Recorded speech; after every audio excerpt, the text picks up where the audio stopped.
the water gate, that I may rescue a man who is at the point of drowning in the sea, and bring him forth of danger into deliverance. Peradventure, on this account Allah may free thy son from what he hath.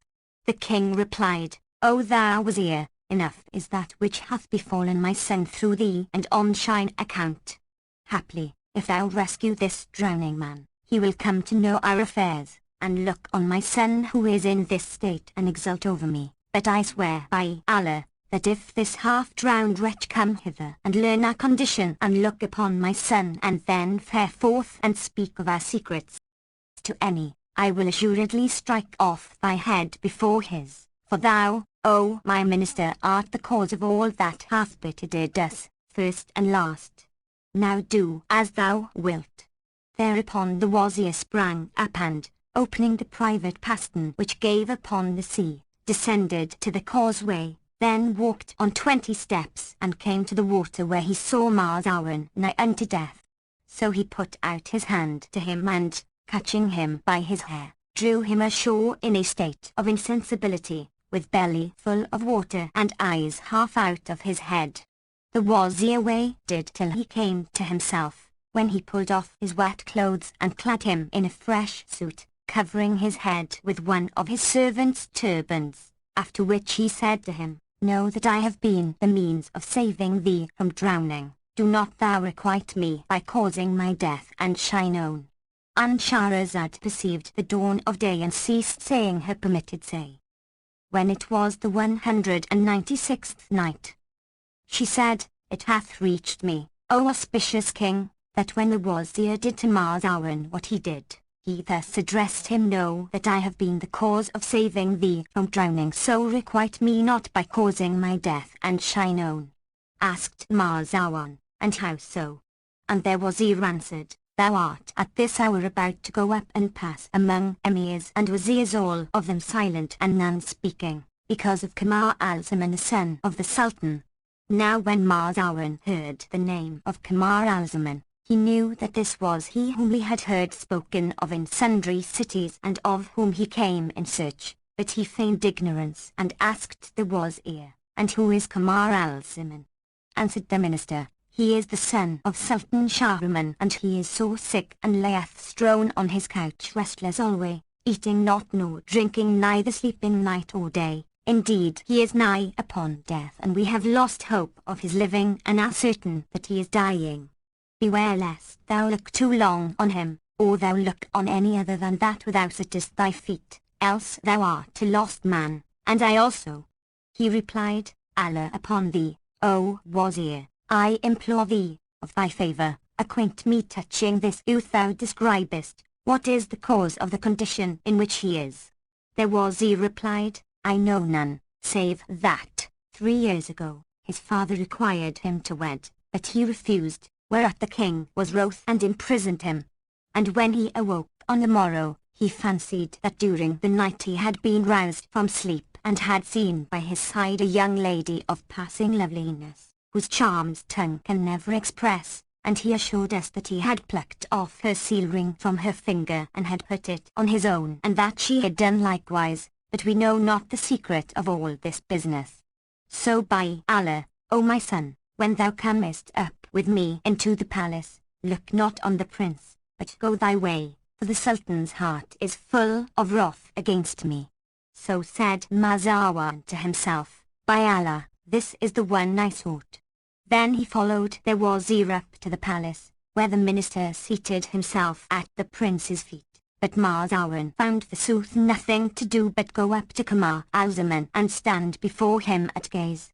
Upon this the Wazir died of a fright in his skin, and kept looking at Marzawan and signalling him to wend his way, but he feigned not to see him and gave not over gazing upon Kamar al-Zaman, till he was well assured that it was indeed he whom he was seeking. And Shahrazad perceived the dawn of day and ceased to say her permitted say.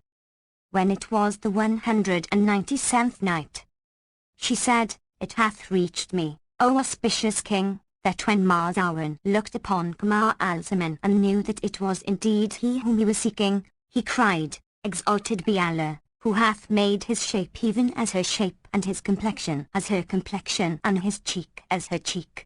Upon this Kamar al-Zaman opened his eyes and gave earnest ear to his speech, and, when Marzawan saw him inclining to hear, he repeated these couplets FN number 287. I see thee full of song and plaint and love's own ecstasy, delighting in describing all the charms of loveliness. Art smit by stroke of love, or hath shaft shot wounded thee? None save the wounded ever show such signals of distress. Ho thou! Crown the wine cup and sing me singular praises to Suleyma, al-Rabab, Tanu Madrest, FN number 288. Go round the grapevine sun FN number 289, which for mansion hath the jar, whose east the cup boys, and hear my mouth that opes the west. I am jealous of the very clothes that dare her sides enroll when she veils her dainty body of the delicatest grace. I envy every goblet of her lips that taketh toll when she sets the kissing cup on that sweetest kissing place. But deem not by the keen-edged cimeter I'm slain the hurts and harms I drear from arrows of her eyes. I found her fingertips, as I met her once again, deep reddened with the juice of the wood that ruddy dyes, FN number 290. And cried, thy palms thou stain'st when far away was I, and this is how thou payest one distracted by his pine. Quoth she, enkindling in my heart a flame that burned high, speaking as one who cannot hide of longing love the sign. By thy life, this is no die used for dying, so forbear thy blame, nor in charging me with falsing love persist. But when upon our parting day I saw thee haste to fare, the while were bared my hand and my elbow and my wrist, I shed a flood of blood-red tears and with fingers brushed away, hence blood-reddened were the tips and still blood-red they remain. Had I wept before she wept, to my longing love a prey, before repentance came, I had quit my soul of pain. But she wept before I wept, and I wept to see her care, and I said, all the merit to precedent, FN number 291. Blame me not for loving her, now on self of love I swear for her sake, for her only, these pains my soul torment. She hath all the leer of Luckman FN number 292, and Yusuf's beauty leaf, sweet singer David's voice and Miriam's chastity. While I've all Jacob's mourning and Jonah's prison grief, and the sufferings of Job and old Adam's history. Yet kill her not, albeit of my love for her I die, but ask her why my blood to her was lawful. Ask her why. When Marzawan recited this ode, the words fell upon Kamar al-Zaman's heart as freshness after fever and returning health, and he sighed and, turning his tongue in his mouth, said to his sire, O my father, let this youth come and sit by my side. And Shahrazad perceived the dawn of day and ceased to say her permitted say. When it was the 198th night, she said, it hath reached me, O auspicious king, that Kamar al-Zaman said to his sire, O my father, allow this youth to come and sit by my side. Now when the king heard these words from his son, he rejoiced with exceeding joy, though at the first his heart had been set against Marzawan, and he had determined that the stranger's head needs must be stricken off. But when he heard Kamar al-Zaman speak, his anger left him, and he arose and drawing Marzawan to him, seated him by his son, and turning to him said, Praise be Allah for thy safety. He replied, Allah preserve thee, and preserve thy son to thee, and called down blessings on the king. Then the king asked, From what country art thou? And he answered, From the islands of the inland sea, the kingdom of King Gaia, lord of the isles and the seas and the 7 palaces. Quoth King Shahriman, Maybe thy coming shall be blessed to my son, and Allah vouchsafe to heal what is in him. Quoth Marzawan, Inshallah, naught shall be save what shall be well. Then turning to Kamar al-Zaman, he said to him in his ear unheard of the king and his court, O my lord, be of good cheer, and hearten thy heart, and let shine eyes be cool and clear, and, with respect to her for whose sake thou art thus, ask not of her case on shine account. But thou keptest thy secret and fellest sick, while she told her secret, and they said she had gone mad, so she is now in prison, with an iron chain about her neck, in most piteous plight. But, Allah willing, the healing of both of you shall come from my hand.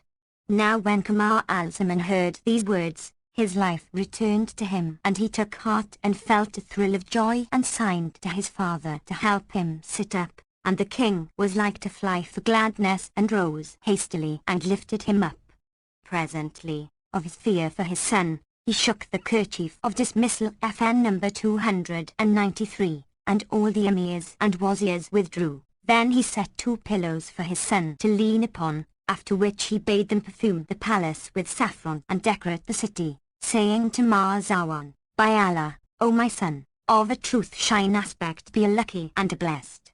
And he made as much of him as he might and called for food, and when they brought it, Marzawan came up to the prince and said, "Rise, eat with me." So he obeyed him and ate with him, and all the while the king invoked blessings on Marzawan and said, "How auspicious is thy coming, O my son." And when the father saw his boy eat, his joy and gladness redoubled, and he went out and told the prince's mother and all the household. Then he spread throughout the palace the good news of the prince's recovery, and the king commanded the decoration of the city, and it was a day of high festival. Marzawan passed that night with Kamar al-Zaman, and the king also slept with them in joy and delight for his son's recovery. And Shahrazad perceived the dawn of day and ceased saying her permitted say. When it was the 199th night, she said, "It hath reached me, O auspicious king, that King Shahriman also passed that night with him in the excess of his joy for his son's recovery." And when the next morning dawned, and the king had gone away and the 2 young men were left alone, Kamar al-Zaman told his story from beginning to end to Marzawan, who said, "In very sooth I know her with whom thou didst foregather. Her name is the Princess Buda, and she is daughter to King Gaia." Then he related to him all that had passed with the princess from first to last, and acquainted him with the excessive love she bore him, saying, "All that befell thee with thy father hath befallen her with hers, and thou art without doubt her beloved, even as she is shine. So brace up thy resolution and take heart, for I will bring thee to her and unite you both anon and deal with you even as saith the poet. I'll deliver adverse be his love, and show aversion howso may he care, yet will I manage that their persons FN number 294 meet, e'en as the pivot of the scissor bear." And he ceased not to comfort and solace and encourage Kamar al-Zaman, and urged him to eat and drink till he ate food and drank wine, and life returned to him, and he was saved from his ill case. And Marzawan cheered him and diverted him with talk and songs and stories, and in good time he became free of his disorder and stood up and sought to go to the hammam.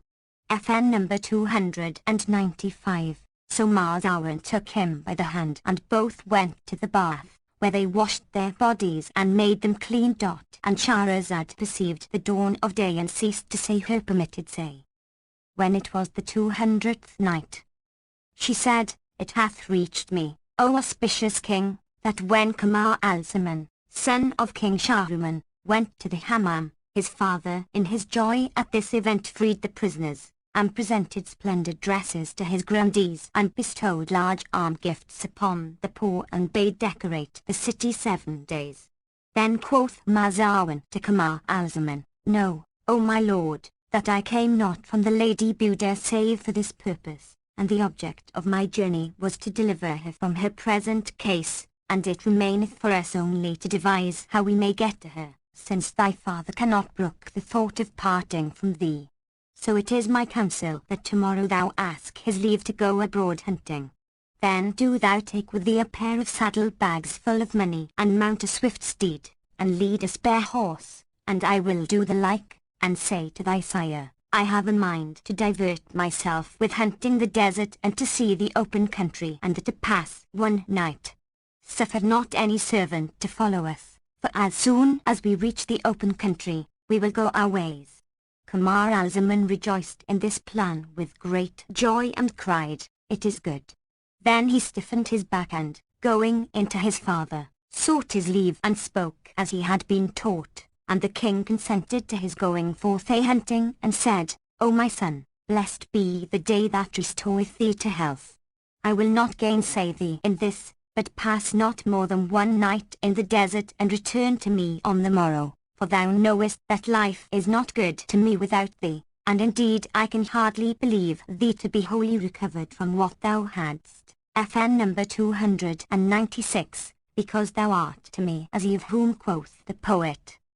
Al by me I had through day and night Solomon's carpet and the Chosroes might, both were in value less than wing of gnat, unless the Zion could hold the eye in sight.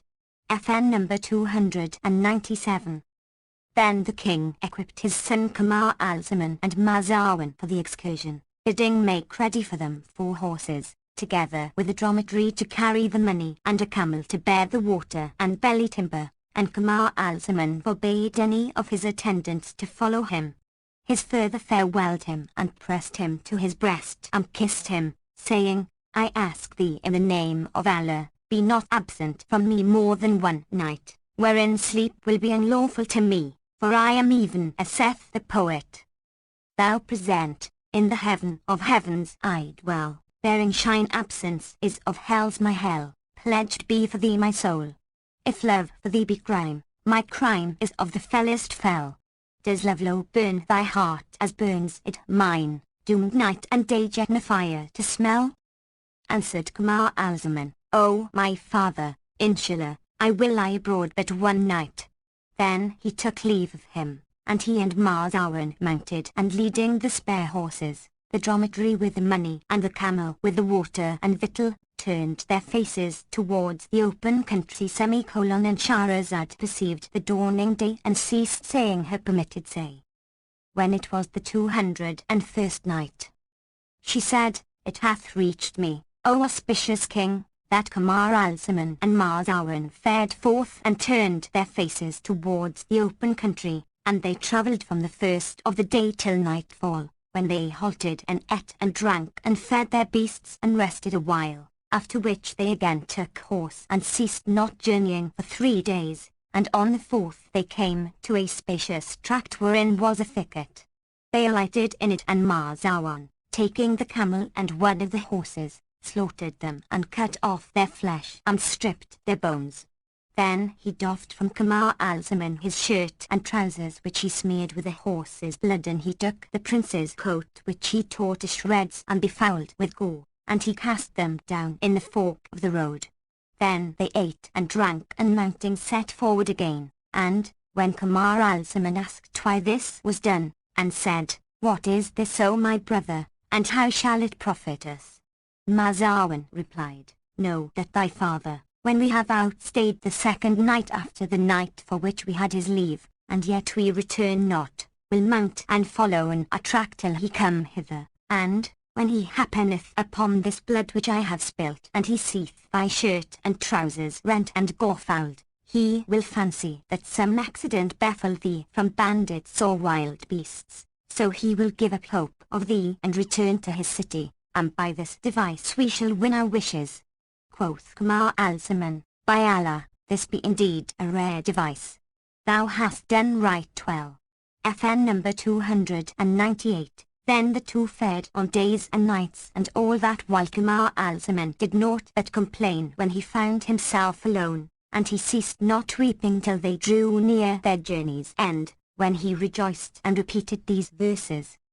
Will tyrant play with truest friend who thinks of thee each hour, and after showing love desire betray indifference?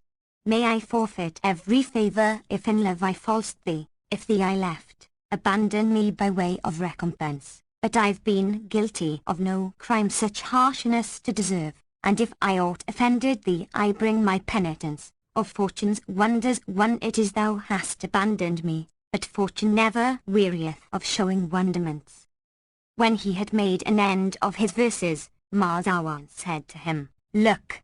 These be King Gair's islands. Whereat Kamar al-Zaman joyed with exceeding joy and thanked him for what he had done, and kissed him between the eyes and strained him, and Shahrazad perceived the dawn of day and ceased saying her permitted say.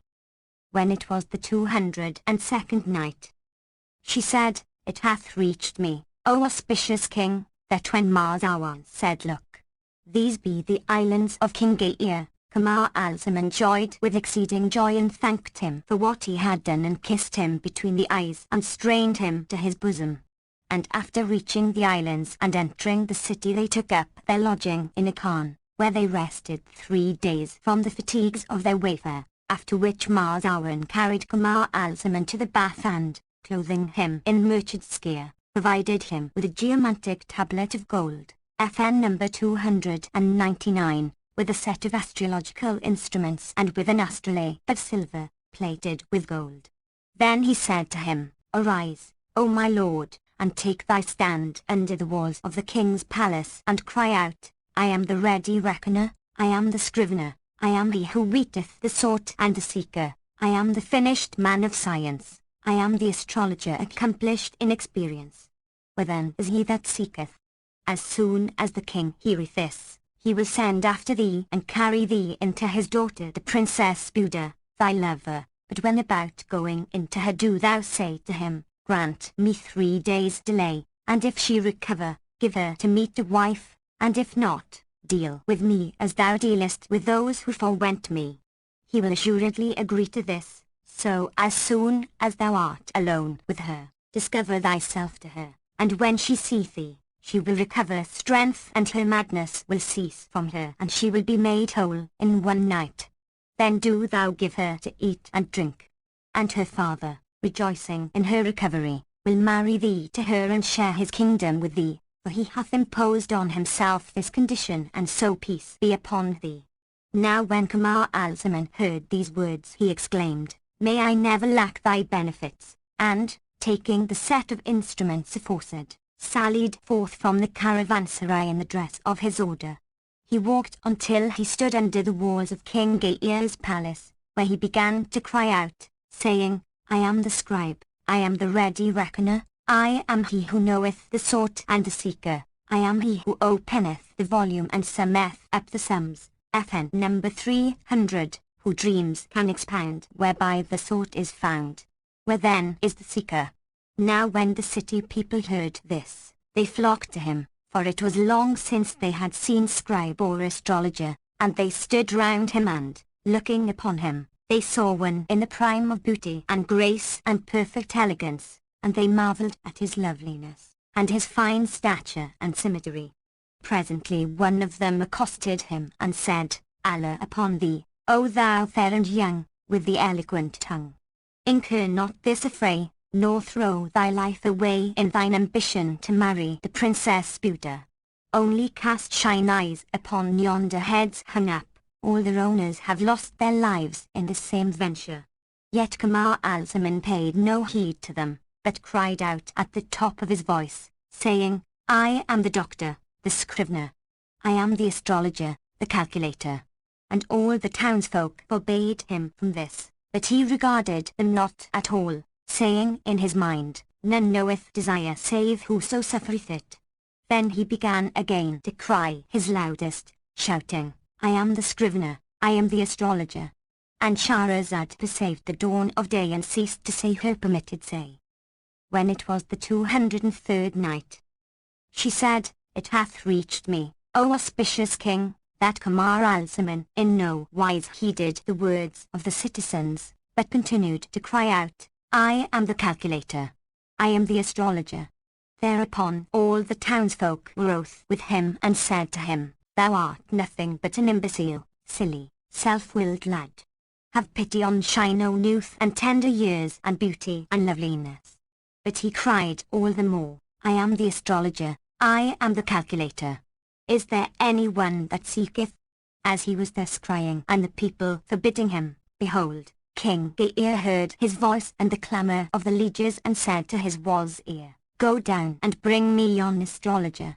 So the wazir went down in haste, and taking Kamar al-Zaman from the midst of the crowd led him up to the king, and when in the presence he kissed the ground and began versifying. 8 glories meet, all conjoined in thee, whereby may fortune I thy servant be, Leah, lordliness, grace, generosity, plain words, deep meaning, honour, victory. When the king looked upon him, he seated him by his side and said to him, By Allah, O my son, and thou be not an astrologer, venture not thy life nor comply with my condition, for I have bound myself that whoso goeth into my daughter and healeth her not of that which hath befallen her I will strike off his head, but whoso healeth her him I will marry to her.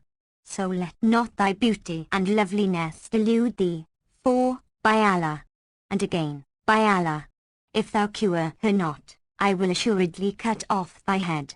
And Kamar al-Zaman replied, This is thy right, and I consent, for I wot of this ere came I hither. Then King Gaia took the Qazis to witness against him and delivered him to the eunuch, saying, Carry this one to the Lady Buda.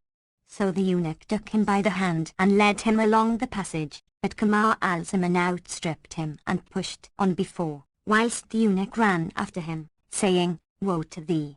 Hasten not to shine own ruin, never yet saw I astrologer so eager for his proper destruction, but thou weetest not what calamities are before thee.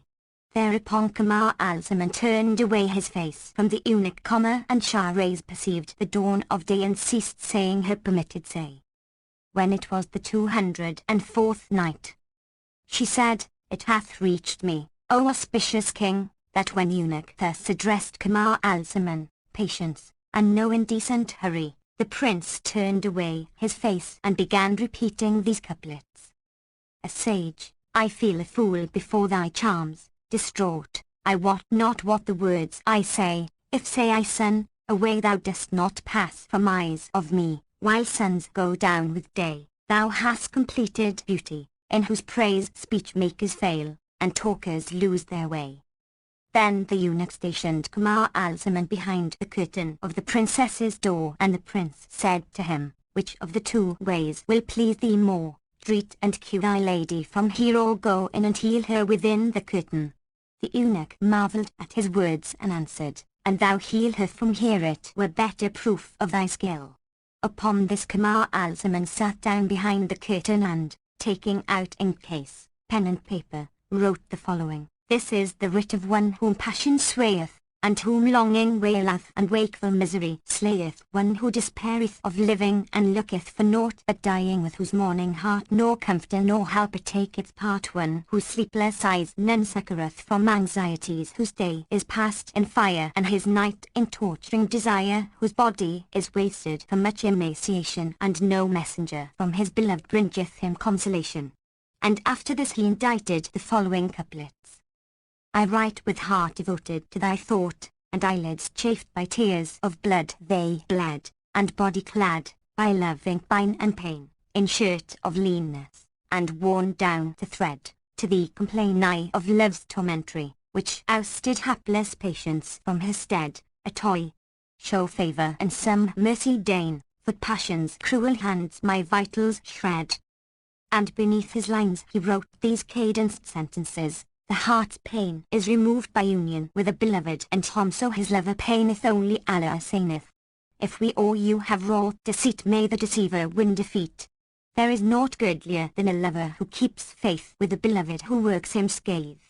Then, by way of subscription, he wrote, From the distracted and despairing man whom love and longing trepan, from the lover under passion's ban, the prisoner of transport and distraction, from this Kamar al-Zaman son of Shahruman to the peerless one of the fairies, the pearl union to the Lady Buda daughter of King Al-Gaia. Know thou that by night I am sleepless, and by day in distress consumed with increasing wasting and pain and longing and love, and fain abounding in sighs, with tear-flooded eyes, by passion captive ta'en of desire, the slain with heart seared by the parting of us twain, the debtor of longing bane, of sickness cup companion. I am the sleepless one, who never closeth, I the slave of love, whose tears run never dry, for the fire of my heart is still burning, and never hidden is the flame of my yearning.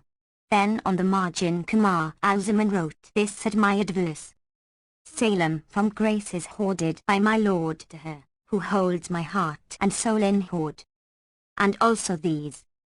Pray ye grant me some words from your lips, belike such mercy may comfort and cool thee e'en, from the stress of my love and my pine for you, I make light of what makes me despised, in thine, Allegard a folk whose abode was far, and whose secret I kept in the holiest shrine. Now fortune in kindness hath favoured me, thrown on threshold dust of this love o' mine. By me bedded I looked on Buddha, whose sun the moon of my fortunes hath made to shine.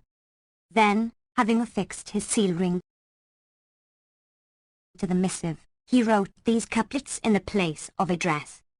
Ask of my writ what wrote my pen in dole, and hear my tale of misery from this scroll. My hand is writing while my tears down flow, and to the paper plains my longing soul. My tears cease not to roll upon this sheet, and if they stopped I'd cause blood gouts to roll.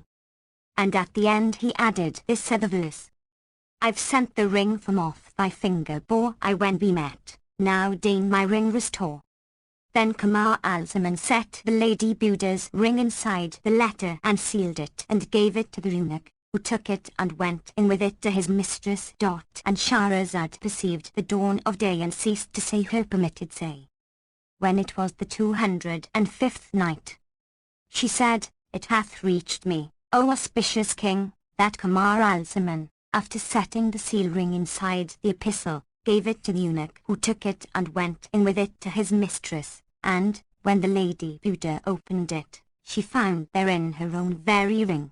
Then she read the paper, and when she understood its purport and knew that it was from her beloved, and that he in person stood behind the curtain, her reason began to fly and her breast swelled for joy and rose high, and she repeated these couplets. Long, long have I bewailed the severance of our loves, with tears that from my lids streamed down like burning rain, and vowed that, if the days deign reunite us two, my lips should never speak of severance again. Joy hath o'erwhelmed me so that, for the very stress of that which gladdens me to weeping I am fain. Tears are become to you a habit, O my eyes, so that ye weep as well for gladness as for pain. FN number 301. And having finished her verse, the Lady Buddha stood up forthwith and, firmly setting her feet to the wall, strained with all her might upon the collar of iron, till she brake it from her neck and snapped the chains. Then going forth from behind the curtain she threw herself on Kamar al-Zaman and kissed him on the mouth, like a pigeon feeding its young. FN number 302, and she embraced him with all the stress of her love and longing and said to him, O my lord, do I wake or sleep, and hath the Almighty indeed vouchsafe us reunion after disunion? Lord be to Allah who hath our loves repaired, even after we despaired. Now when eunuch saw her in this case, he went off running to King Gaia and, kissing the ground before him, said, O my lord, know that this astrologer is indeed the sheikh of all astrologers, who are fools to him, all of them, for verily he hath caught thy daughter while standing behind the curtain and without going into her. Quoth the king, Look well to it. Is this news true? Answered the eunuch, O my lord, rise and come and see for thyself how she hath found strength to break the iron chains and is come forth to the astrologer, kissing and embracing him. Thereupon the king arose and went into his daughter who, when she saw him, stood up in haste and covered her head, FN number 303, and recited these two couplets. The toothstick love I not, for when I say, Siwak, FN number 304, I miss thee, for it sounds Siwaka. The caper tree I love, for when I say, Arak, FN number 305, it sounds I look on thee, Aruka. Thereupon the king was so transported for joy at her recovery that he felt like to fly and kissed her between the eyes, for he loved her with dearest love. Then, turning to Kamar al-Zaman, he asked him who he was, and said, What countryman art thou? So the prince told him his name and rank, and informed him that he was the son of King Shahriman, and presently related to him the whole story from beginning to end, and acquainted him with what happened between himself and the Lady Buddha, and how he had taken her seal ring from her finger and had placed it on his own, whereat Gaia marvelled and said, Verily your story deserveth in books to be chronicled, and when you are dead and gone age after age be read. Then he summoned Qazis and witnesses forthright and married the Lady Buddha to Prince Kamar al-Zaman. after which he bade decorate the city 7 days long. So they spread the tables with all manner of meats, whilst the drums beat and the criers announced the glad tidings, and all the troops donned their richest clothes, and they illuminated the city and held high festival. Then Kamar al-Zaman went into the Lady Buddha, and the king rejoiced in her recovery and in her marriage, and praised Allah for that he had made her to fall in love with a goodly youth of the sons of kings. So they'd unveiled her and displayed the bride before the bridegroom, and both were the living likeness of each other in beauty and comeliness and grace and lovelement. Then Kamar al-Zaman lay with her that night and took his will of her, whilst she in like manner fulfilled her desire of him and enjoyed his charms and grace, and they slept in each other's arms till the morning. On the morrow, the king made a wedding feast to which he gathered all comers from the islands of the inner and outer seas, and he spread the tables with choicest viands, nor ceased the banqueting for a whole month. Now when Kamar al-Zaman had thus fulfilled his will and attained his inmost desire, and whenas he had tarried a while with the Princess Buddha, he bethought him of his father, King Shahruman, and saw him in a dream, saying, "O my son, is it thus thou dealest with me?" and recited in the vision these 2 couplets. Indeed, to watch the darkness moon he blighted me, and to stargaze through longsome night he plighted me, easy, my heart. For haply he'll unite with thee, and patience, sprite, with whatso ills he dight to thee.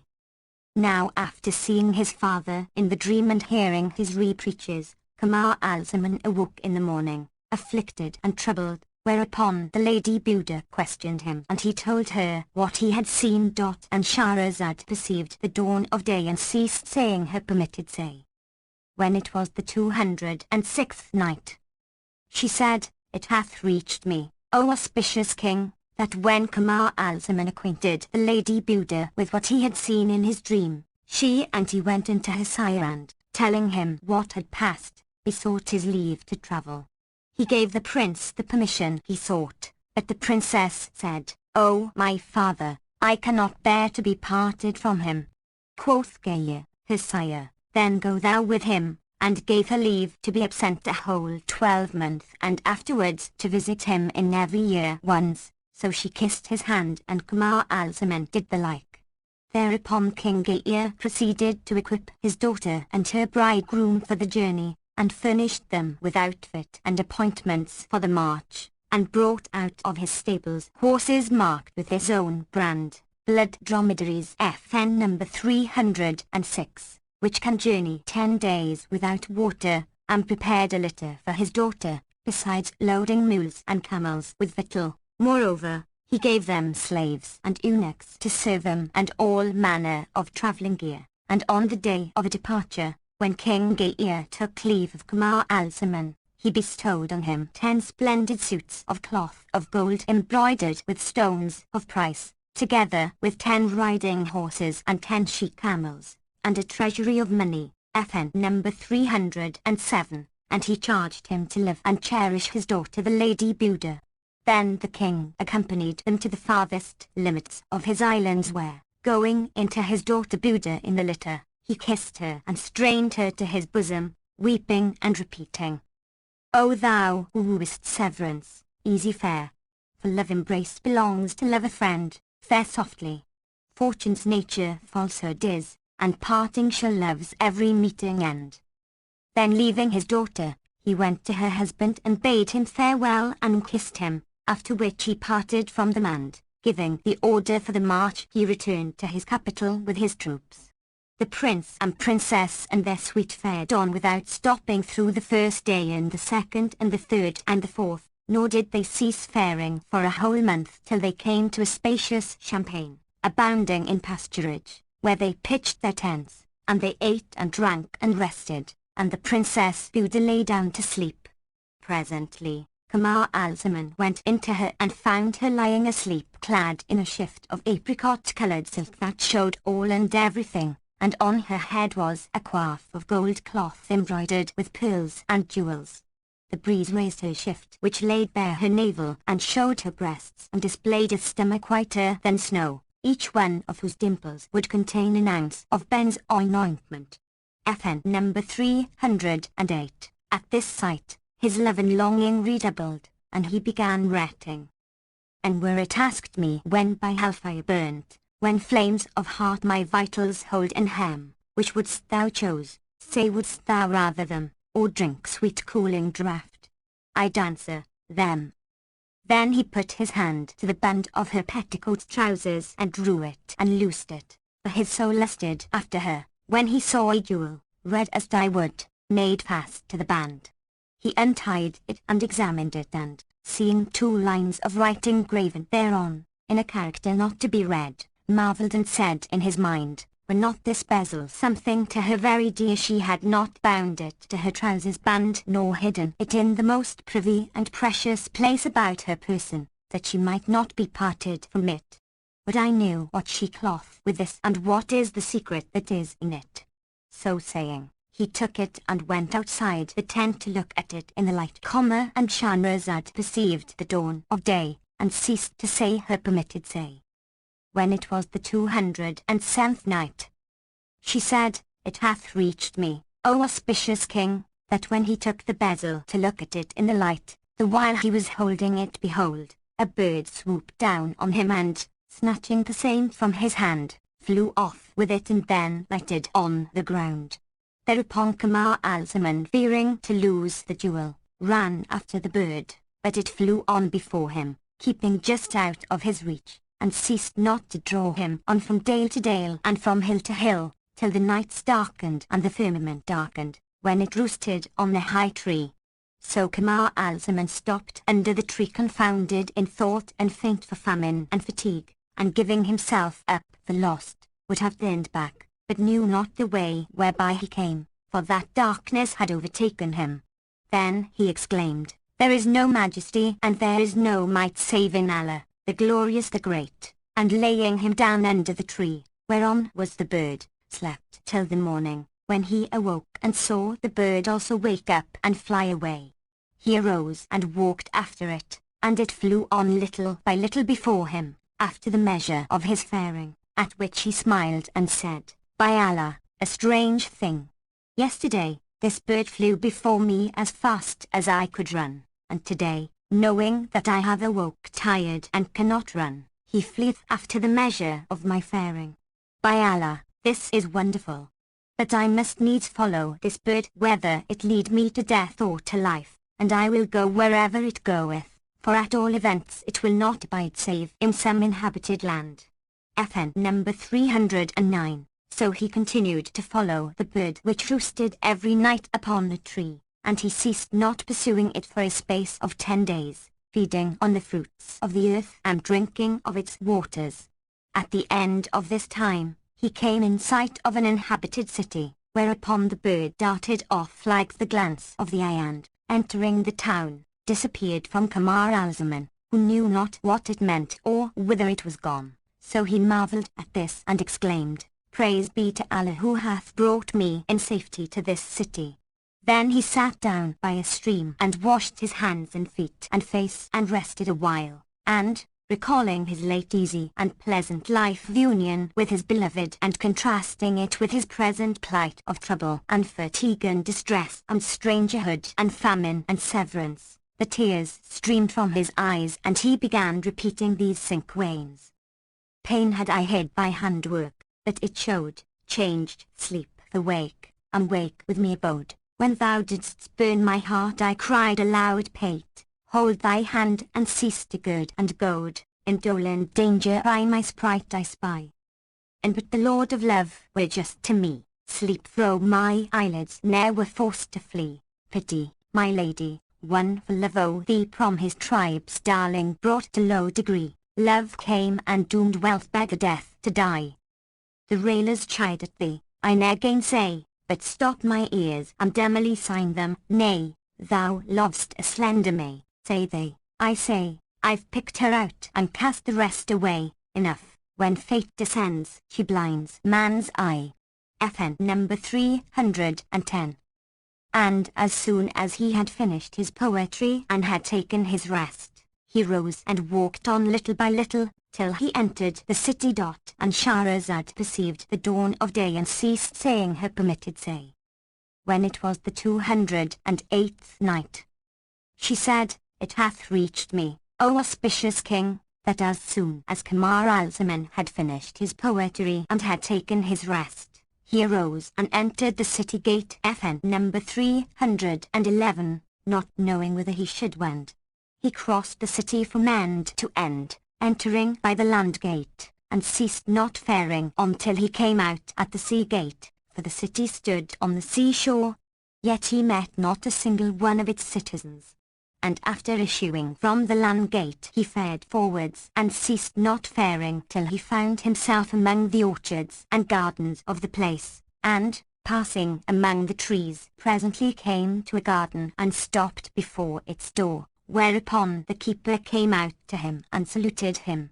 The prince returned his greeting and the garden bade him welcome, saying, "Praise be Allah that thou hast come off safe from the dwellers of this city. Quick, come into the garth, ere any of the town folk see thee."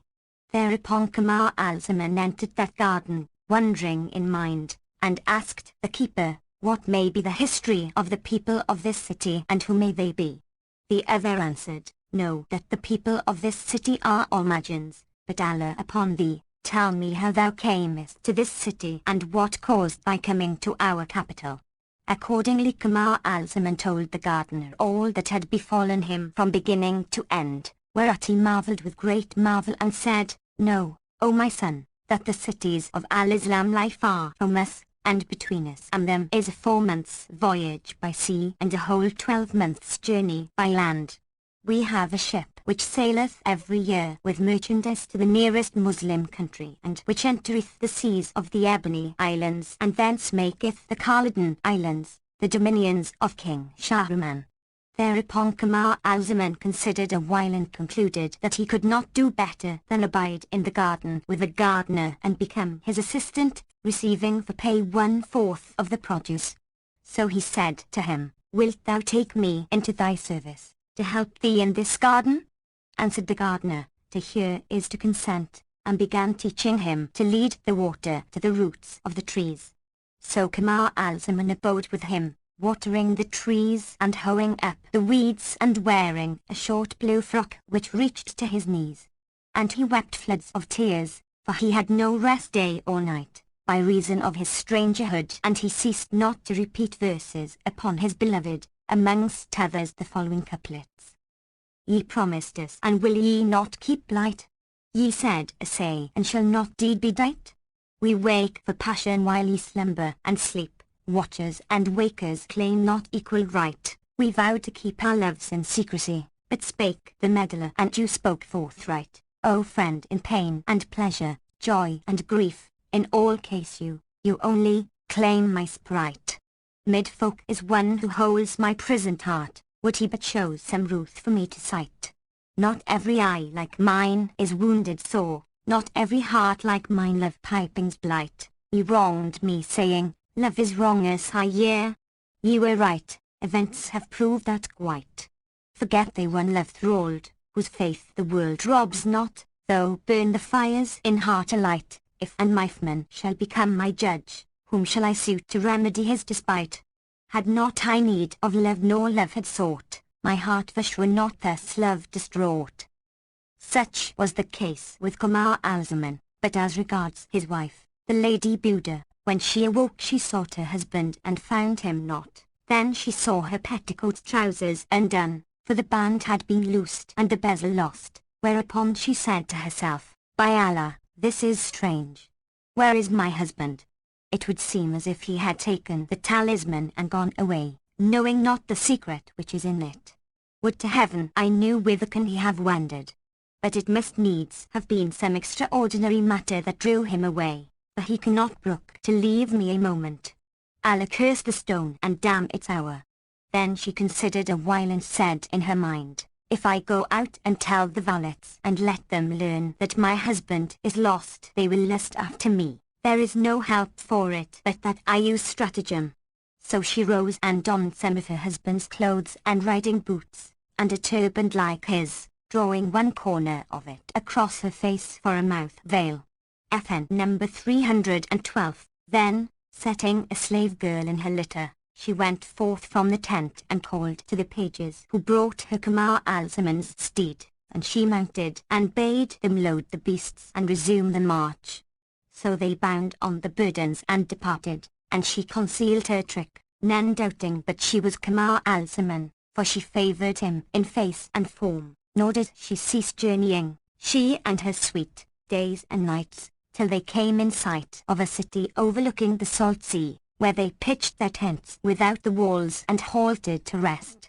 The princess asked the name of the town and was told, "It is called the City of Ebony, its king is named Al-Manas, and he hath a daughter Hayat al-Nufus FN number 313, height." And Shahrazad perceived the dawn of day and ceased to say her permitted say.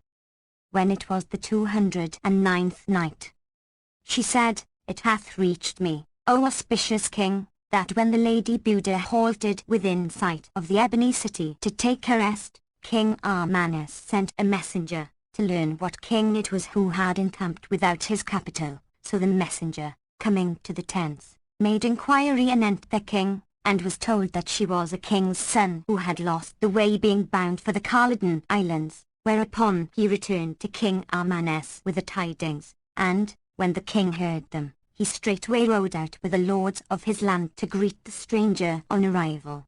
As he drew near the tents the Lady Buda came to meet him on foot, whereupon the king lighted and they saluted each other. Then he took her to the city and, bringing her up to the palace, bade them spread the tables and trays of food and commanded them to transport her company and baggage to the guest house. So they abode the 3 days, at the end of which time the king came into the Lady Buda.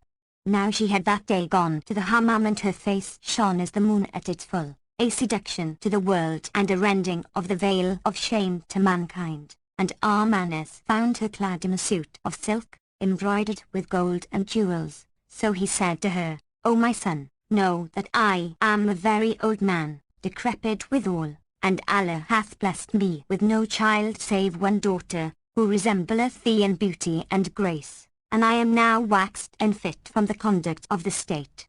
She is shine, O my son, and, if this my land please thee and thou be willing to abide and make thy home here, I will marry thee to her and give thee my kingdom and so be at rest." When Princess Buda heard this, she bowed her head and her forehead sweated for shame, and she said to herself, "How shall I do, and I a woman? If I refuse and depart from him, I cannot be safe but that haply send after me troops to slay me, and if I consent, belike I shall be put to shame. I have lost my beloved Kamar al-Zaman and know not what is become of him. Nor can I escape from this scrape save by holding my peace and consenting and abiding here, till Allah bring about what is to be."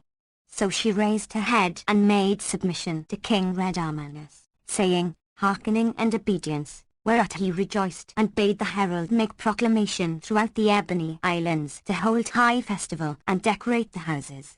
Then he assembled his chamberlains and nabobs, and emirs and wazirs and his officers of state and the qazis of the city, and, formally abdicating his sultanate, endowed Buda therewith and invested her in all the vestments of royalty. The emirs and grandees went into her and did her homage, nothing doubting but that she was a young man, and all who looked on her bepissed their bag trousers, for the excess of her beauty and loveliness. Then, after the Lady Buda had been made sultan and the drums had been beaten in announcement of the glad event, and she had been ceremoniously enthroned, King Armanis proceeded to equip his daughter Hayat al-Nufus for marriage, and in a few days, they brought the Lady Buda into her, when they seemed as it were 2 moons risen at one time or 2 suns in conjunction. So they entered the bridal chamber and the doors were shut and the curtains let down upon them, after the attendants had lighted the wax candles and spread for them the carpet bed. When Buda found herself alone with the Princess Hayat al-Nufus, she called to mind her beloved Kamar al-Zaman and grief was sore upon her. So she wept for his absence and estrangement and she began repeating, "O ye who fled and left my heart in pain low-lying, no breath of life if found within this frame of mine, I have an eye which e'er complains of wake, but lo, tears occupy it with that wake content these ear. After ye marched forth the love abode behind, question of him what pains your absence could design. But for the foods of tears mine eyelids rail and drain, my fires would flame on high and every land cal's sign. To Allah make a moan of loved ones lost for I, who for my pine and pain no more shall pain and pine. I never wronged them save that over love I nursed, but love departs us lovers into blessed and cursed. And when she had finished her repeating, the Lady Buda sat down beside the Princess Hayat al-Nufus and kissed her on the mouth, after which rising abruptly, she made the minor ablution and betook herself to her devotions, nor did she leave praying till Hayat al-Nufus fell asleep, when she slips into bed and lay with her back to her till morning. And when day had broke the king and queen came into their daughter and asked her how she did. Whereupon she told them what she had seen, and repeated to them the verses she had heard. Thus far concerning Hayat al-Nufus and her father, but as regards Queen Buda she went forth and seated herself upon the royal throne, and all the emirs and captains and officers of state came up to her and wished her joy of the kingship, kissing the earth before her and calling down blessings upon her. And she accosted them with smiling face and clad them in robes of honor, augmenting the fiefs of the high officials and giving largesse to the levies, wherefore all the people loved her and offered up prayers for the long endurance of her reign, doubting not but that she was a man. And she ceased not sitting all day in the hall of audience, bidding and forbinding, dispensing justice, releasing prisoners and remitting the customs dues, till nightfall, when she withdrew to the apartment prepared for her. Here she found Hayat al-Nufus seated, so she sat down by her side and, clapping her on the back, coaxed and caressed her and kissed her between the eyes, and fell to versifying in these couplets. What secret kept I these my tears have told, and my waste body must my love unfold, though hid my pine, my plight on parting day to every envious eye my secret sold. O ye who broke up camp, you've left behind my spirit wearied and my heart ache cold. In my heart's core ye dwell, and now these enrolled blood drops with the tears they will unrolled. The absent will I ransom with my soul, all can my yearning for their sight behold. I have an eye whose babe, FN number 314, for love of thee, rejected sleep nor hath its tears controlled. The Fman bids me patient bear his loss, ne'er may mine ears accept the ruth he doled. I tricks their dim of me, and won my wish of Kamar al-Zaman's joys manifold. He joins all perfect gifts like none before, boasted such might and main no king of old, seeing his gifts, bin Zaders FN number 315, largesse forget we, and me we mildest souled, FN number 316, were this not feeble and or short the time I had in laud of him used all of rhyme. Then Queen Buda stood up and wiped away her tears and, making the lesser ablution, FN number 317, applied her to pray, nor did she give over praying till drowsiness overcame the Lady Hayat al-Nufus and she slept, whereupon the Lady Buda came and lay by her till the morning. At daybreak, she arose and prayed the dawn prayer, and presently seated herself on the royal throne and passed the day in ordering and counter-ordering and giving laws and administering justice. This is how it fared with her. But as regards King Armanes, he went in to his daughter and asked her how she did. So she told him all that had befallen her and repeated to him the verses which Queen Buda had recited, adding, "O my father, never saw I one more abounding in sound sense and modesty than my husband, save that he cloth nothing but weep and sigh." He answered, "O my daughter, have patience with him yet this third night. And if he go not in unto thee and do away thy maidenhead, we shall know how to proceed with him and oust him from the throne and banish him the country." And on this wise he agreed with his daughter what course he would take. And Shahrazad perceived the dawn of day and ceased saying her permitted say.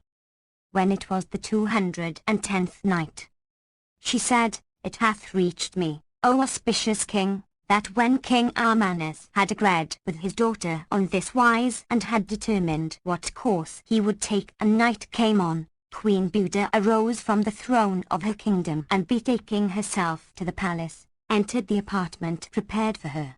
There she found the wax candles lighted and the Princess Hayat al-Nufus seated and awaiting her, whereupon she bethought her of her husband and what had betided them both of sorrow and severance in so short a space. She wept and sighed and groaned groan upon groan, and began improvising these couplets. News of my love fill all the land, I swear, as suns on Gaza. FN number 318. Wold rain, heat and glare, speaketh his just but hard its sense to say, thus never cease to grow my cock and care. I hate fair patience since I loved thee, SOS lover hate for love to bear.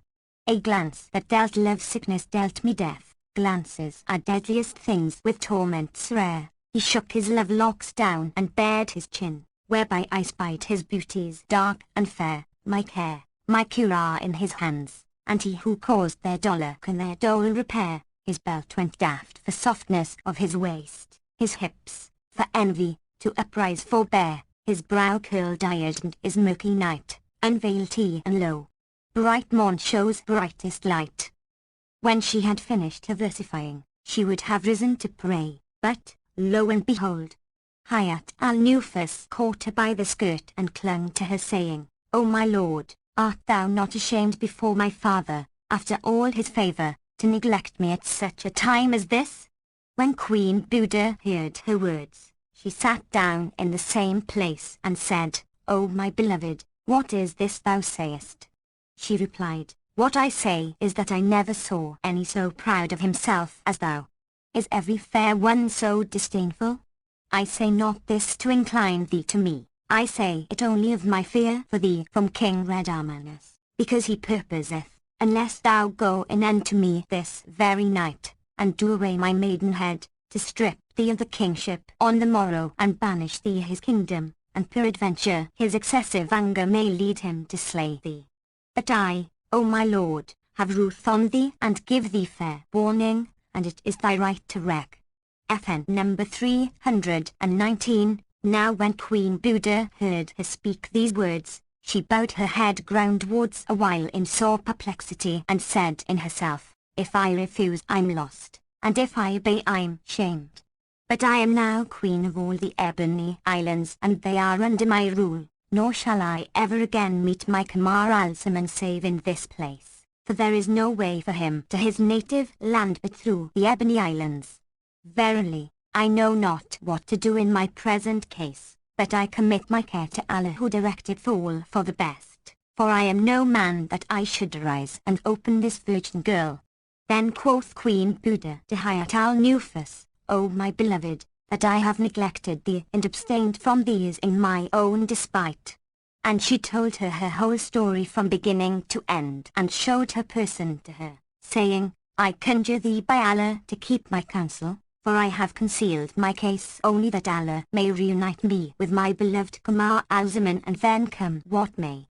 And Shahrazad perceived the dawn of day and ceased to say her permitted say. When it was the 211th night, she said, It hath reached me, O auspicious king, that when the Lady Buda acquainted Hayat al-Nufus with her history and bade her keep it secret, the princess heard her with extreme wonderment and was moved to pity and prayed Allah to reunite her with her beloved, saying, Fear nothing, O my sister, but have patience till Allah bring to pass that which must come to pass. And she began repeating, None but the men of worth the secret keep, with worthy men a secret's hidden deep, as in a room, so secrets lie with me, whose door is sealed, lock shot and lost the key. FN number 320. And when Hayat al-Nufus had ended her verses, she said, O my sister, verily the breasts of the noble and brave are of secrets the grave, and I will not discover shine.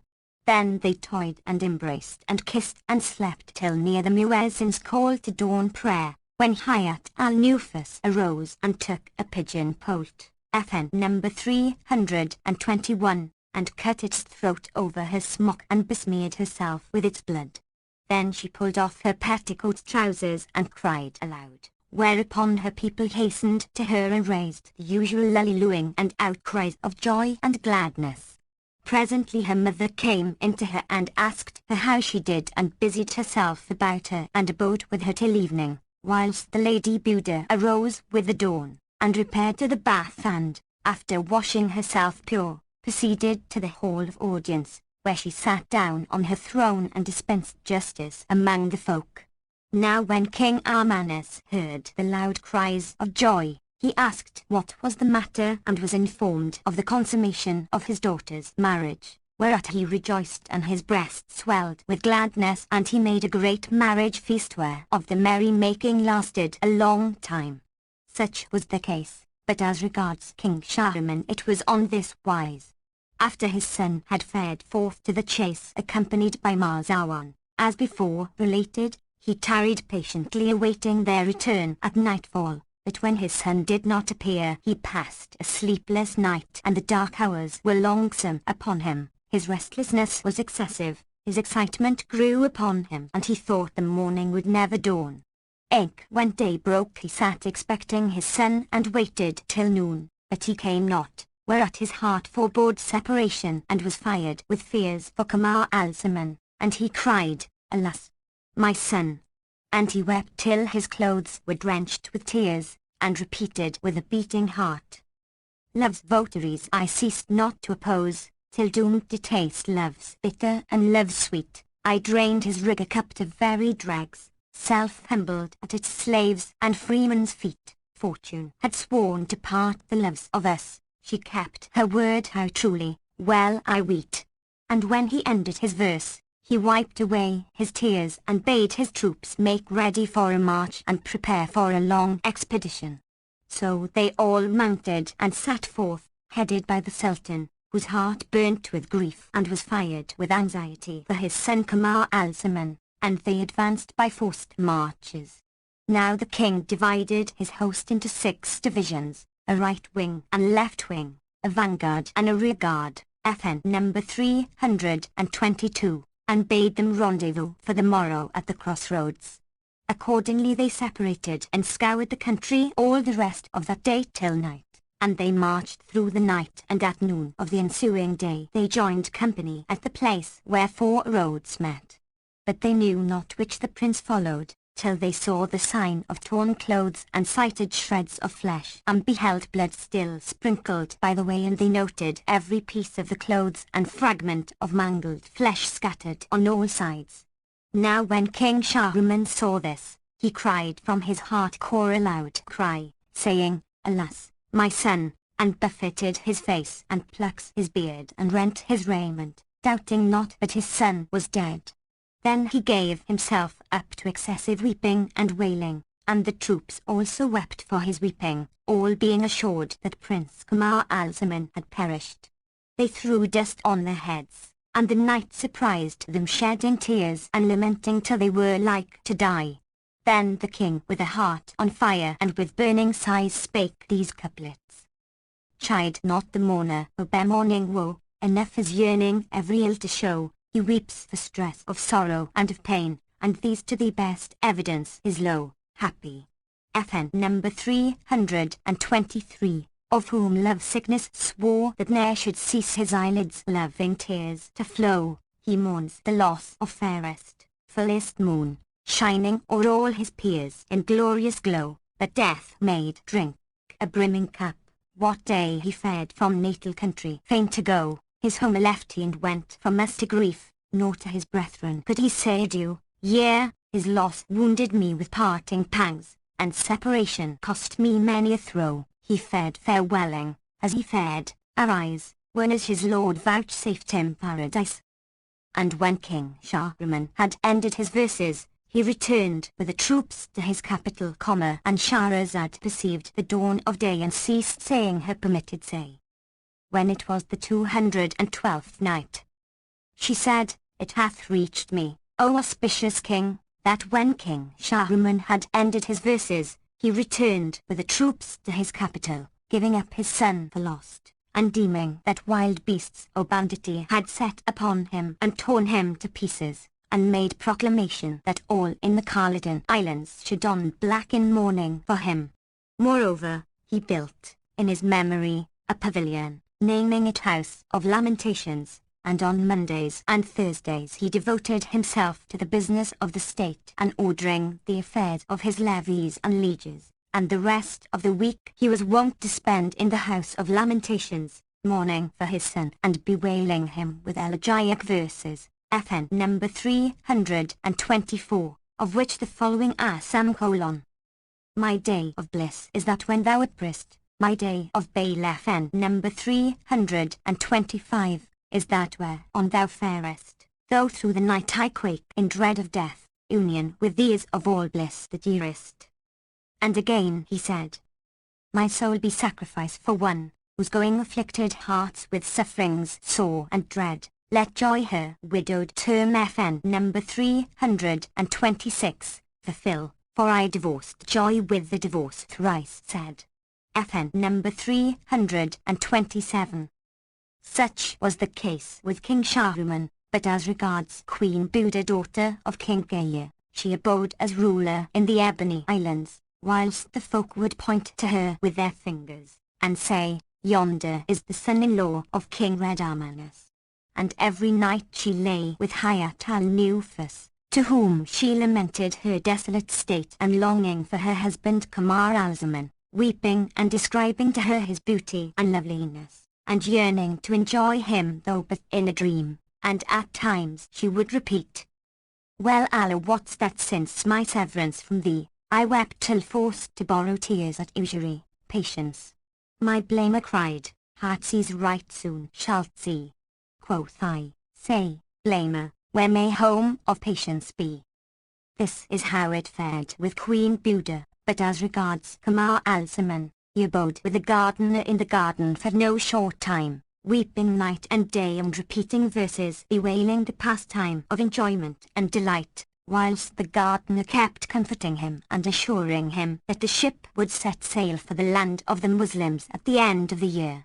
And in this condition he continued till one day he saw the folk crowding together and wondered at this, but the gardener came in to him and said, O my son, give over work for this day nor lead water to the trees, for it is a festival day, whereon folk visit one another. So take thy rest and only keep shine eye on the garden, whilst I go look after the ship for thee, for yet but a little while and I send thee to the land of the Muslims. Upon this, he went forth from the garden leaving to himself Kamar al-Zaman, who fell to musing upon his case till his heart was like to break and the tears streamed from his eyes. So he wept with excessive weeping till he swooned away, and, when he recovered, he rose and walked about the garden, pondering what time had done with him and bewailing the long endurance of his estrangement and separation from those he loved. As he was thus absorbed in melancholy thought, his foot stumbled and he fell on his face, his forehead striking against the projecting root of a tree, and the blow cut it open and his blood ran down and mingled with his tears. Then he rose and, wiping away the blood, dried his tears and bound his brow with a piece of rag, then continued his walk about the garden engrossed by sad reverie. Presently, he looked up at a tree and saw two birds quarrelling thereon, and one of them rose up and smote the other with its beak on the neck and severed from its body its head, wherewith it flew away, whilst the slain bird fell to the ground before Kamar al-Zaman. As it lay, behold, two great birds swooped down upon it alighting, one at the head and the other at the tail, and both drooped their wings and bowed their bills over it and, extending their necks towards it, wept.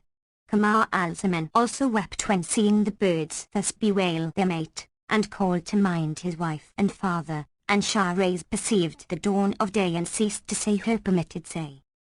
When it was the 213th night, she said, It hath reached me, O auspicious king, that Kamar al-Zaman wept and lamented his separation from spouse and sire, when he beheld those two birds weeping over their mate.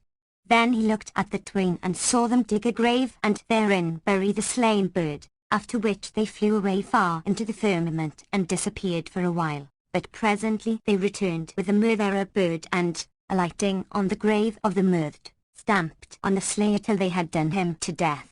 Then they rent his belly and tearing out his entrails, poured the blood on the grave of the slain FN number 328. Moreover, they stripped off his skin and tear his flesh in pieces and, pulling out the rest of the bowels, scattered them hither and thither.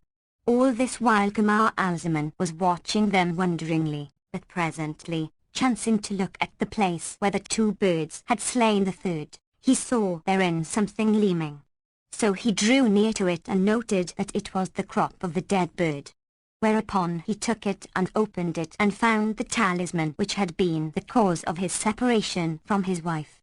But when he saw it and knew it, he fell to the ground fainting for joy, and, when he revived, he said, "Praise be Allah. This is a foretaste of good and a presage of reunion with my beloved."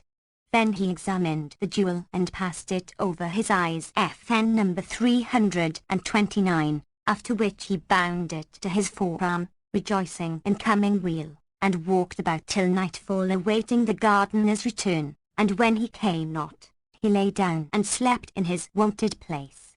At daybreak he rose to his work and, girding his middle with a cord of palm fibre, took hatchet and basket and walked down the length of the garden, till he came to a carob tree and struck the axe into its roots.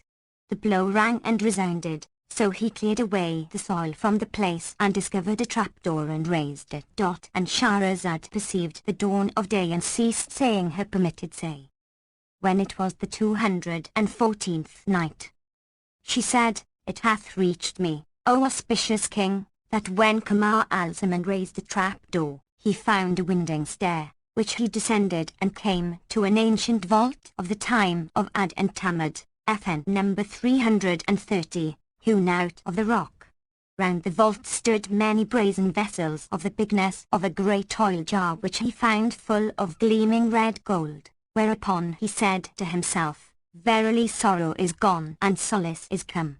Then he mounted from the souterrain to the garden and, replacing the trapdoor as it was before, busied himself in conducting water to the trees till the last of the day, when the gardener came back and said to him, "O my son, rejoice at the good tidings of a speedy return to thy native land. The merchants are ready equipped for the voyage and the ship in 3 days' time will set sail for the city of Ebony, which is the first of the cities of the Muslims, and after making it, thou must travel by land a 6 months' march till thou come to the islands of Khalidan, the dominions of King Shahriman."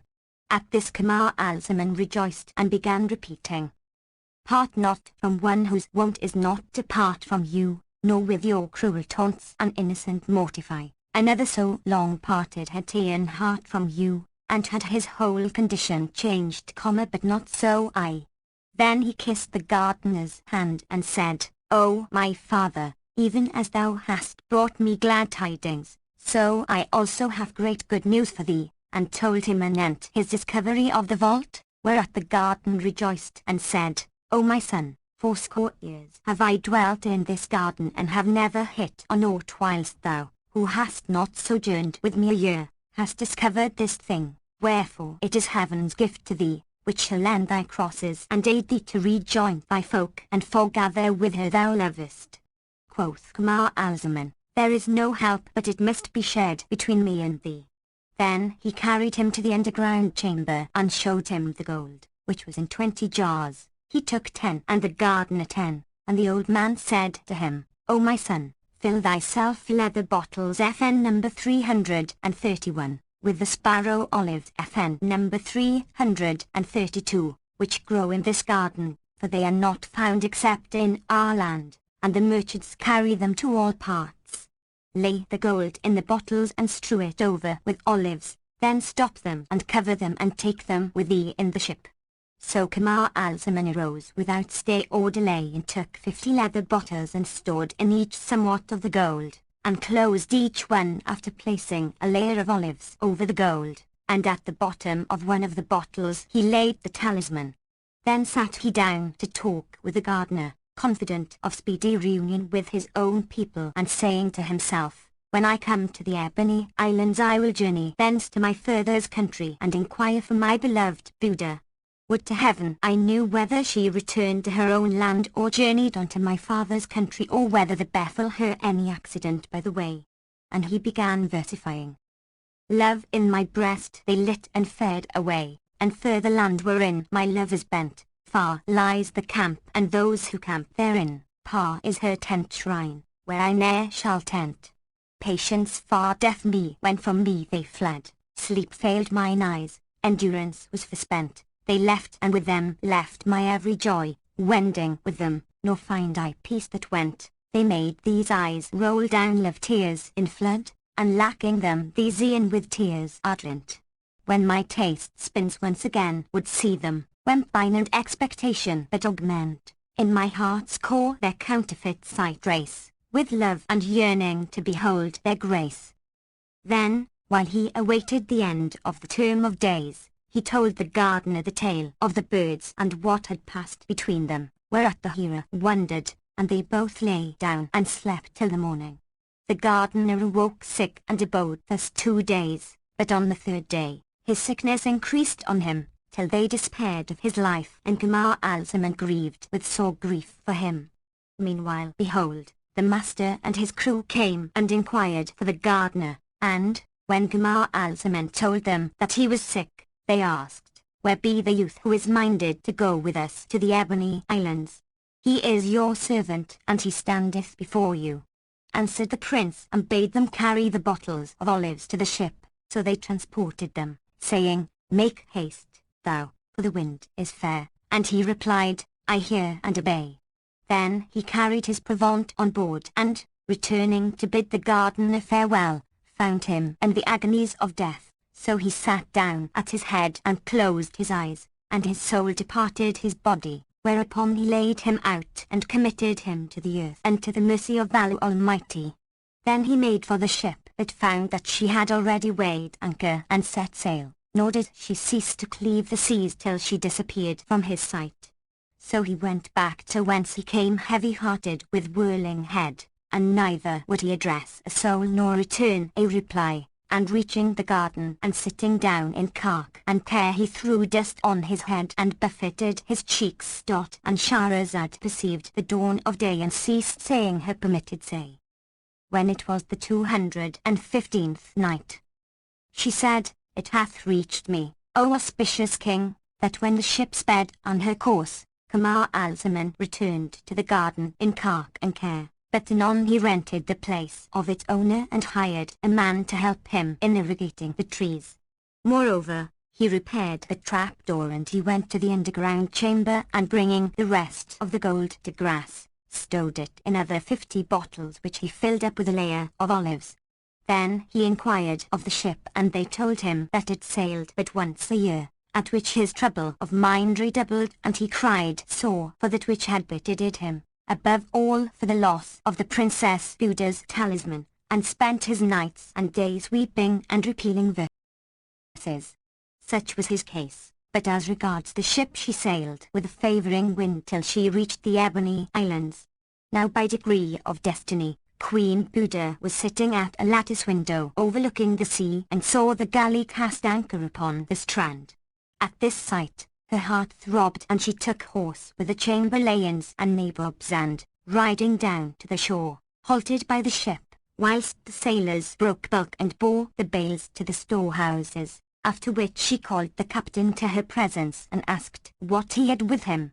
He answered, O king, I have with me in this ship aromatic drugs and cosmetics and healing powders and ointments and plasters and precious metals and rich stuffs and rugs of Yemen leather, not to be born of mule or camel, and all manner of otters and spices and perfumes, civet and ambergris and camphor and Sumatra aloes wood, and tamarinds FN number 333, and sparrow olives to boot, such as are rare to find in this country.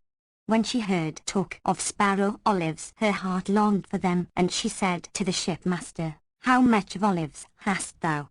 He replied, 50 bottles full, but the owner is not with us, so the king shall take what he will of them. Quoth she, Bring them ashore, that I may see them.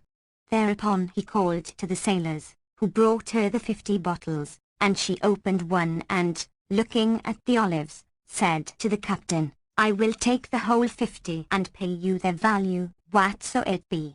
He answered, By Allah, O my lord, they have no value in our country, moreover their shipper tarried behind us, and he is a poor man. Asked she, And what are they worth here? And he answered 1,000 dirhams.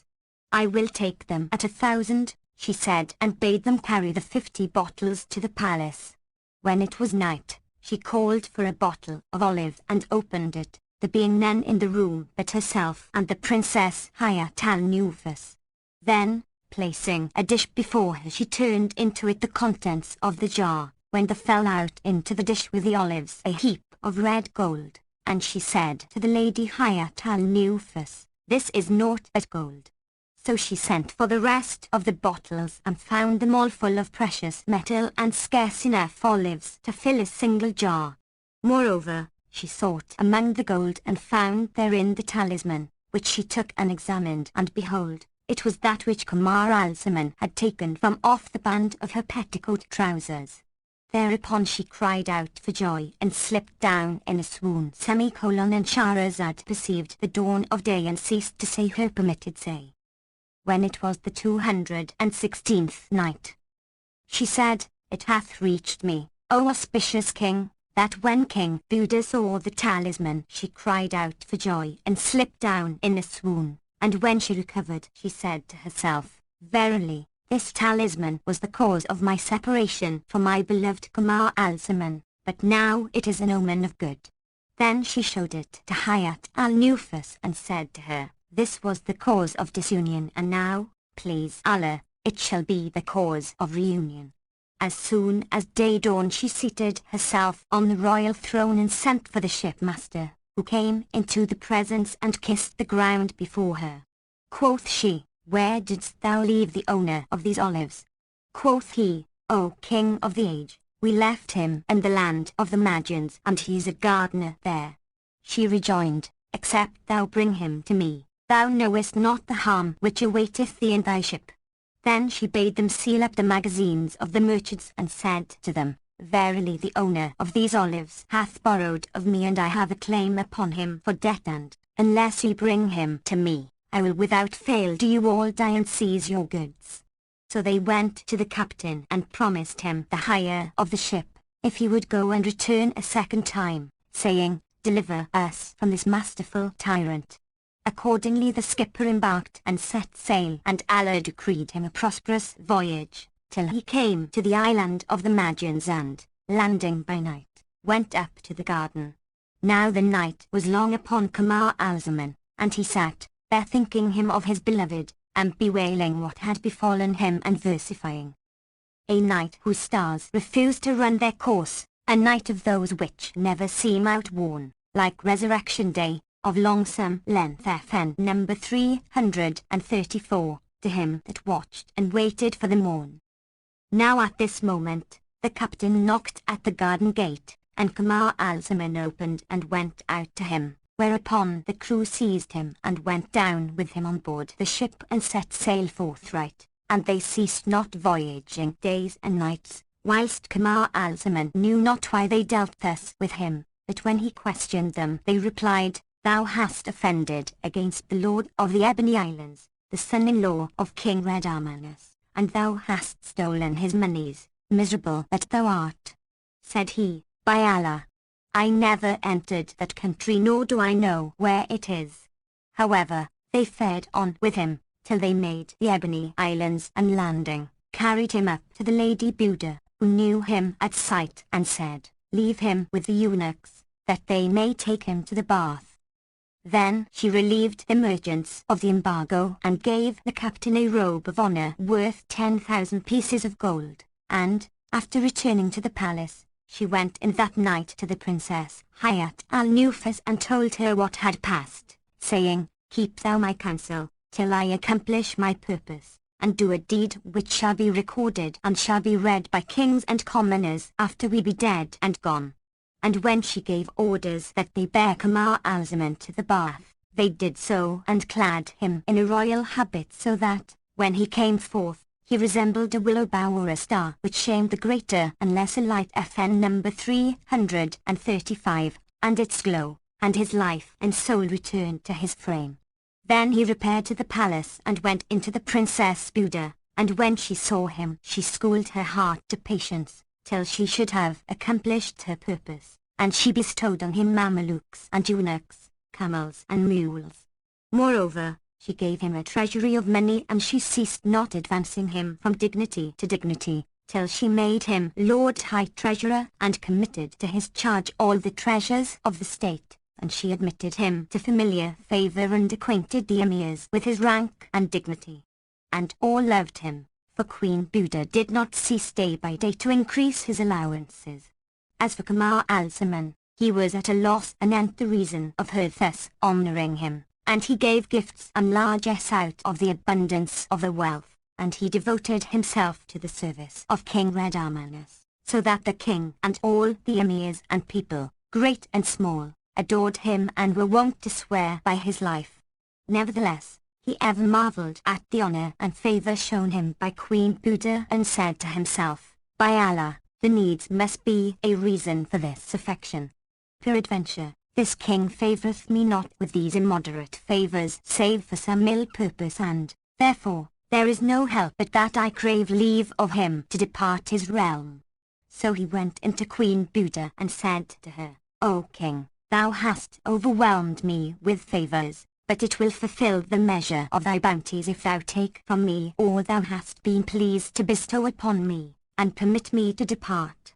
She smiled and asked, what maketh thee seek to depart and plunge into new perils, whenas thou art in the enjoyment of the highest favor and greatest prosperity? Answered Kamar al-Zaman, O king, verily this favor, if there be no reason for it, is indeed a wonder of wonders, more by token that thou hast advanced me to dignities such as befit men of age and experience, albeit I am as it were a young child. And Queen Buda rejoined, the reason is that I love thee for shine exceeding loveliness and thy surpassing beauty, and if thou wilt but grant me my desire of thy body, I will advance thee yet farther in honor and favor and largesse, and I will make thee wazir for all thy tender age, even as the folk made me sultan over them, and I no older than thou, so that nowadays there is nothing strange when children take the head, and by Allah, he was a gifted man who said, it seems as though of Lot's tribe were our days, and crave with love to advance the young in years. FN number 336. When Kamar al-Zaman heard these words, he was abashed and his cheeks flushed till they seemed a flame, and he said, I need not these favors which lead to the commission of sin. I will live poor in wealth but wealthy in virtue and honor. Quoth she, I am not to be duped by thy scruples, arising from prudery and coquettish ways, and Allah bless him who saith. To him I spake of coupling, but he said to me, how long this noyous long persistency? But when gold piece I showed him, he cried, who from the almighty sovereign heir shall flee? Now when Kamar al-Zaman heard these words and understood her verses and their import, he said, O king, I have not the habit of these doings, nor have I strength to bear these heavy burthens for which elder than I have proved unable. Then how will it be with my tender age? But she smiled at his speech and retorted, indeed, it is a matter right marvellous how error springeth from the disorder of man's intendiment. Since thou art a boy, why standest thou in fear of sin or the doing of things forbidden, seeing that thou art not yet come to years of canonical responsibility, and the offences of a child incur neither punishment nor reproof?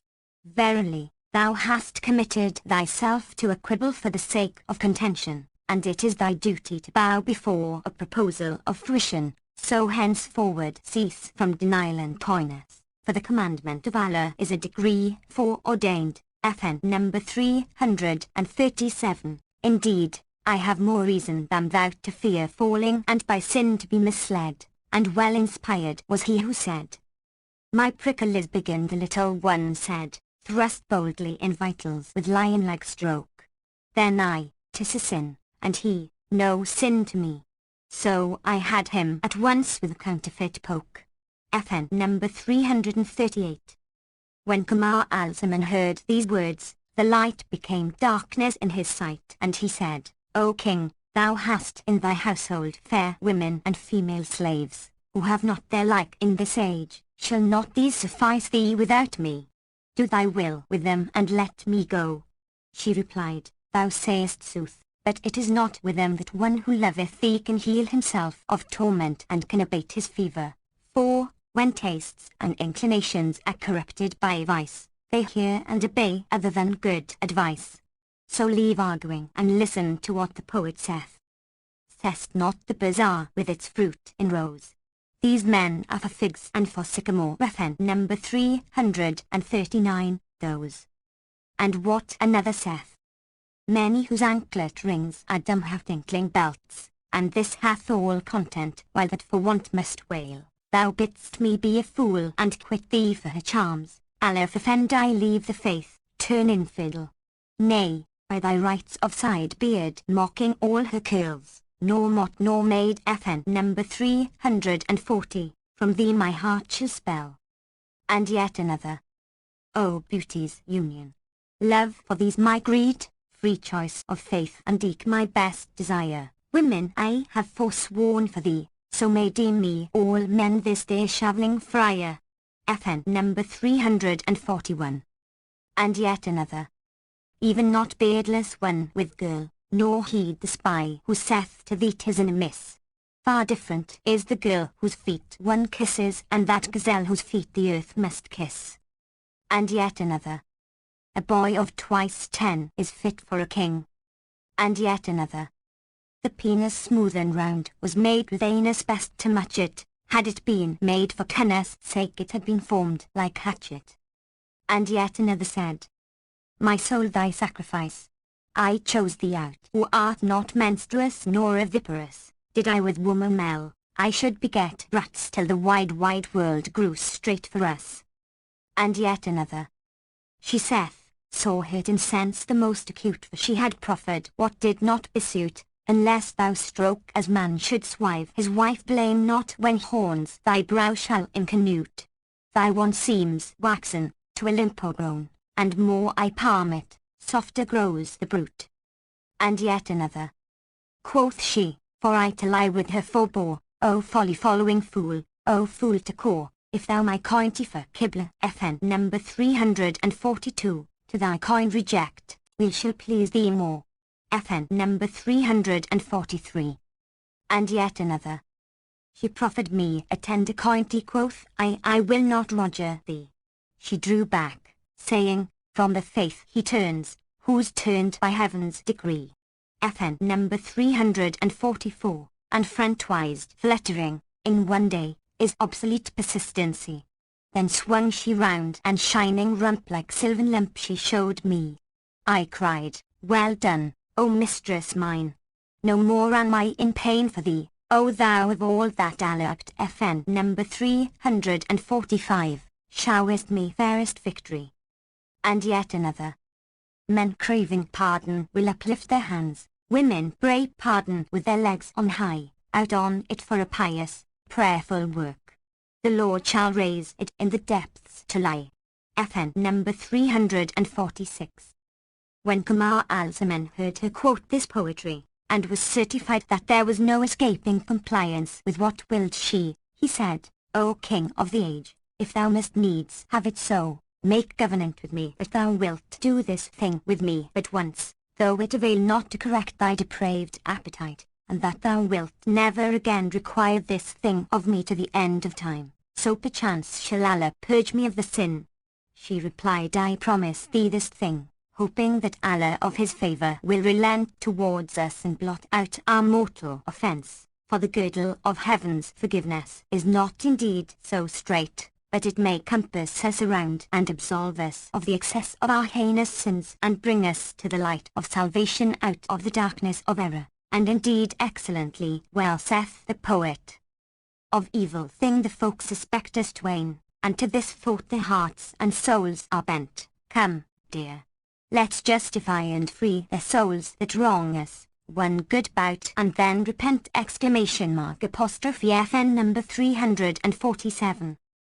Thereupon she made him an agreement and a covenant and swore a solemn oath by him who was self-existent, that this thing should befall betwixt them but once and never again for all time, and that the desire of him was driving her to death and perdition.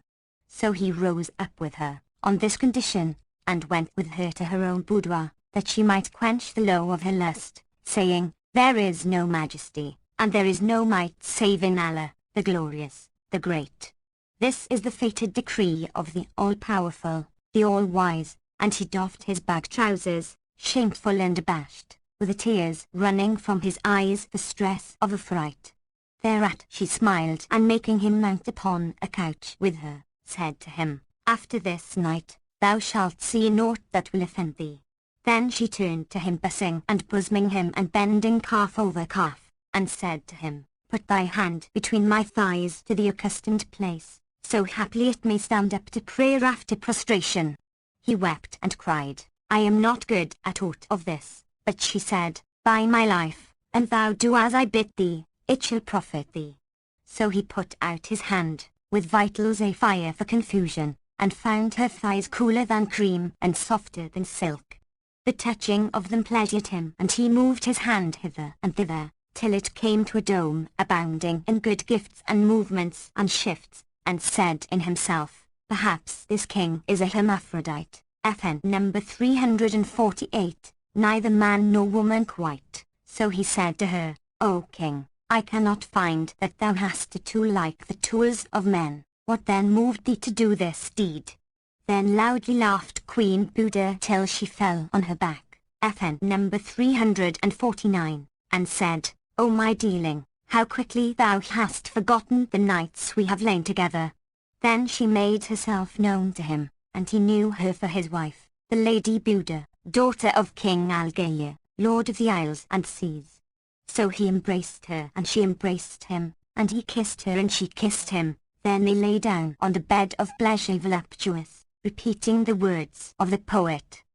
When his softly bending shape bid him close to my embrace, which clips him all about like the tendrils of the vine and shed a flood of softness on the hardness of his heart, he yielded, though at first he was minded to decline, and dreading lest the railers I should light upon his form, came armoured with caution to baffle his design. His waist makes moan of hinder cheeks that weigh upon his feet like heavy load of merchandise upon young Cameline, girt with his glances scimitar which seemed athirst for blood, and clad in mail of dusky curls that show the sheeniest shine. His fragrance wafted happy news of footstep coming nigh, and to him like a bird uncaged I flew in straightest line. I spread my cheek upon his path, beneath his sandal shoon, and lo!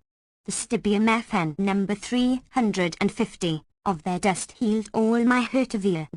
With one embrace again I bound the banner of our loves FN number 351, and loosed the knot of my delight that bound in bonds malign. Then bade I make high festival, and straight came flocking in pure joys that know not grizzled age FN number 352, nor aught of pain and pine. The full moon dotted with the stars the lips and pearly teeth that dance right joyously upon the bubbling face of wine. So in the prayer niche of their joys I yielded me to what would make the humblest penitent of sin most indign. I swear by all the signs FN number 353, of those glories in his face I'll ne'er forget the chapter into two Daliclus. FN number 354. Then Queen Buddha told Kamar al-Zaman all that had befallen her from beginning to end, and he did likewise, after which he began to upbraid her, saying, What moved thee to deal with me as thou hast done this night? She replied, Pardon me, for I did this by way of jest, and that pleasure and gladness might be increased. And when dawned the morn and day arose with its sheen and shone, she sent to King Redamanus, sire of the Lady Hayat al-Nufus, and acquainted him with the truth of the case and that she was wife to Kamar al-Zaman. Moreover, she told him their tale and the cause of their separation, and how his daughter was a virgin, pure as when she was born.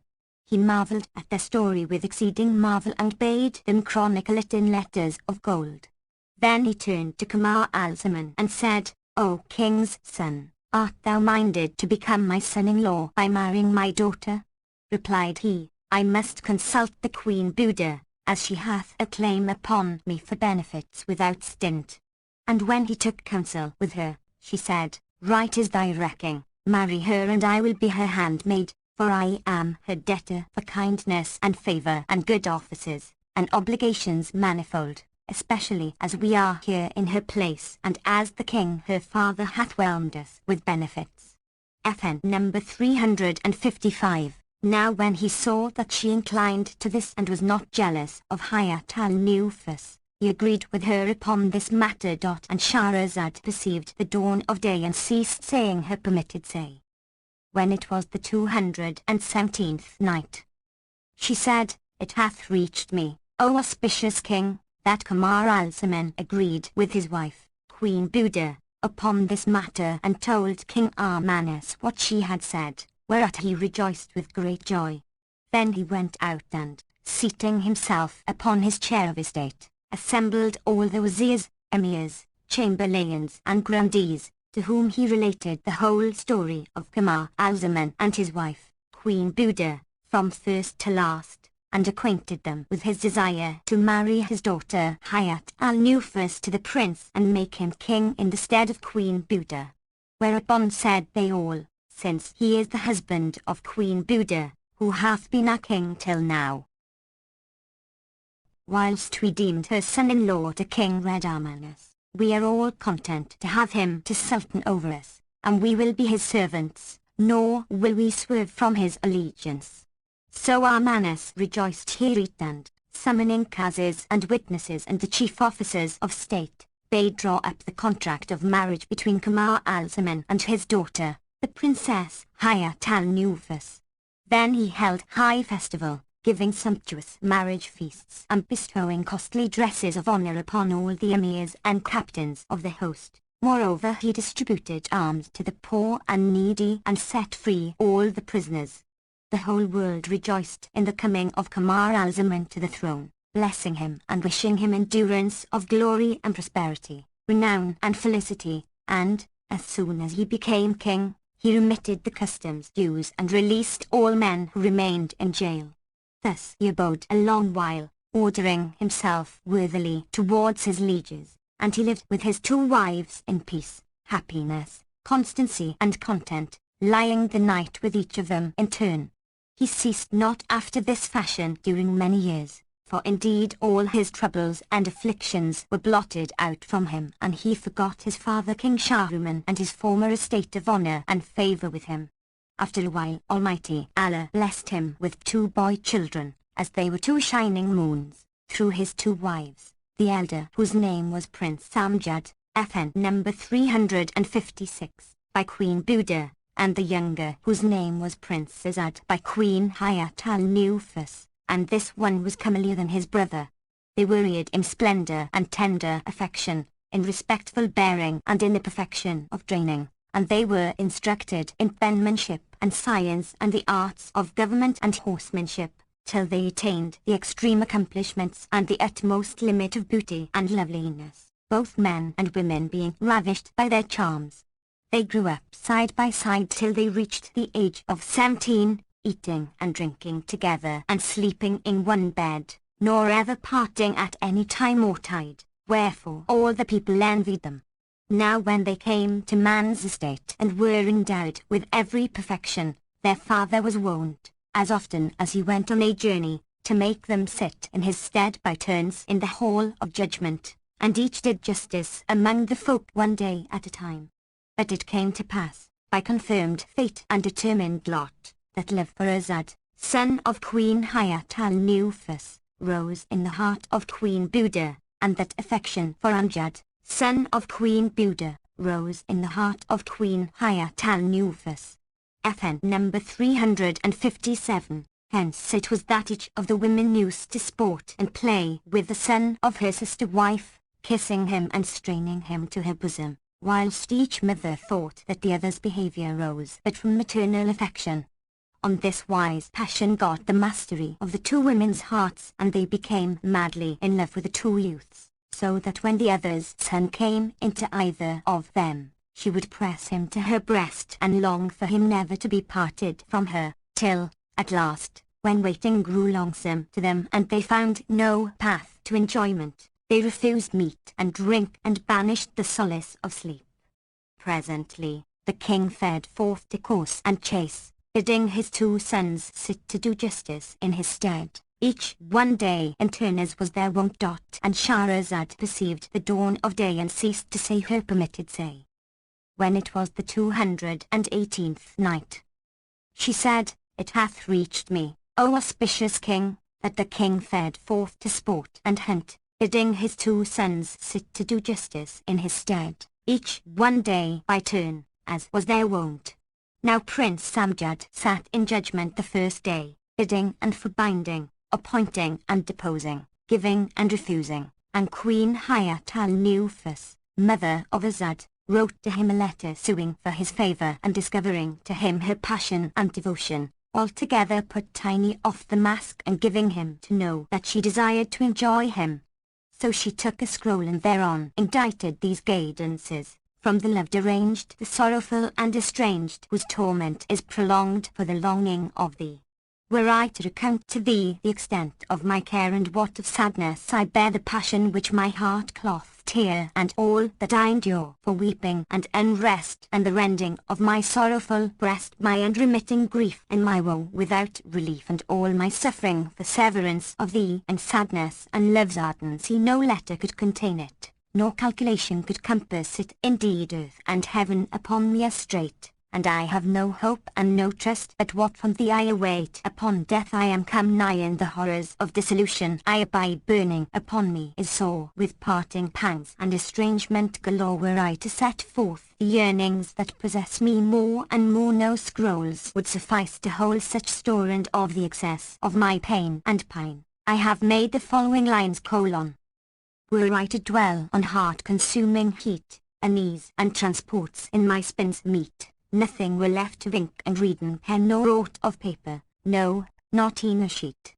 Then Queen Hayat al-Nufus wrapped up her letter in a niece of costly silk scented with musk and ambergris, and folded it up with her silken hair strings. FN number 358, whose cost swallowed down treasures, laid it in a handkerchief and gave it to a eunuch, bidding him bear it to Prince Amjad. And Shahrazad perceived the dawn of day and ceased saying her permitted say. When it was the 219th night, she said, It hath reached me, O auspicious king, that she gave her missive to the eunuch in waiting and bade him bear it to Prince Amjad. And that eunuch went forth ignoring what the future hid for him, for the omniscient ordereth events even as he willeth, and, going into the prince, kissed the ground between his hands and handed to him the letter. On receiving the kerchief he opened it and, reading the epistle and recognizing its gist, he was aware that his father's wife was essentially an adulteress and a traitress at heart to her husband, King Kamar al-Zaman.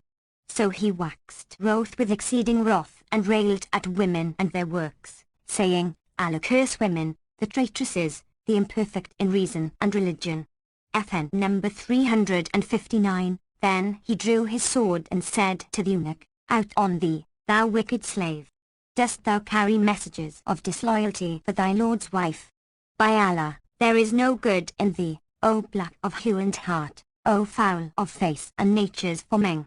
So he smote him on the neck and severed his head from his body. Then, folding the kerchief over its contents, he thrust it into his breast pocket and went into his own mother and told her what had passed, reviling and reproaching her, and saying, Each one of you is viler than the other, and, by Allah the Great and Glorious, did I not fear for ilmanneredly to transgress against the rights of my father, Kamar al-Zaman, and my brother, Prince Azad, I would assuredly go into her and cut off her head, even as I cut off that of her eunuch.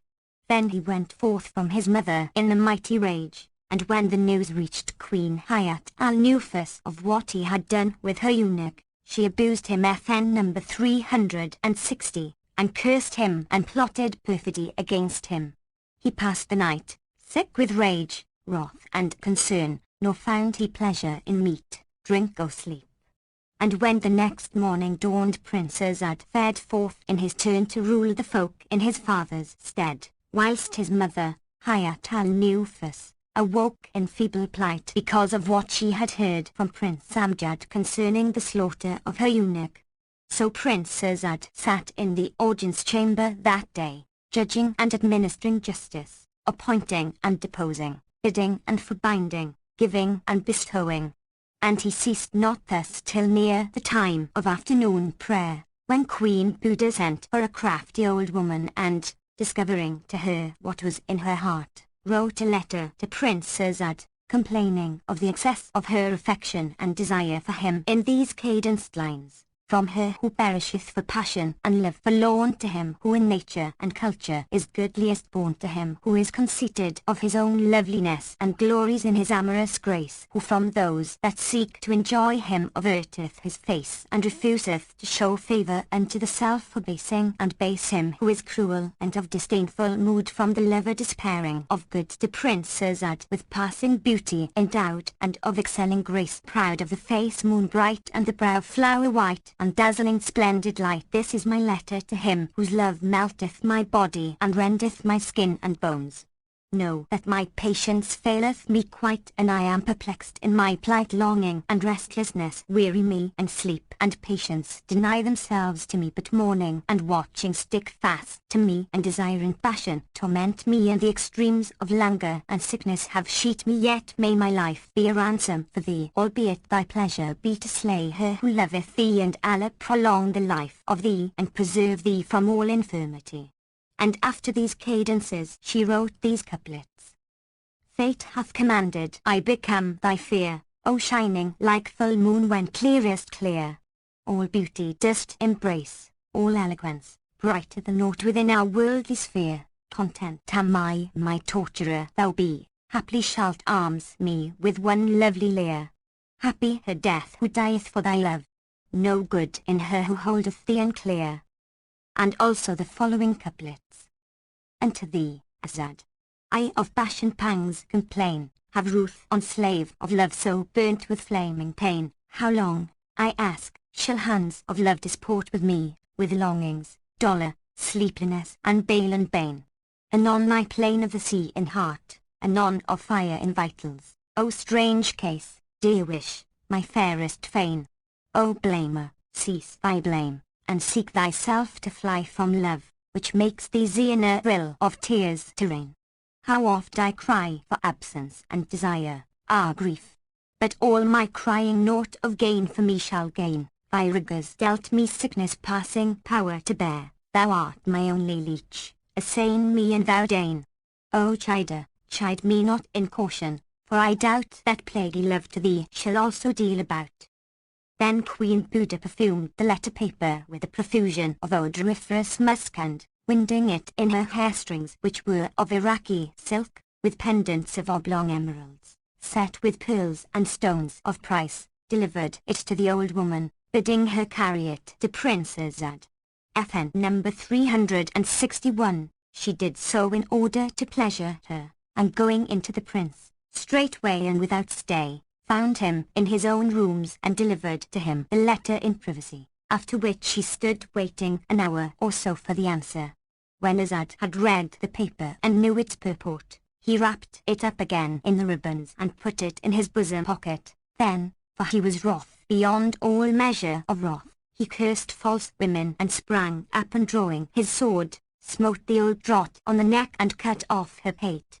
Thereupon he went into his mother, Queen Hayat al-Nufus, whom he found lying on her bed in feeble case, for that which had betided her with Prince Amjad, and railed at her and cursed her, after which he left her and foregathered with his brother, to whom he related all that had befallen him with Queen Buddha, adding, By Allah, O my brother, but that I was ashamed before thee, I had gone into her forthright and had smitten her head off her shoulders.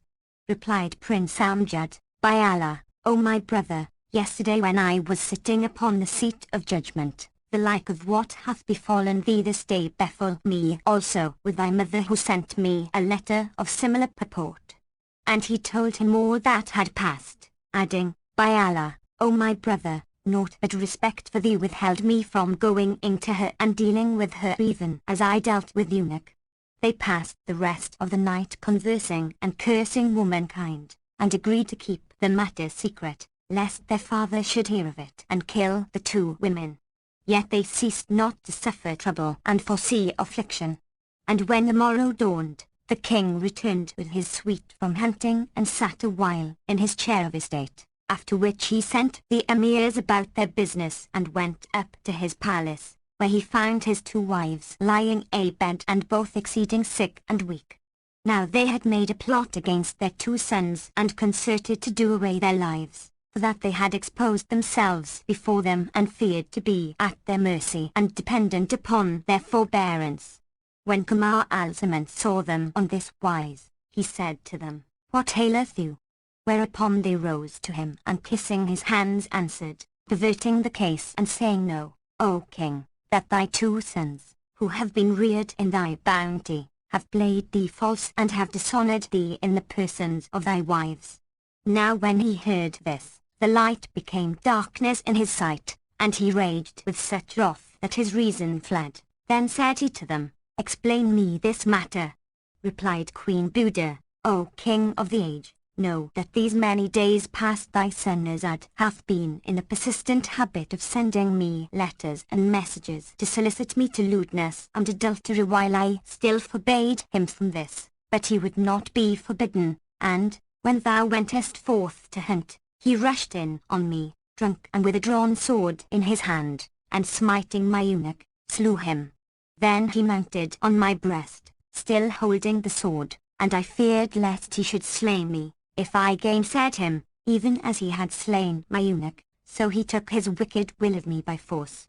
And now if thou do me not justice on him, O king, I will slay myself with my own hand, for I have no need of life in the world after this foul deed." And Queen Hayat al-Nufus, choking with tears, told him respecting Prince Amjad a story like that of her sister wife. And Shahrazad perceived the dawn of day and ceased to say her permitted say. When it was the 220th night, she said, "It hath reached me, O auspicious king, that Queen Hayat al-Nufus told her husband, King Kamar al-Zaman, a story like that of her sister in wedlock, Buda, and, quoth she, the same thing befell me with thy son Amjad." After which she took to weeping and wailing and said, "Except thou do me justice on him, I will tell my father, King Redamanus." Then both women wept with sore weeping before King Kamar al-Zaman, who, when he saw their tears and heard their words, concluded that their story was true, and, waxing wroth beyond measure of wrath, went forth thinking to fall upon his two sons and put them to death. On his way he met his father-in-law, King Armanus, who, hearing of his return from the chase, had come to salute him at that very hour, and, seeing him with naked brand in hand and blood dripping from his nostrils, for excess of rage, asked what ailed him. So Kamar al-Zaman told him all that his sons Amjad and Azad had done, and added, "And here I am now going into them to slay them in the foulest way and make of them the most shameful of examples." Quoth King Redamanus, and indeed he too was wroth with them, "Thou dost well, O my son, and may Allah not bless them nor any sons that do such deed against their father's honour. But, O my son, the sayer of the old saw saith, whoso looketh not to the end hath not fortune to friend. In any case, they are thy sons, and it befitteth not that thou kill them with thine own hand, lest thou drink of their death agony." FN number 362, and anon repent of having slain them, whereas repentance availeth thee naught. Rather do thou send them with one of thy Mamelukes into the desert, and let him kill them there out of thy sight. For, as saith the adage, out of sight of my friend is better and pleasanter. FN number 363. And when Kamar al-Zaman heard his father-in-law's words, he knew them to be just, so he sheathed his sword and turning back, sat down upon the throne of his realm. There he summoned his treasurer, a very old man, versed in affairs and in fortune's vicissitudes, to whom he said, "Go in to my sons, Amjad and Azad, bind their hands behind them with strong bonds, lay them in 2 chests, and load them upon the mule. Then take horse thou, and carry them into mid-desert, where do thou kill them both, and fill 2 vials with their blood, and bring the same to me in haste. Replied the treasurer, I hear and I obey. And he rose up hurriedly and went out forthright to seek the princes, and, on his road, he met them coming out of the palace vestibule, for they had donned their best clothes and their richest, and they were on their way to salute their sire and give him joy of his safe return from his going forth to hunt. Now when he saw them, he laid hands on them, saying, Me sons, know ye that I am but a slave commanded, and that your father hath laid a commandment on me. Will ye obey his commandment? They said, Yes, whereupon he went up to them and, after pinioning their arms, laid them in the chests which he loaded on the back of a mule he had taken from the city. And he ceased not carrying them into the open country till near noon, when he halted in a waste and desolate place and, dismounting from his mare, let down the 2 chests from the mule's back. Then he opened them and took out Amjad and Izad. And when he looked upon them he wept sore for their beauty and loveliness. Then drawing his sword he said to them, By Allah, O my lords, indeed it is hard for me to deal so evilly by you, but I am to be excused in this matter, being but a slave commanded, for that your father King Kamar al-Zaman hath bidden me strike off your heads. They replied, O Emir, to the king's binding, for we bear with patience that which Allah, to whom be honour, might and glory, hath decreed to us, and thou art quit of our blood. Then they embraced and bade each other farewell, and Izad said to the treasurer, Allah upon thee, O uncle, spare me the sight of my brother's death agony and make me not drink of his anguish, but kill me first, for that were the easier for me. And Amjad said the like and entreated the treasurer to kill him before Izad, saying, My brother is younger than I, so make me not taste of his anguish. And they both wept bitter tears whilst the treasurer wept for their weeping. And Shahrazad perceived the dawn of day and ceased saying her permitted say. When it was the 221st night, she said, It hath reached me, O auspicious king, that the treasurer wept for their weeping. Then the 2 brothers embraced and bade farewell, and one said to the other, All this cometh of the malice of those traitresses, my mother and thy mother, and this is the reward of my forbearance towards thy mother and of thy forbearance towards my mother. But there is no might and there is no majesty save in Allah, the glorious, the great. Verily, we are Allah's and unto him we are returning. FN number 364, and Izad embraced his brother, sobbing and repeating these couplets. O thou to whom sad trembling wights in fear complain, O ever ready whatso cometh to sustain, the sole resource for me is at thy door to knock, at whose door knock thou to open wilt not deign. O thou whose grace is treasured in the one word, be. FN number 365, favour me, I beseech, in thee all weals contain. Now when Amjad heard his brothers weeping he wept also, and pressing him to his bosom repeated these 2 couplets. O thou whose boons to me are more than one, whose gifts and favours have no count nor bound, no stroke of all fate's strokes e'er fell on me, but thee to take me by the hand I found. Then said Amjad to the treasurer, I conjure thee by the one, omnipotent, the Lord of mercy, the beneficent, slay me before my brother Izad, so haply shall the fire be quenched in my heart's core and in this life burn no more. But Izad wept and exclaimed, Not so, I will die first. Whereupon quoth Amjad, It were best that I embrace thee and thou embrace me, so the sword may fall upon us and slay us both at a single stroke. Thereupon they embraced, face to face, and clung to each other straitly, whilst the treasurer tied up the twain and bound them fast with cords, weeping the while. Then he drew his blade and said to them, By Allah, O my lords, it is indeed hard to me to slay you. But have ye no last wishes that I may fulfill, or charges which I may carry out, or message which I may deliver? Replied Amjad, We have no wish, And my only charge to thee is that thou set my brother below and me above him, that the blow may fall on me first. And when thou hast killed us and returnest to the king and he asketh thee, what shieldest thou from them before their death?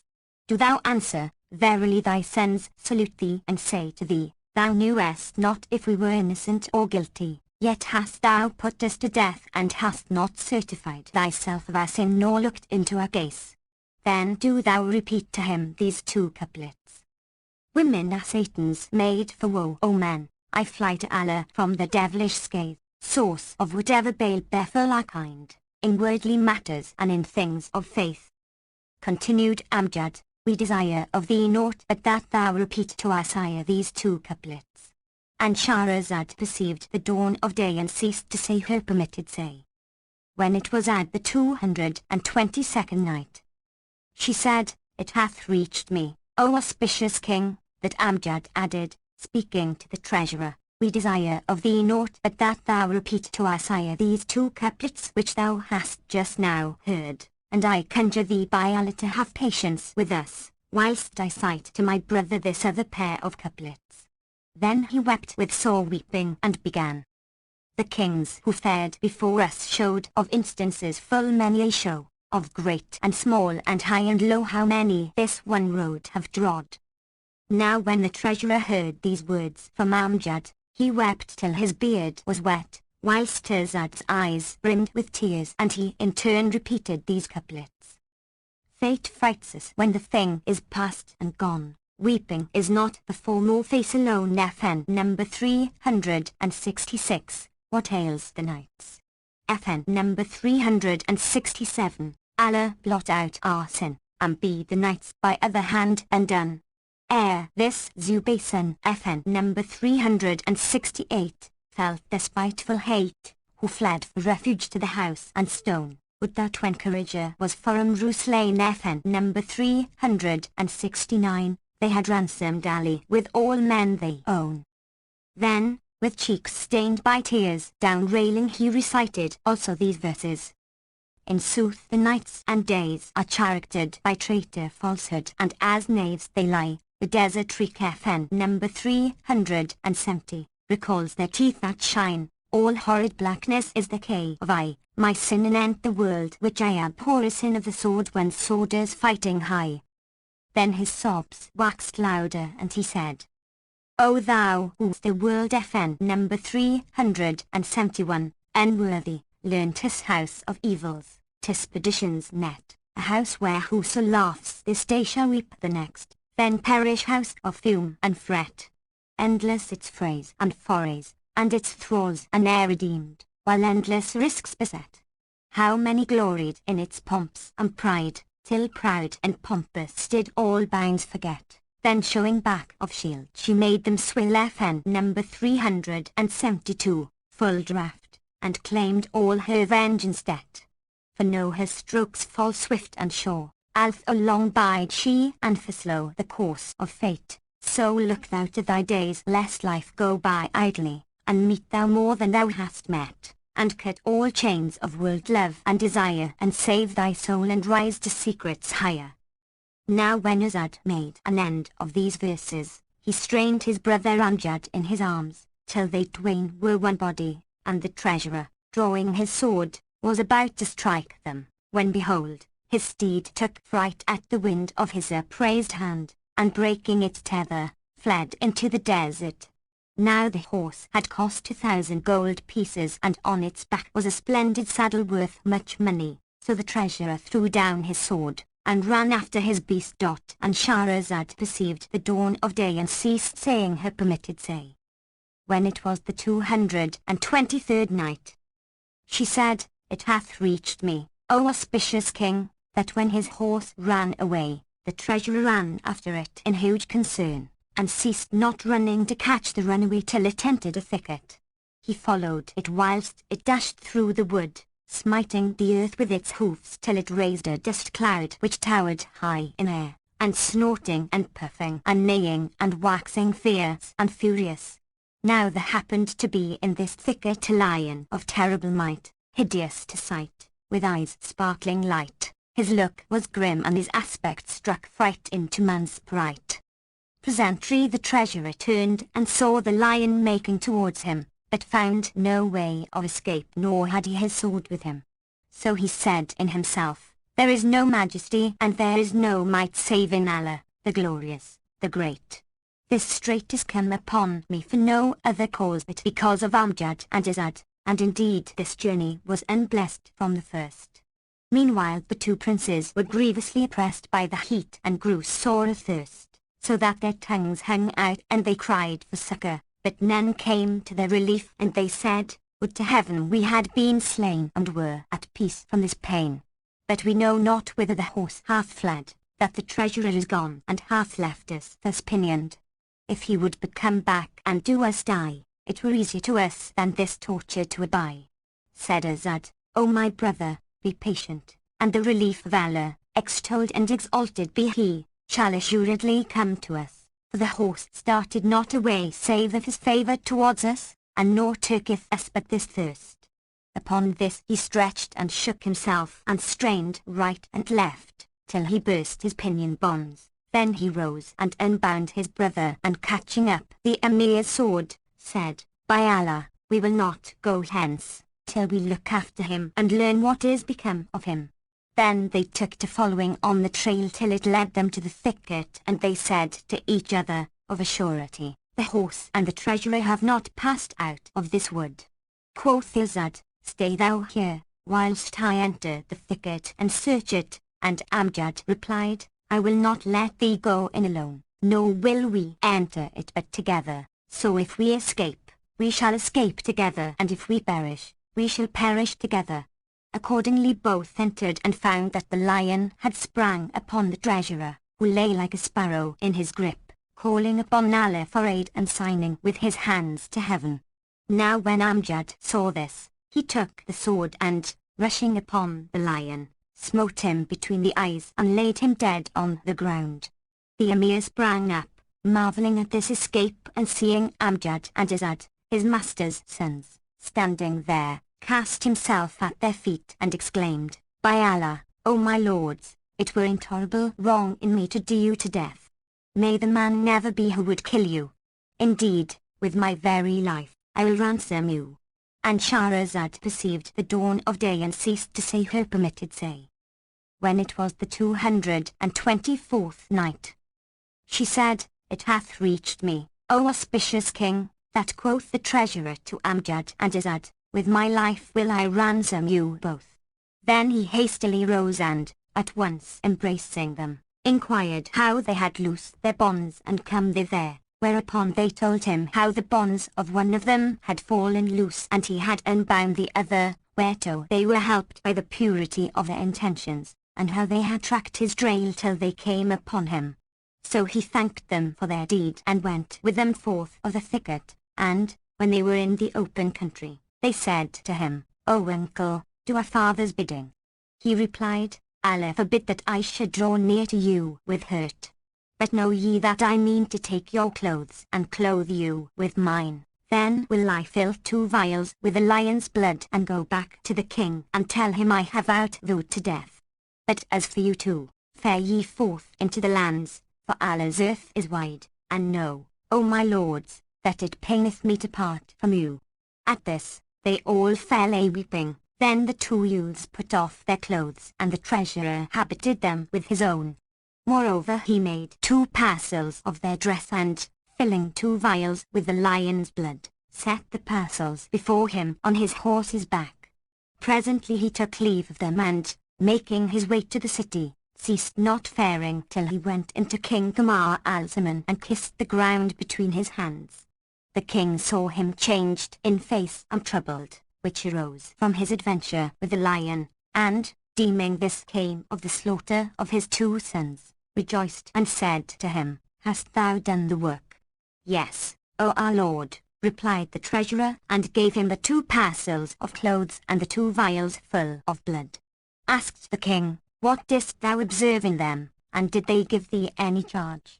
Answered the treasurer, "I found them patient and resigned to what came down upon them, and they said to me, 'Verily, our father is excusable, bear him our salutation and say to him, Thou art quit of our killing. But we charge thee repeat to him these couplets. Verily women are devils created for us. We seek refuge with God from the artifice of the devils. They are the source of all the misfortunes that have appeared among mankind in the affairs of the world and of religion. FN number 373. When the king heard these words of the treasurer, he bowed his head earthwards a long while and knew his son's words to mean that they had been wrongfully put to death. Then he bethought himself of the perfidy of women and the calamities brought about by them, and he took the 2 parcels and opened them and fell to turning over his son's clothes and weeping, and Shahrazad perceived the dawn of day and ceased saying her permitted say. When it was the 225th night, she said, It hath reached me, O auspicious king, that when King Kamal Azaman opened the 2 bundles and fell to turning over his son's clothes and weeping, it so came to pass that he found, in the pocket of his son Azad's raiment, a letter in the hand of his wife enclosing her hair strings. So he opened and read it, and understanding the contents knew that the prince had been falsely accused and wrongously.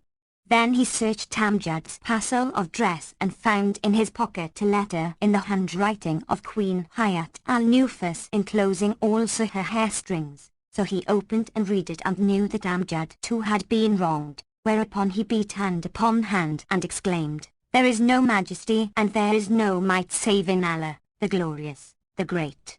I have slain my sons unjustly. And he buffeted his face, crying out, Alas, my sons!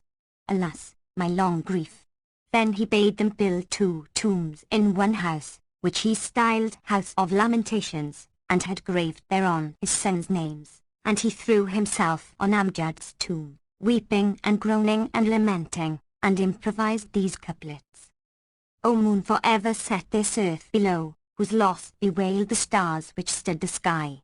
O wand, which broken, ne'er with bend and wave shall fascinate the ravished gazer's eye, thee Zion for jealousy I reft of thee, nor shall they till next life thy sight descry. I'm drowned in sea of tears for infamy, wherefore, indeed in Sahira's stead FN number 374, I lie.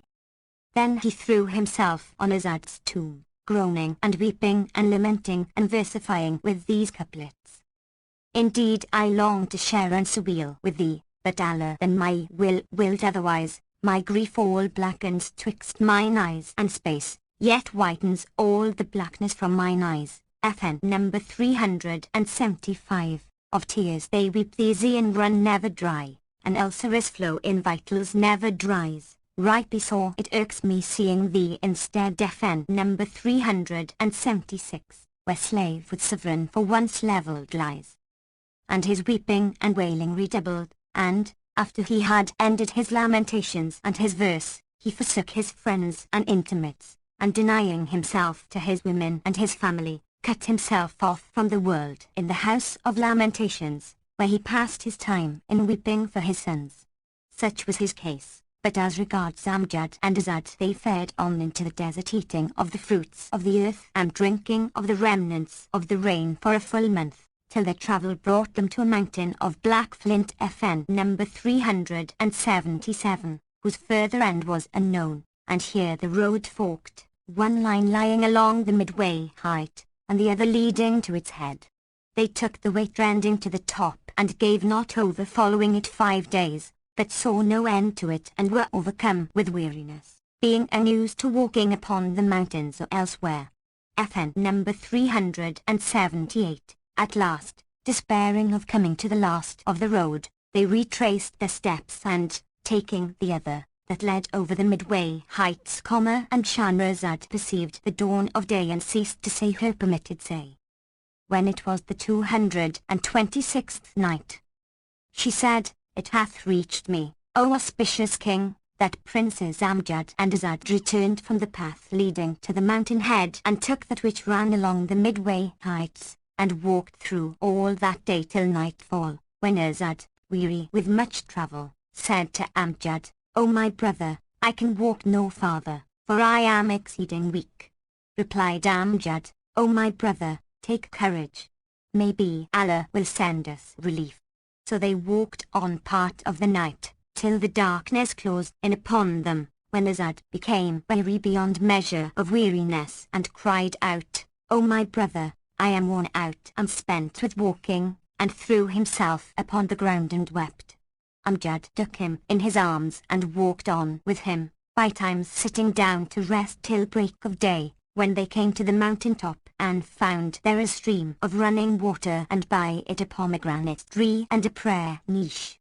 FN number 379, they could hardly believe their eyes when they saw it, but, sitting down by that spring, drank of its water and ate of the fruit of that granado tree, after which they lay on the ground and slept till sunrise, when they washed and bathed in the spring and, eating of the pomegranates, slept again till the time of mid-afternoon prayer. Then they thought to continue their journey, but Azad could not walk, for both his feet were swollen. So they abode the 3 days till they rested, after which they set out again and fared on over the mountain days and nights, tortured by and like to die of thirst, till they sighted a city gleaming afar off, at which they rejoiced and made towards it. When they drew near it, they thanked Allah, be his name exalted, and Amjad said to Azad, "O my brother, sit here, whilst I go to yonder city and see what it is and whose it is and where we are in Allah's wide world, that we may know through what lands we have passed in crossing this mountain, whose skirts had we followed, we had not reached this city in a whole year. So praise be Allah for safety." Replied Azad, "By Allah, O my brother, none shall go down into that city save myself, and may I be thy ransom. If thou leave me alone, be it only for an hour, I shall imagine 1,000 things and be drowned in a torrent of anxiety on shine account, for I cannot brook shine absence from me." Amjad rejoined, "Go then and tarry not." So Azad took some gold pieces, and leaving his brother to await him, descended the mountain and ceased not faring on till he entered the city. As he threaded the streets he was met by an old man aged decrepit, whose beard flowed down upon his breast and forked in twain. FN number 380. He bore a walking staff in his hand and was richly clad, with a great red turban on his head. When Azad saw him, he wondered at his dress and his mien. Nevertheless, he went up to him and saluting him said, "Where be the way to the market, O my master?" Hearing these words the sheikh smiled in his face and replied, "O my son, meseemeth thou art a stranger?" Azad rejoined, "Yes, I am a stranger." And Shahrazad perceived the dawn of day and ceased saying her permitted say. When it was the 227th night, she said, "It hath reached me, O auspicious king, that the sheikh who met Azad smiled in his face and said to him, "O my son, meseemeth thou art a stranger?" And Azad replied, "Yes, I am a stranger." Then rejoined the old man, "Verily, thou gladdenest our country with thy presence, O my son, and thou desolatest shine own land by reason of shine absence. What wantest thou of the market?" Quoth Azad, "O uncle, I have a brother, with whom I have come from a far land and with whom I have journeyed these 3 months, and, when we sighted this city, I left him, who is my elder brother, upon the mountain and came hither, purposing to buy victual and what else, and return therewith to him, that we might feed thereon."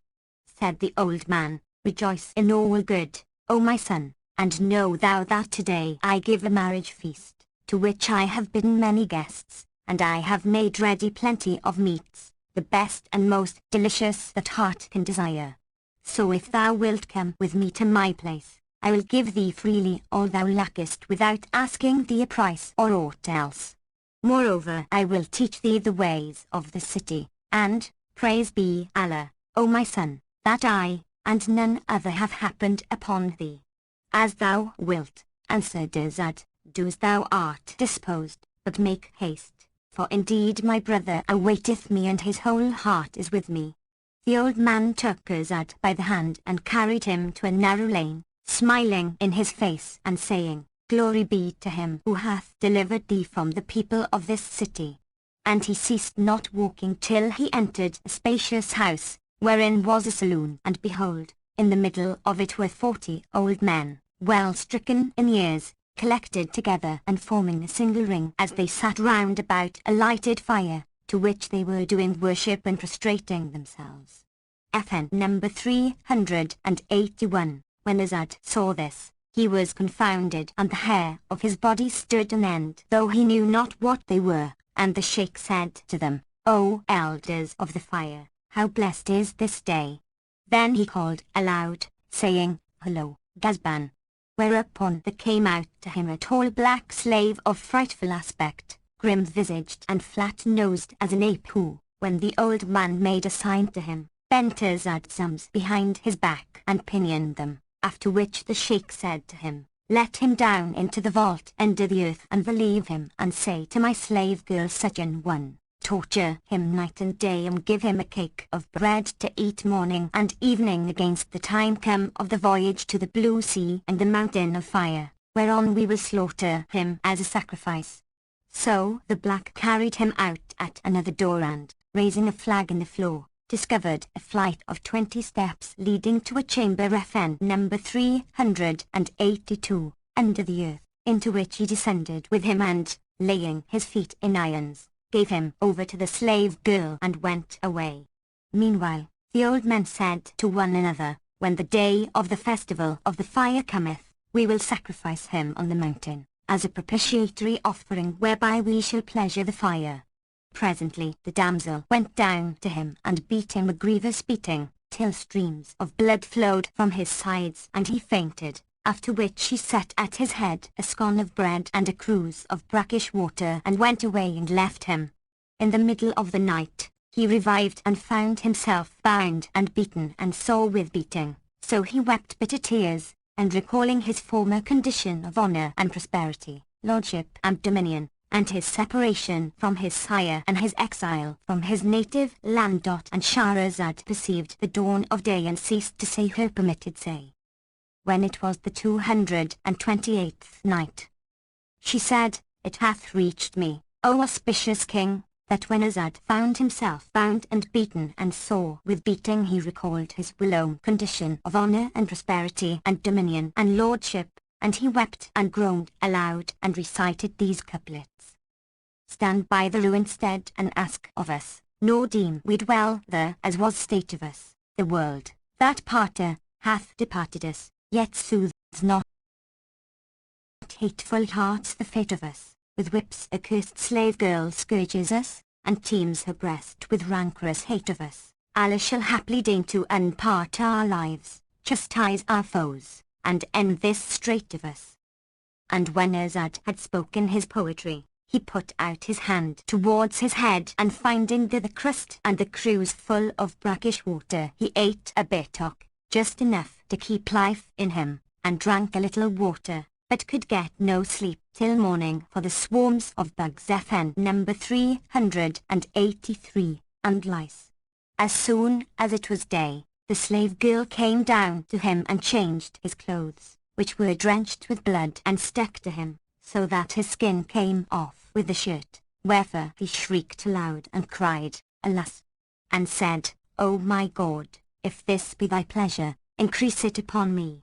O Lord, verily thou art not unmindful of him that oppresseth me, do thou then avenge me upon him. And he groaned and repeated the following verses. Patient, O Allah, to thy destiny I bow, suffice me what thou deign decree, patient to bear thy will, O Lord of me, patient to burn on coals of Gaza tree. They wrong me, visit me with hurt and harm, haply thy grace from them shall set me free. Far be's, O Lord, from thee to spare the wronger, O Lord of destiny, my hopes in thee. And what another saith, bethink thee not of worldly state, leave everything to course of fate, for oft a thing that irketh thee shall in content eventuate, and oft what strait is shall expand, and what expanded is wax strait. Allah will do what wills his will, so be not thou importunate. The joy the view of coming weal shall make forget past bale and bait.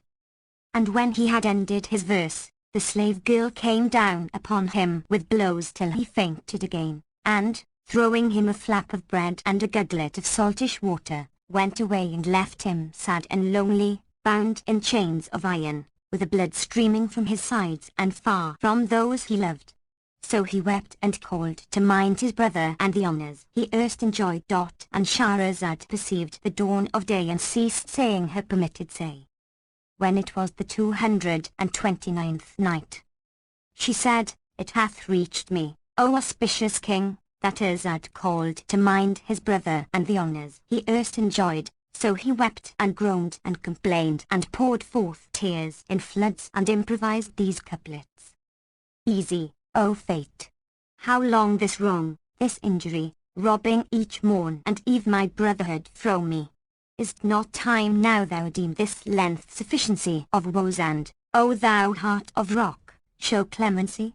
My friends thou wrongedst when thou madst each enemy mock and exult me for thy wrongs, thy tyranny. My foeman's heart is solaced by the things he saw in me, of strangerhood and lonely misery. Suffice thee not what came upon my head of dole, friends lost forevermore, eyes wan and pale of blee. But mist in prison cast so narrow there is naught save hand to bite, with bitten hand for company, and tears that tempest down like goodly gift of cloud, and longing thirst whose fires weet no satiety. Regretful yearnings, sing gulfs and unceasing sighs, repine, remembrance and pain's very ecstasy, desire I suffer sore and melancholy deep, and I must bide a prey to endless frenzy. I find me ne'er a friend who looks with piteous eye, and seeks my presence to allay my misery. Say, liveth any intimate with trusty love who for mine ills will groan, my sleepless malady? To whom moan I can make and, peradventure, he shall pity eyes that sight of sleep can never see?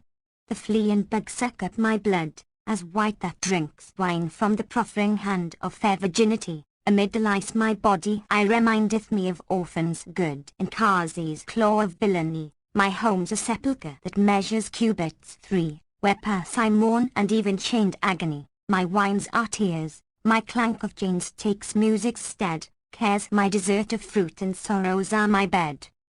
And when he had versed his verse and had prosed his prose, he again groaned and complained and remembered he had been and how he had been parted from his brother.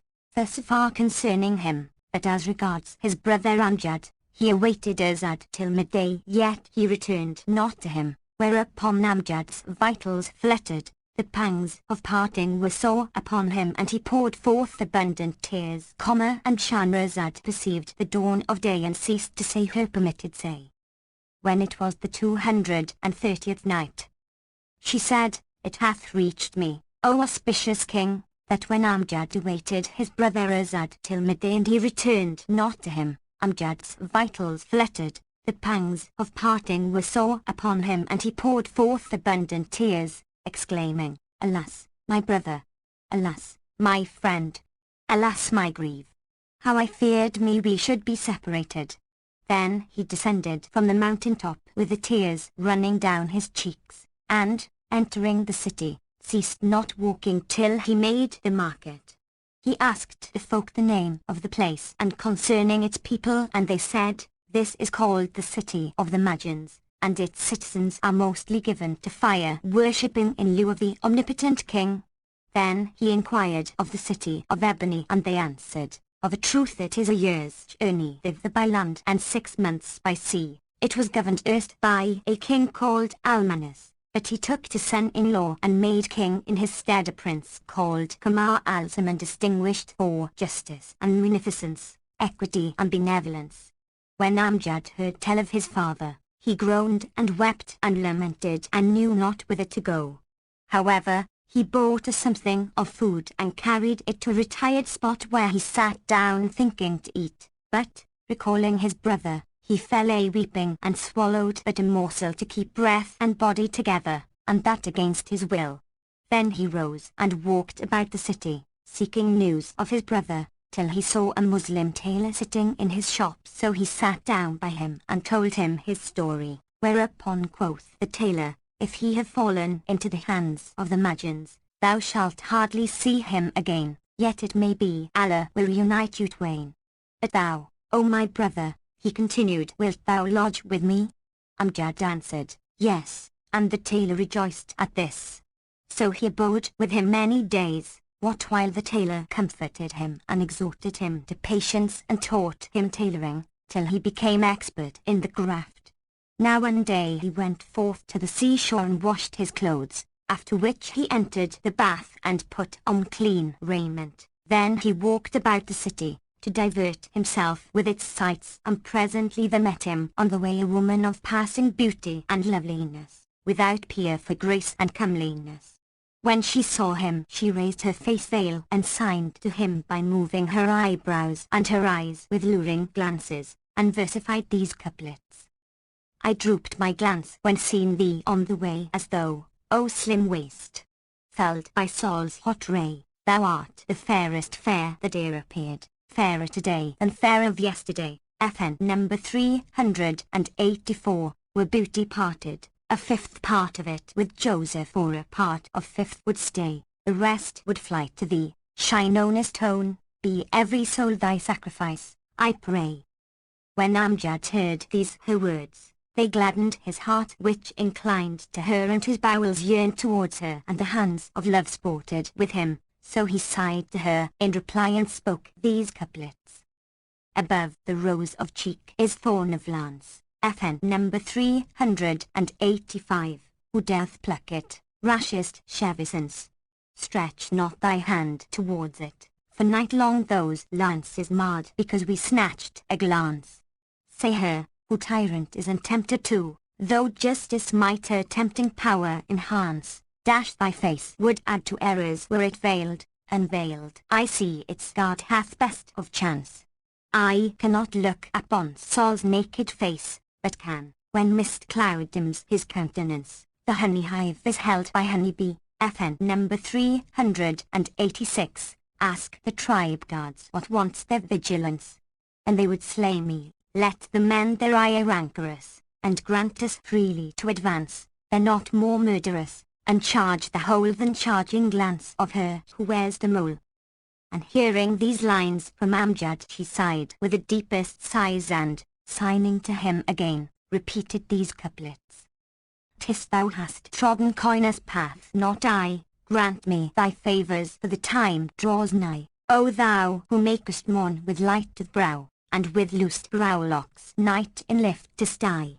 Thine idle aspect made of me thy slave, tempting as tempt'st me in days gone by. 'Tis just my liver fry with hottest love, who worship fire for God must fire abye. Thou sellest like of me for worthless price, if thou must sell, ask high of those who buy." When Amjad heard these her words, he said to her, "Wilt thou come to my lodging, or shall I go with thee to shine?"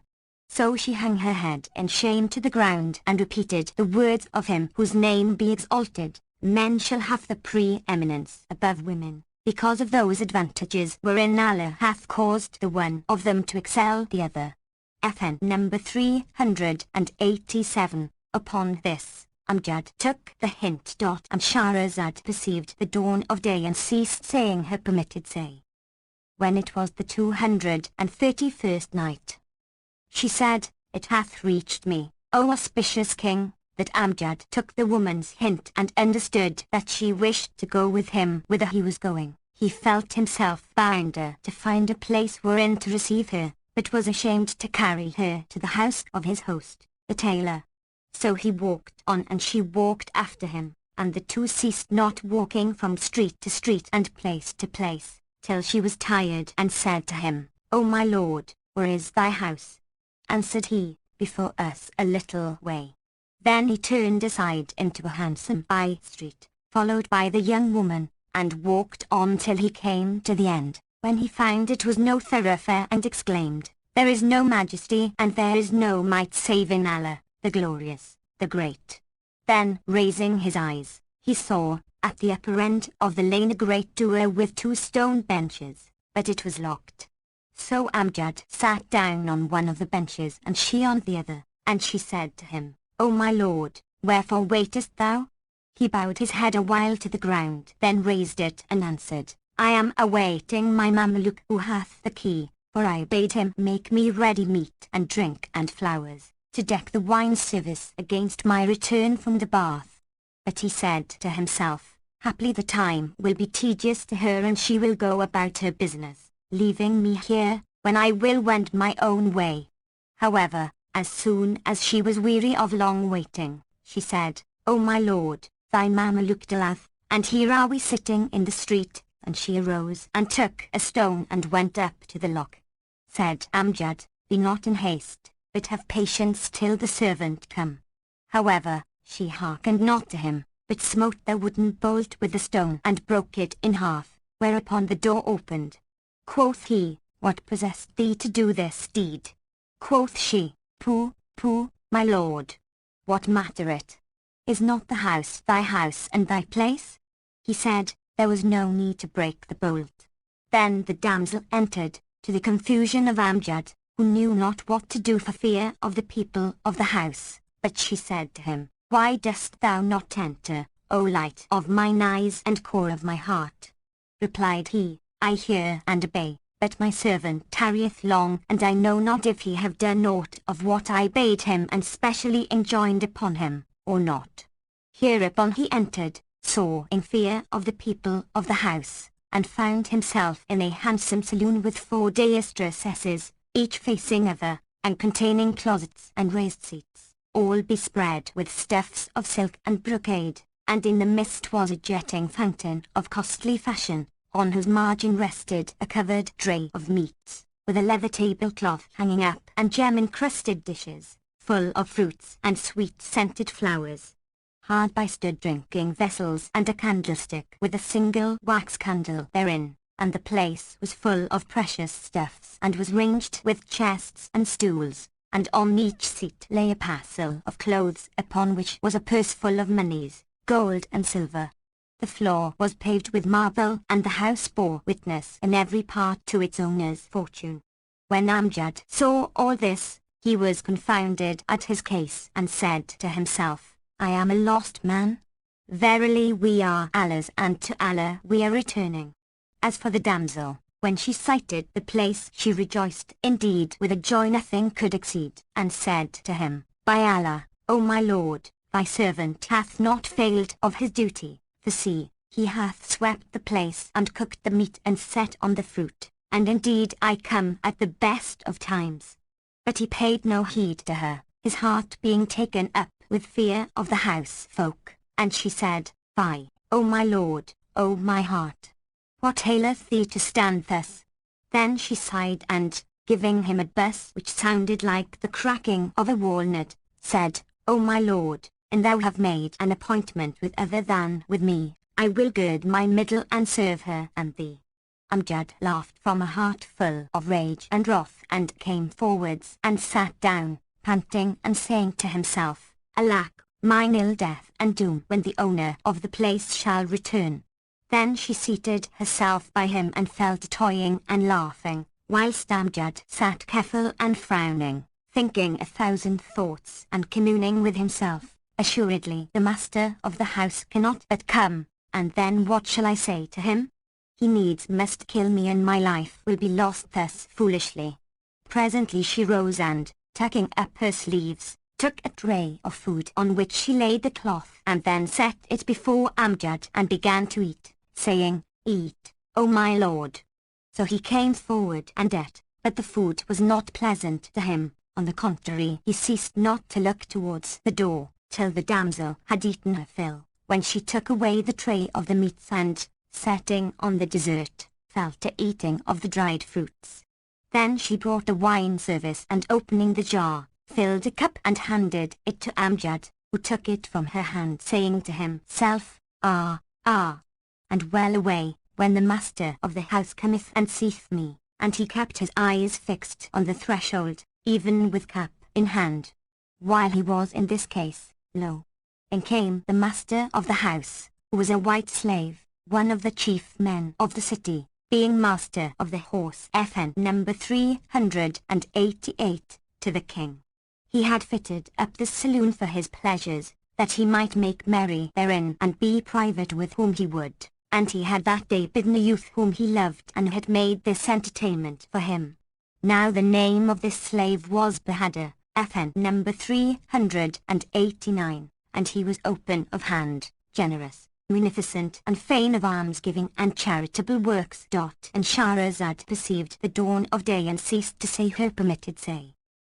When it was the 232nd night, she said, It hath reached me, O auspicious king, that when Bahadur, the master of the horse and the owner of the house, came to the door of the saloon and found it open, he entered slowly and softly, and looking in, with head advanced and outstretched neck, saw Amjad and the girl sitting before the dish of fruit and the wine jar in front of them.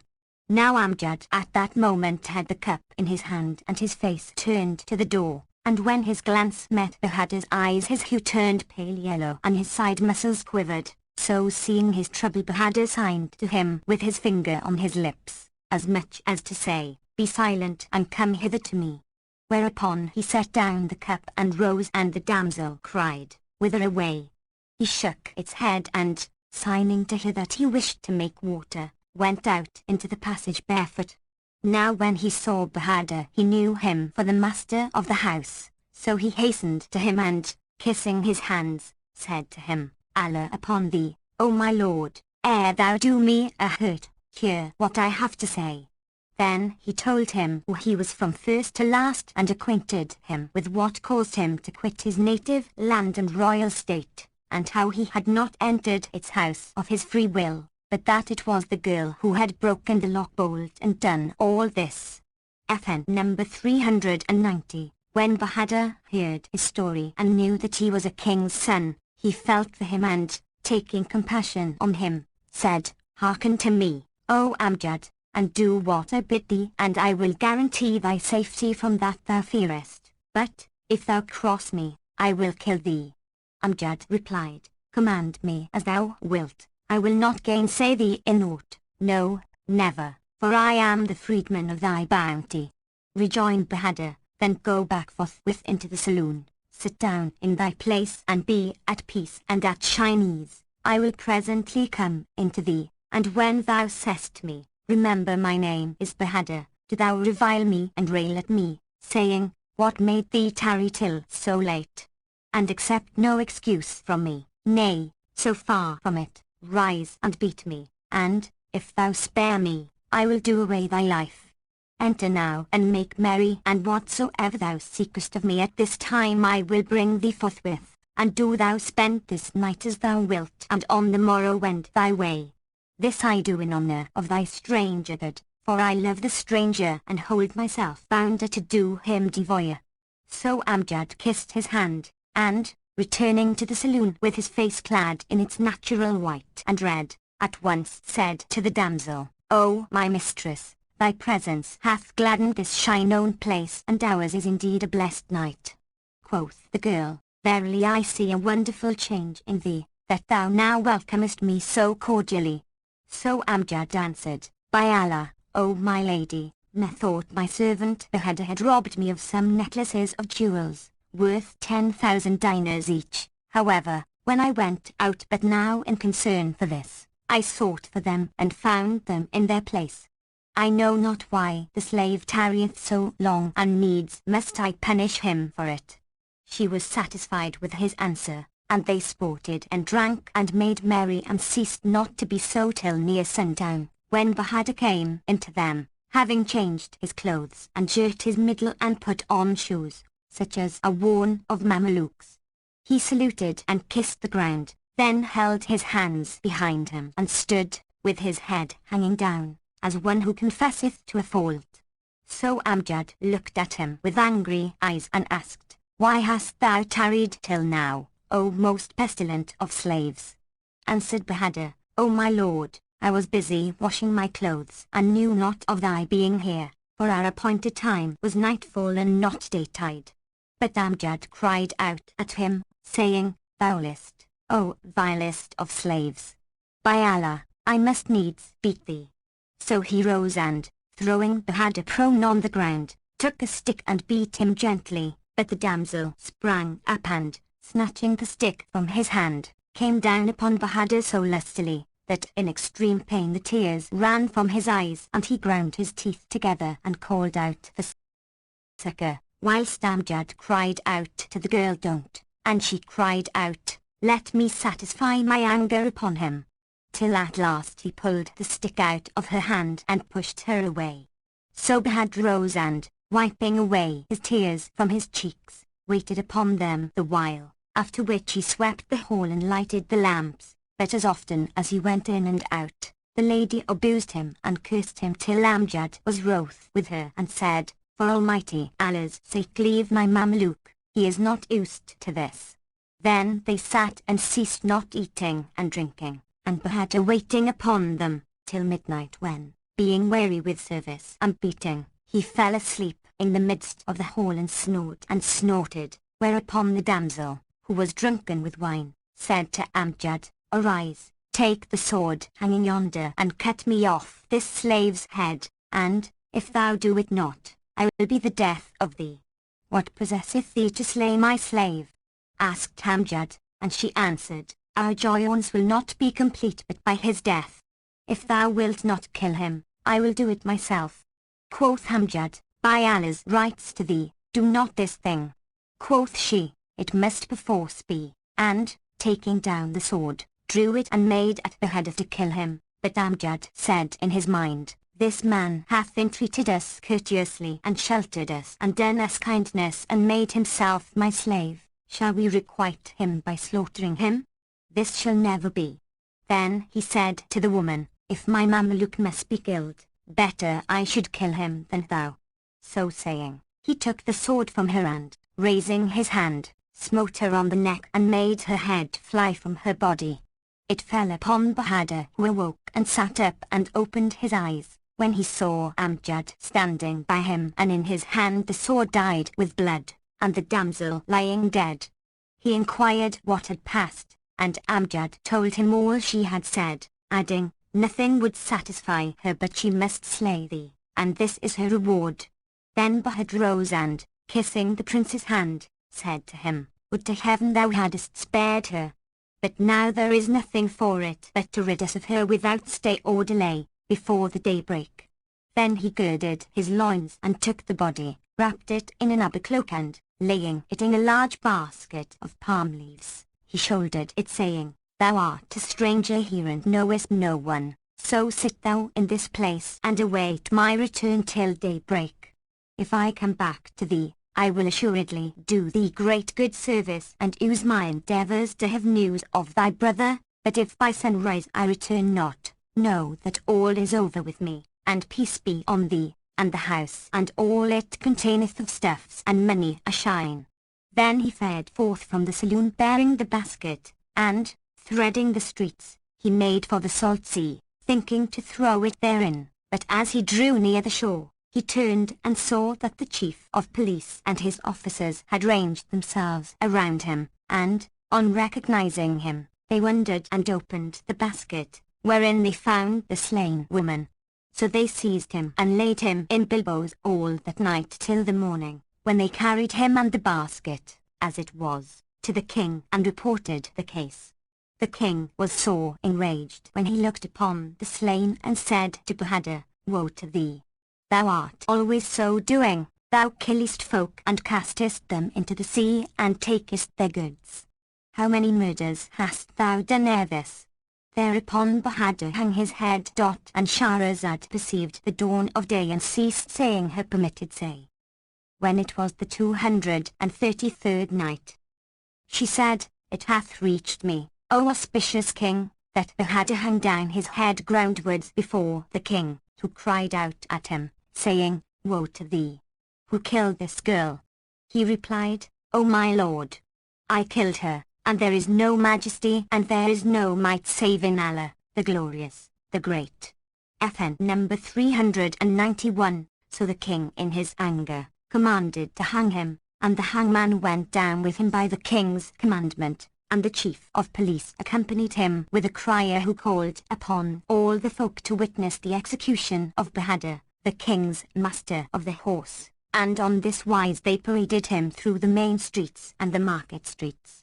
This is how it fared with Bahadur, but as regards Amjad, he awaited his host's return till the day broke and the sun rose, and when he saw that he came not, he exclaimed, "There is no majesty and there is no might save in Allah, the glorious, the great. But I knew what is become of him. And, as he sat musing, behold, he heard the crier proclaiming Bahadra's sentence and bidding the people to see the spectacle of his hanging at midday, whereat he wept and exclaimed, Verily, we are Allah's and to him we are returning. He meaneth to sacrifice himself unjustly for my sake, when I it was who slew her. By Allah, this shall never be. Then he went from the saloon and, shutting the door after him, hurriedly threaded the streets till he overtook Bahadr, when he stood before the chief of police and said to him, O my lord, put not Bahadr to death, for he is innocent. By Allah, none killed her but I. Now when the captain of police heard these words, he took them both and, carrying them before the king, acquainted him with what Amjad had said, whereupon he looked at the prince and asked him, Didst thou kill the damsel? He answered, Yes, and the king said, Tell me why thou killedst her, and speak the truth. Replied Amjad, O king, it is indeed a marvellous event and a wondrous matter that hath befallen me. Were it graven with needles on the eye corners, it would serve as a warner to whoso would be warned. Then he told him his whole story and informed him of all that had befallen him and his brother, first and last, whereat the king was much startled and surprised and said to him, Know that now I find thee to be excusable, but list, O youth, wilt thou be my wazir? Hearkening and obedience. Answered Amjad, whereupon the king bestowed magnificent dresses of honor on him and Bahadr and gave him a handsome house, with eunuchs and officers and all things needful, appointing him stipends and allowances and binding him make search for his brother Azad. So Amjad sat down in the seat of the wazirate and governed and did justice and invested and deposed and took and gave. Moreover, he sent out a crier to cry his brother throughout the city, and for many days made proclamation in the main streets and market streets, but heard no news of Azad nor happened on any trace of him. Such was his case, but as regards his brother, the Magi ceased not to torture Azad night and day and even mourn for a whole year's space, till their festival drew near, when the old man Baramefn number 392, made ready for the voyage and fitted out a ship for himself. And Shahrazad perceived the dawn of day and ceased to say her permitted say. When it was the 234th night, she said, It hath reached me, O auspicious king, that Bahram, the Magian, having fitted out a ship for the voyage, took Azad and put him in a chest which he locked and had it transported on board. Now it so came to pass that, at the very time of shipping it, Amjad was standing to divert himself by looking upon the sea, and when he saw the men carrying the gear and shipping it, his heart throbbed and he called to his pages to bring him his beast. Then, mounting with a company of his officers, he rowed down to the seaside and halted before the Magian's ship, which he commanded his men to board and search. They did his binding, and boarded the vessel and rummaged in every part, but found nothing. So they returned and told Amjad, who mounted again and rode back. But he felt troubled in mind, and when he reached his place and entered his palace, he cast his eyes on the wall and saw written thereon 2 lines which were these couplets. My friends, if ye are banished from mine eyes, from heart and mind ye ne'er go wandering, but ye have left me in my woe, and rob rest from my eyelids while ye are slumbering. And seeing them Amjad thought of his brother and wept. Such was his case, but as for Bahram, the Magian, he embarked and shouted and bawled to his crew to make sail in all haste. So they shook out the sails and departed and ceased not to fare on many days and nights, and, every other day, Bahram took out Azad and gave him a bit of bread and made him drink a sup of water, till they drew near the mountain of fire. Then there came out on them a storm wind and the sea rose against them, so that the ship was driven out of her course till she took a wrong line and fell into strange waters, and, at last they came in sight of a city builded upon the shore, with a castle whose windows overlooked the main. Now the ruler of this city was a queen called Marjana, and the captain said to Bahram, O my lord, we have strayed from our course and come to the island of Queen Margina, who is a devout Muslimah, and, if she know that we are Magians, she will take our ship and slay us to the last man. Yet needs must we put in here to rest and refit. Quoth Burton, right is thy recking, and whatso thou seest fit that will I do. Said the shipmaster, if the queen summon us and question us, how shall we answer her? And Burton replied, let us clothe this Muslim we have with us in a Mameluke's habit and carry him ashore with us, so that when the queen sees him, she will suppose and say, this is a slave. As for me, I will tell her that I am a slave dealer FN number 393, who buys and sells white slaves, and that I had with me many but have sold all save this one, whom I retained to keep my accounts, for he can read and write. And the captain said this device should serve. Presently they reached the city and slackened sail and cast the anchors, and the ship lay still, when behold, Queen Margina came down to them, attended by her guards and, halting before the vessel, called out to the captain, who landed and kissed the ground before her. Quoth she, what is the lading of this thy ship, and whom hast thou with thee? Quoth he, O Queen of the age, I have with me a merchant who dealeth in slaves. And she said, hither with him to me, whereupon Burton came ashore to her, with Azad walking behind him in a slave's habit, and kissed the earth before her. She asked, what is thy condition? And he answered, I am a dealer in chattels. Then she looked at Azad and, taking him for a Mameluke, asked him, what is thy name, O youth? He answered, dost thou ask my present or my former name? Hast thou, then, two names? Inquired she, and he replied, and indeed his voice was choked with tears, yes, my name aforetime was Al-Azad, the most happy, but now it is Al-Madam Isarumus. Her heart inclined to him, and she said, canst thou write? Yes, answered he, and she gave him ink case and reed pen and paper and said to him, write somewhat that I may see it. So he wrote these two couplets. What can the slave do when pursued by fate, O justice judge? Whatever be his state? FN number 394, whom God throws hand-bound in the depths and says, beware lest water should thy body wet. FN number 395. Now when she read these lines, she had ruth upon him and said to Bahram, sell me this slave. He replied, O my lady, I cannot sell him, for I have parted with all the rest and none is left with me but he. Quoth the queen, I must need have him of thee, either by sale or way of gift. But quoth Bahram, I will neither sell him nor give him. Whereat she was wroth and, taking Azad by the hand, carried him up to the castle and sent to Bahram, saying, except thou set sail and depart our city this very night, I will seize all thy goods and break up thy ship. Now when the message reached the Magian, he grieved with sore grief and cried, verily this voyage has on no wise to be commended. Then he arose and made ready and took all he needed and awaited the coming of the night to resume his voyage, saying to the sailors, provide yourselves with your things and fill your water skins, that we may set sail at the last of the night. So the sailors did their business and awaited the coming of darkness. Such was the case, but as regards Queen Margina, when she had brought Azad into the castle, she opened the casements overlooking the sea and bade her handmaids bring food. They set food before Azad and herself and both ate, after which the queen called for wine. And Shahrazad perceived the dawn of day and ceased saying her permitted say. When it was the 235th night, she said, it hath reached me, O auspicious king, that when Queen Margina bade her handmaids bring wine and they set it before her, she fell to drinking with Azad.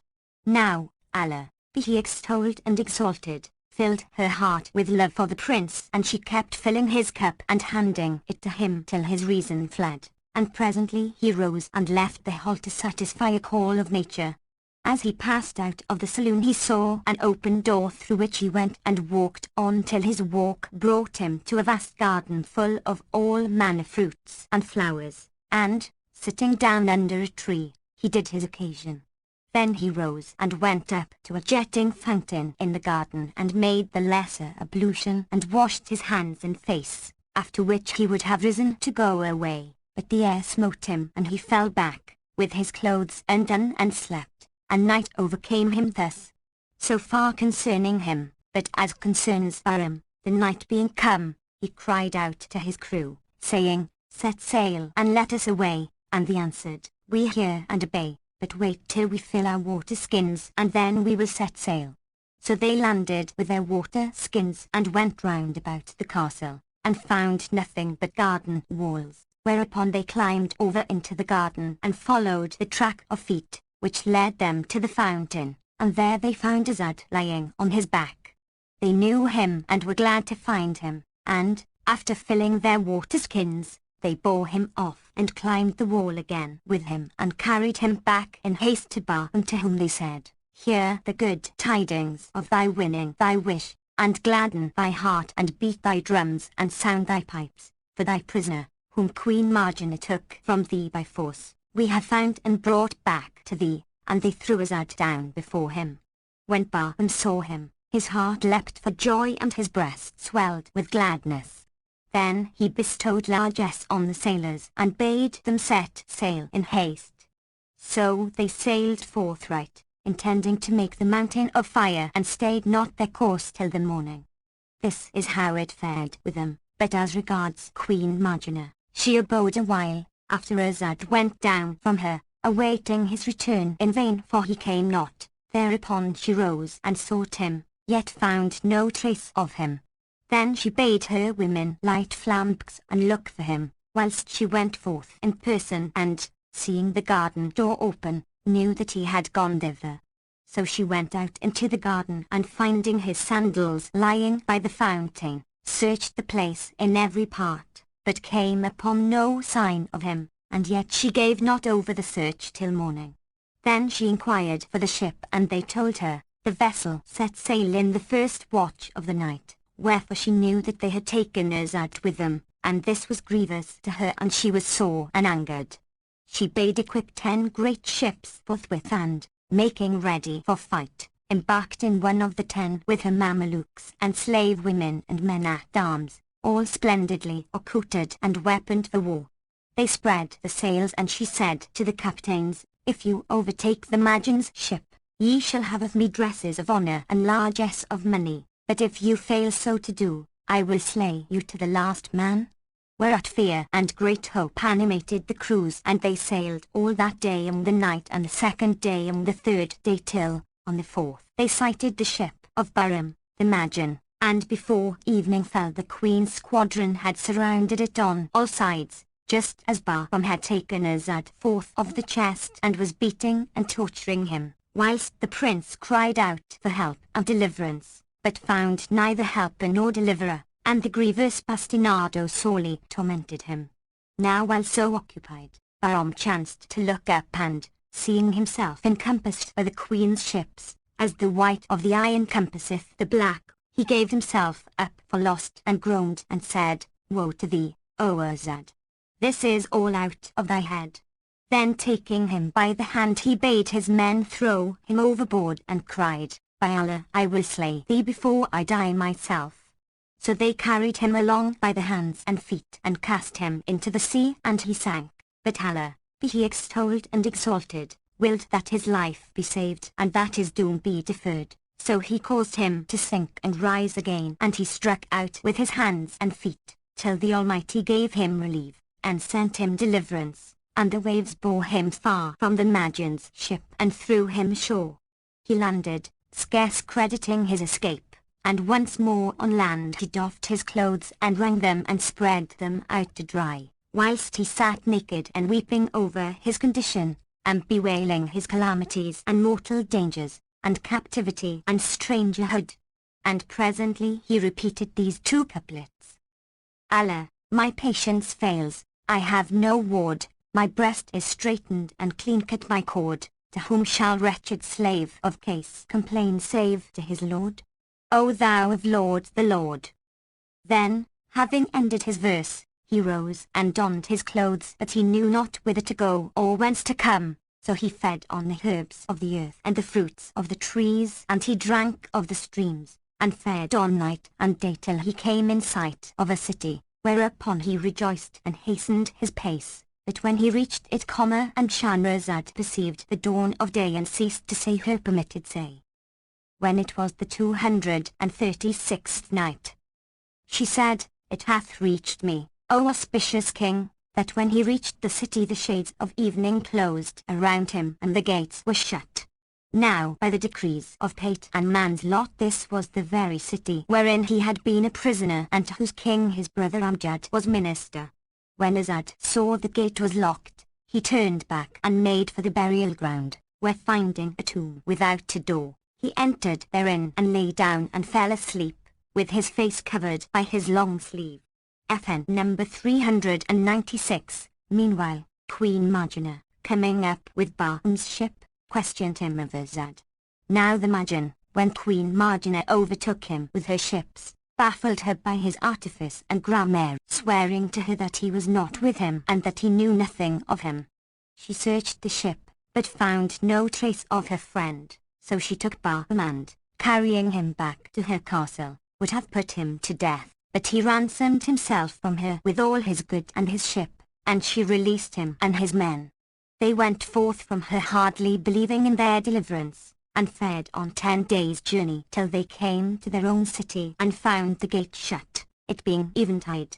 So they made for the burial ground, thinking to lie the night there and, going round about the tombs, as fate and fortune would have it, saw the building wherein Azad lay wide open, whereat Burton marvelled and said, I must look into this sepulchre.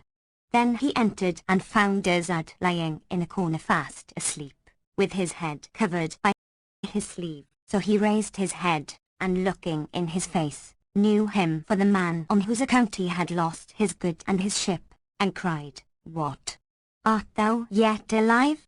Then he bound him and gagged him without further parley, and carried him to his house, where he clapped heavy shackles on his feet and lowered him into the underground dungeon aforesaid prepared for the tormenting of Muslims, and he bade his daughter by name Bostan, FN number 397, torture him night and day, till the next year, when they would again visit the mountain of fire and there offer him up as a sacrifice. Then he beat him grievously and locking the dungeon door upon him, gave the keys to his daughter. By and by, Bostan opened the door and went down to beat him, but finding him a comely youth and sweet-faced with arched brows and eyes black with nature's coal, FN number 398, she fell in love with him and asked him, What is thy name? My name is Azad, answered he, whereat she cried, Mayst thou indeed be happy as thy name, FN number 399, and happy be thy days. Thou deservest not torture and blows, and I see thou hast been injuriously entreated. And she comforted him with kind words and loosed his bonds.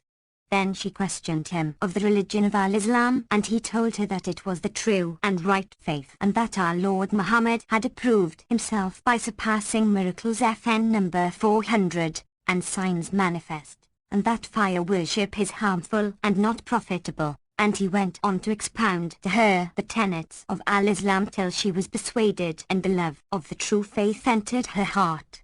Then, as Almighty Allah had mixed up with her being a fond affection for Azad, she pronounced the 2 testimonies FN number 401 of the faith and became of the people of felicity.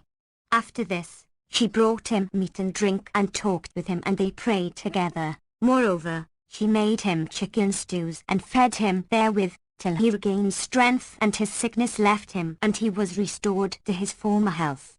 Such things befell him with the daughter of Burton, the Majin, and so it happened that one day she left him and stood at the house door when behold, she heard the crier crying aloud and saying, Whoso hath with him a handsome young man, whose favour is thus, and bringeth him forth, shall have all he seeketh of money, but if any have him and deny it, he shall be hanged over his own door and his property shall be plundered and his blood go for naught. Now Azad had acquainted Bostan bint Burton with his whole history, so, when she heard the crier, she knew that it was he who was sought for and, going down to him, told him the news. Then he fared forth and made for the mansion of the Wazir, whom, when Azad saw, exclaimed, "By Allah, this minister is my brother Amjad." Then he went up, and the damsel walking behind him, to the palace, where he again saw his brother, and threw himself upon him, whereupon Amjad also knew him and fell upon his neck, and they embraced each other, whilst the Wazir's Mamelukes dismounted and stood round them. They lay a while insensible, and, when they came to themselves, Amjad took his brother and carried him to the Sultan, to whom he related the whole story, and the Sultan charged him to plunder Burton's house. And Shahrazad perceived the dawn of day and ceased saying her permitted say. When it was the 237th night, she said, "It hath reached me, O auspicious king, that the Sultan ordered Amjad to plunder Burton's house and to hang its owner. So Amjad dispatched thither for that purpose a company of men, who sacked the house and took Burton and brought his daughter to the Wazir, by whom she was received with all honour, for Azad had told his brother the torments he had suffered and the kindness she had done him. Thereupon Amjad related in his turn to Azad all that had passed between himself and the damsel, and how he had escaped hanging and had become Wazir, and they made moan, each to other, of the anguish they had suffered for separation. Then the Sultan summoned Burton and bade strike off his head, but he said, "O most mighty king, art thou indeed resolved to put me to death?" Replied the king, "Yes, except thou save thyself by becoming a Muslim." Quoth Burton, "O king, bear with me a little while." Then he bowed his head groundwards, and presently raising it again, made profession of the faith and Islamized at the hands of the Sultan. They all rejoiced at his conversion, and Amjad and Azad told him all that had befallen them, whereat he wondered and said, "O my lords, make ready for the journey, and I will depart with you and carry you back to your father's court in a ship." At this they rejoiced and wept with sore weeping, but he said, "O my lords, weep not for your departure, for it shall reunite you with those you love, even as were Ni'mah and Naomi." "And what befell Ni'mah and Naomi?" asked A. "They tell," replied Burton, "but Allah alone is all-knowing." The following tale of End of Volume 3. Arabian Nights, Volume 3, Footnotes. FN Number 1. This horripilation, for which we have the poetical term gooseflesh, is often mentioned in Hindu as in Arab literature. FN Number 2. How often we have heard this in England. FN Number 3. As a styptic. The scene in the text has often been enacted in Egypt, where a favourite feminine mode of murdering men is by beating and bruising the testicles. The fellows are exceedingly clever in inventing methods of manslaughter. For some years bodies were found that bore no outer mark of violence, and only Frankish inquisitiveness discovered that the barrel of a pistol had been passed up the anus and the weapon discharged internally. Murders of this description are known in English history, but never became popular practice. FN Number 4. Arab. Zakah, that which betokens masculinity. At the end of the tale we learn that she also gelded him, thus he was a sandal, a raise. FN Number 5. See Volume I. p. 104. See Volume 1, Note 188. FN Number 6. The purity and intensity of her love had attained to a something of prophetic strain.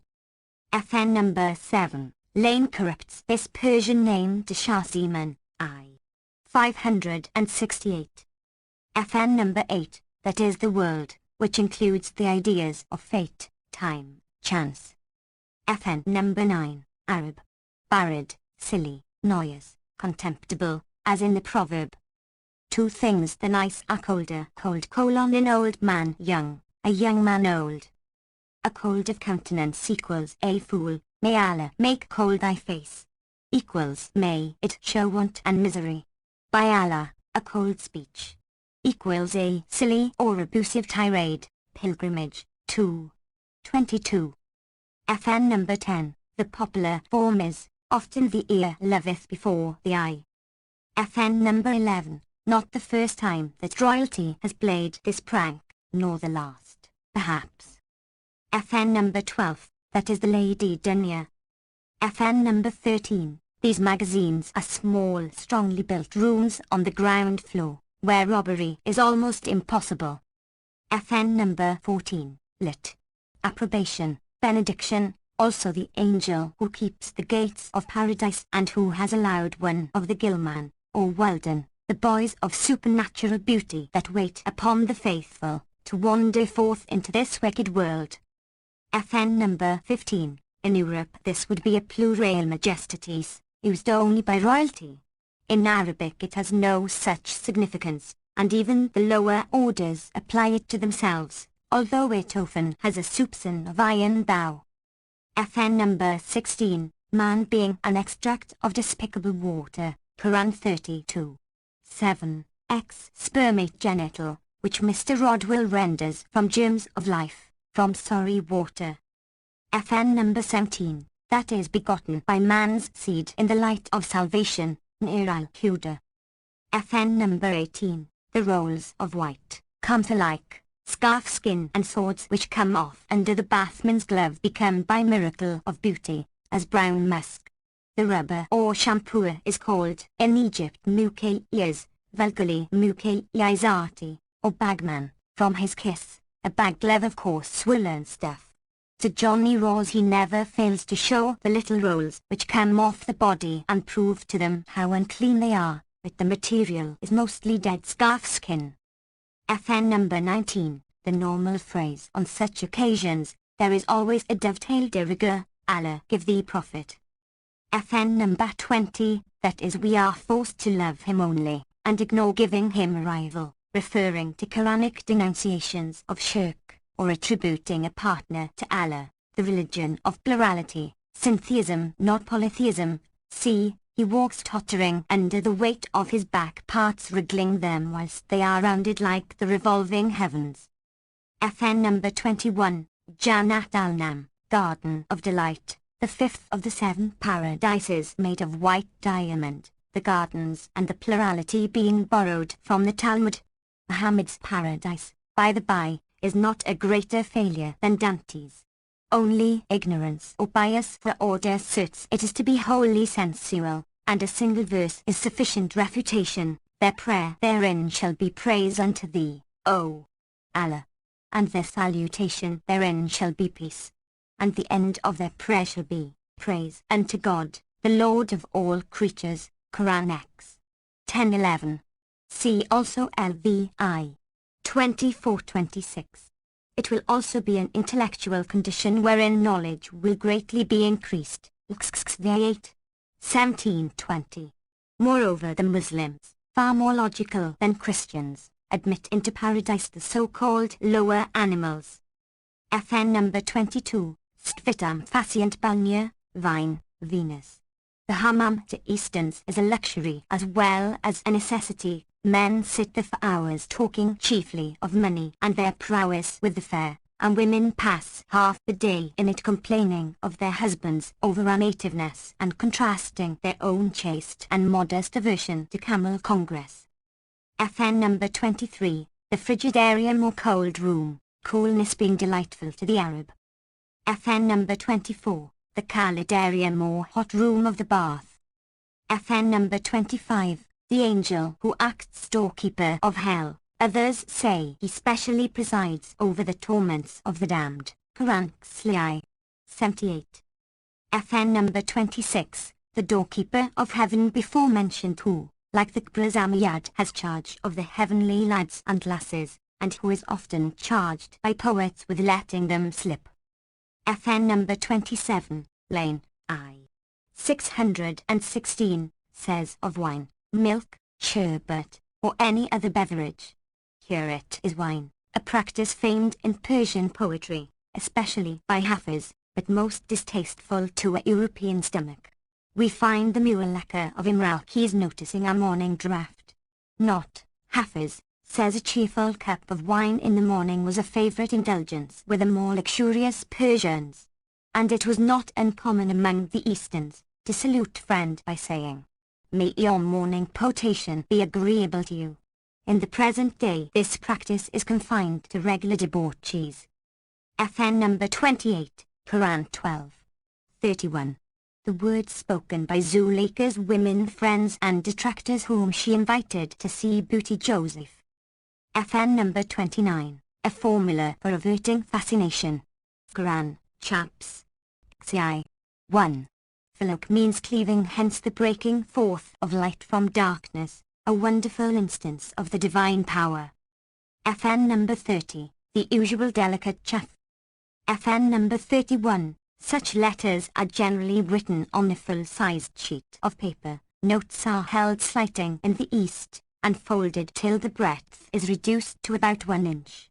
The edges are gummed. The ink, much like our Indian ink, is smeared with the finger upon the signet ring. The place where it is to be applied is slightly wetted with the tongue, and the seal is stamped across the line of junction to secure privacy. I have given a specimen of an original love letter of the kind in Sindh, or the Unhappy Valley, chaps. 4. FN number 32, Arab. Sad, which may also mean hanging, but the usual term for the latter in the Nights is shaynak. Crucifixion, abolished by the superstitious Constantine, was practiced as a servile punishment as late as the days of Muhammad Ali Pasha the Great. Malefactors were nailed and tied to the pitiable crosspiece without any subpedana or footrest, and left to suffer tortures from flies and sun, thirst and hunger. They often lived 3 days and died of the wounds mortifying and the nervous exhaustion brought on by cramps and convulsions. In many cases the corpses were left to feed the kites and crows, and this added horror to the death. Muslims care little for mere hanging. Whenever a fanatical atrocity is to be punished, the malefactor should be hung in pigskin, his body burned and the ashes publicly thrown into a common cesspool. FN number 33, Arab shaitan. The insolent or rebellious one is a common term of abuse. The word Quran, and borrowed as usual from the Jews.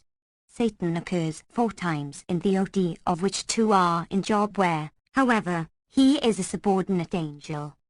FN number 34, Arab. Alak from the Quran 22:5.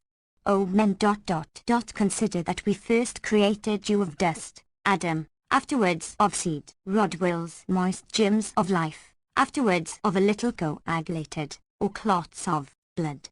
It refers to all mankind except Adam, Eve and Isa. Also chaps. Skvi. 2, which, as has been said, was probably the first composed at Mecca. Mr. Rodwell, v. 10, translates by servant of God what should be slave of Allah, alluding to Muhammad's original name Abdullah. See my learned friend Alois Springer, Lebanon, etc. I.155. FN number 35, the Hindus simile exaggerate, he was ready to leap out of his skin in his delight, Katha, etc. p. 443. FN number 36, a star in the tail of the Great Bear, one of the Binat al-Nash, or a star close to the second. Its principal use is to act foil to bright Sohail, Canopus, as in the beginning of Jami's Layla Maj New Q10:.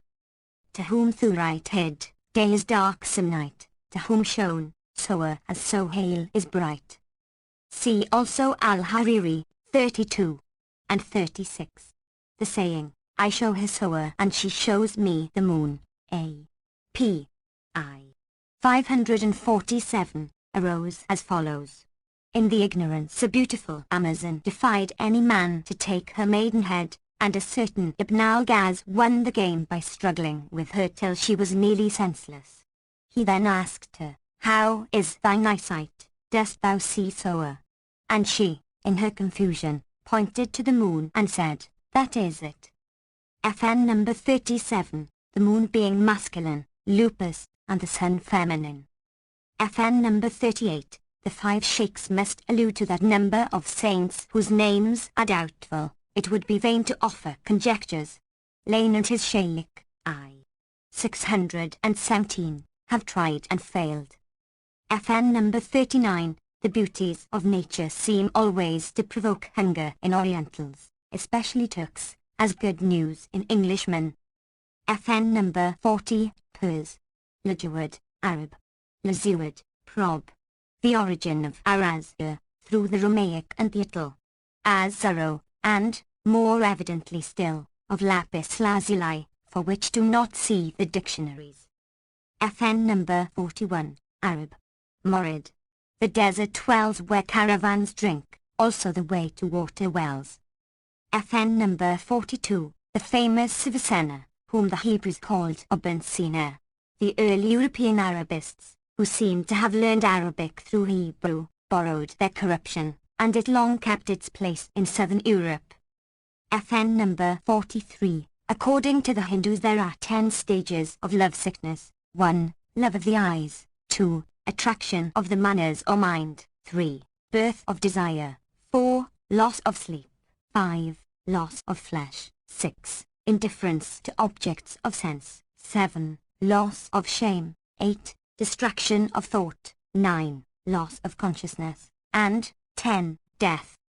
FN number 44. We should call this walk of Arab ladies a waddle. I have never seen it in Europe except amongst the trading classes of Dresde, who have a wriggle of their own. FN number 45. In Aridium 6 doors. FN number 46. They refrained from the highest enjoyment, intending to marry. FN number 47. Arab. Jihad, lit. Fighting against something, Quranically, fighting against infidels non-believers in al-Islam, chaps.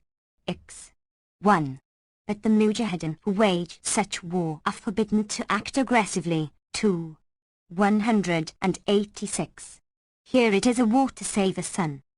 FN number 48. The lady proposing extreme measures is characteristic, Egyptians hold, and justly enough, that their women are more amorous than men. FN number 49. O camphor, an antiphrase before noticed. The vulgar also say Yatalji equals O snowy, our snowball, the polite Abu Samra, equals O father of brownness. FN number 50. That is which fit into sockets in the threshold and lintel and act as hinges. These hinges have caused many disputes about how they were fixed, for instance in covens without movable lintel or threshold. But one may observe that the upper projections are longer than the lower and that the door never fits close above, so by lifting it up the inferior pins are taken out of the holes. It is the oldest form and the only form known to the ancients. In Egyptian the hinge is called akab equals the heel, hence the proverb Wakaf al-Babul akabin, the door standeth on its heel, that is everything in proper place. FN number 51, hence the addresses to the deity, Yasatir and Yasita, thou who veilest the sins of thy servants. Said for example, when a woman is falling from her donkey, etc. FN number 52, a necessary precaution, for the headsman who would certainly lose his own head by overhast. FN number 53, the passage has also been rendered, and rejoiced him by what he said, Lane I, 600. FN number 54, Arab. Har equals noble, independent, up. To abd equals a servile, often used to express anime nobilitas as in Acts 17. 11, where the bands were more noble than the Thessalonians. The princess means that the prince would not lie with her before marriage. FN number 55, the Persian word is now naturalized as Anglo-Egyptian. FN number 56, Arab. Kasathu equals removed his testicles, gelded him. FN number 57, here ends the compound tale of Daj al-Muluk Kamaziz plus Aziza, and we return to the history of King Omar's sons. FN number 58, Zibl popularly pronounced Zibl, means dung. Khan is chief, as has been noticed. Zabul, which Terence renders literally dung draw, is one who feeds the hammam with boys to vash, etc. FN number 59, I.E. one who fights the jihad or holy war, it is equivalent to our good night. FN number 60, Arab. Malik. Azad al-Dawla, a sultan or regent under the Abbasid Caliph al-Taylila, AH 363-381. was the first to take the title of Malik. The latter in poetry is still written Malik. FN number 61, a townlet on the Euphrates, in the Al-Sham, or frontier of Syria. FN number 62, that is, the sun would look to that. FN number 63, a characteristic touch of Arab pathos, tender and true. FN number 64, Arab. Mawarid from wad equals resorting to pool or water pit, like those of Gakjul, for drinking, as opposed to Sadr equals returning after having drunk at it. Hence the Saydir, part, act, takes precedence of the Warid in Al-Hariri, as, of the Badawi. FN number 65, one of the fountains of paradise, Quran, chaps. XV, the word lit, means water flowing pleasantly down the throat.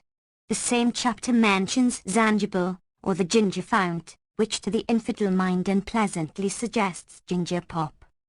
FN number 66, Arab. Tickle equals adorning with coal. FN number 67, the allusions are far-fetched and obscure in Scandinavian poetry. Mr. Payne, 2. 314, translates Namalbinet. I understand the ant, swarm, creeping up the cheeks, a common simile for a young beard. The lovers are in the Laza, hell, of jealousy etc., yet feel in the Nem, heaven, of love and robe in green, the hue of hope, each expecting to be the favoured one. FN number 68, Arab. Ukuin, the classical term. There are two chamomiles, the white, Abunaj, and the yellow, Kaysan. These however are Syrian names and plants are differently called in almost every province of Arabia.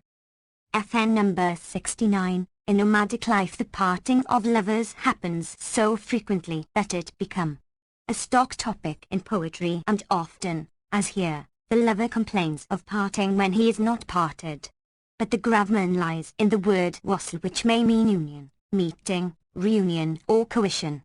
As Ka'ab ibn Zuhayr began his famous poem with Suad hath departed, 900 imitators, says al-Sayuti, adopted the nasib or address to the beloved, and Suad came to signify a cruel, capricious mistress.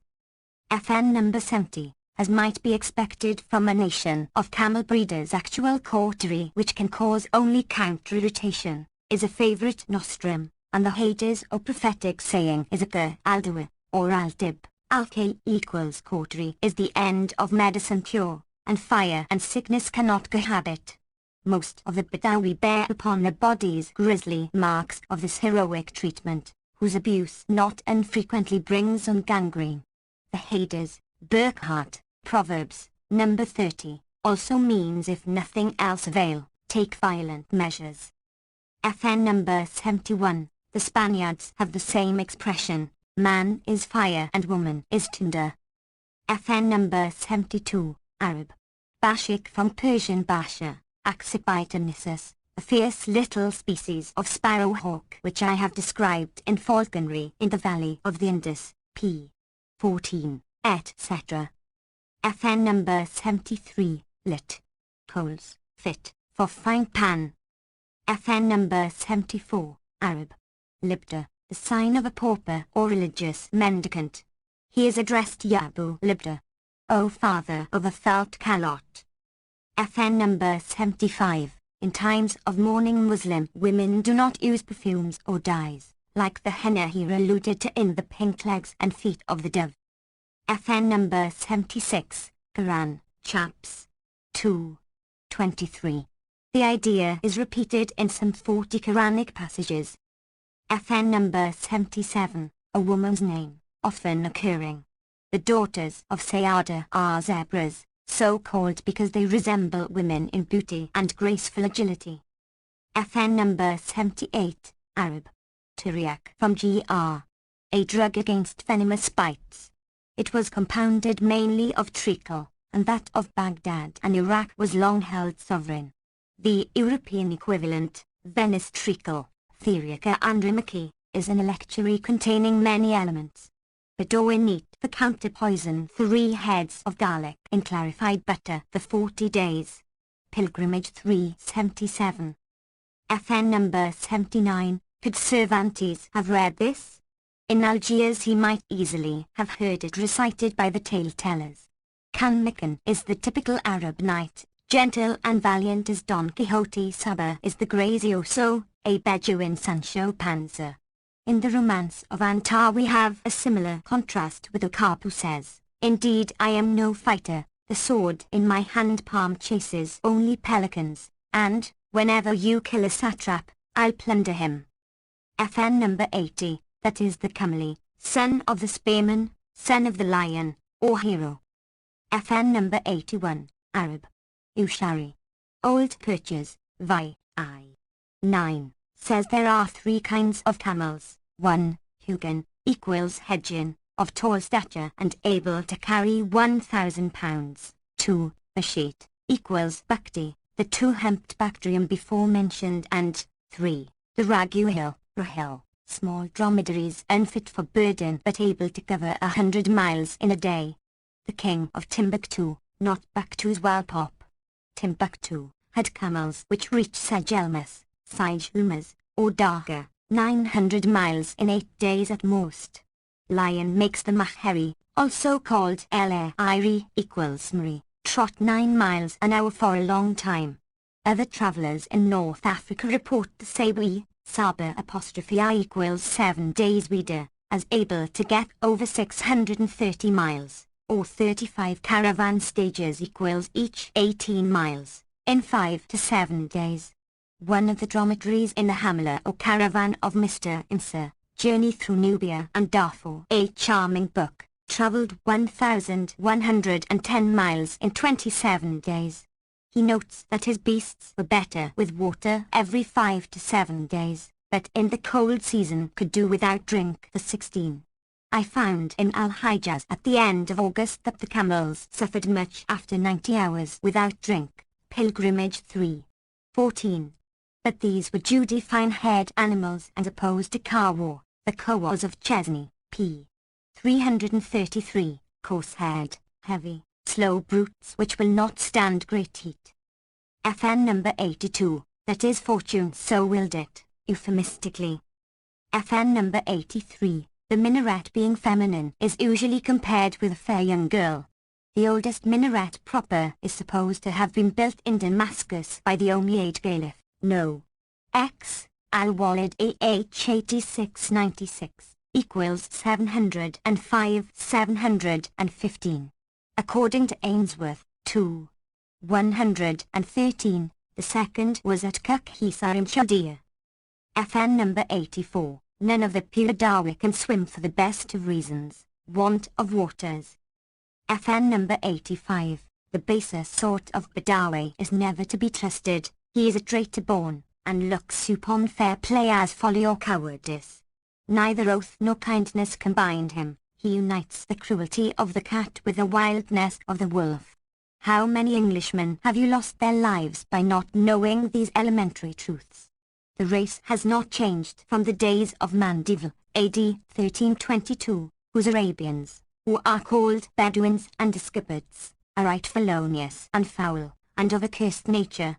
In his day they carried but one shield and one spear, without their arm. Now, unhappily for travellers, they have matchlocks, and most tribes can manufacture a something called by courtesy gunpowder.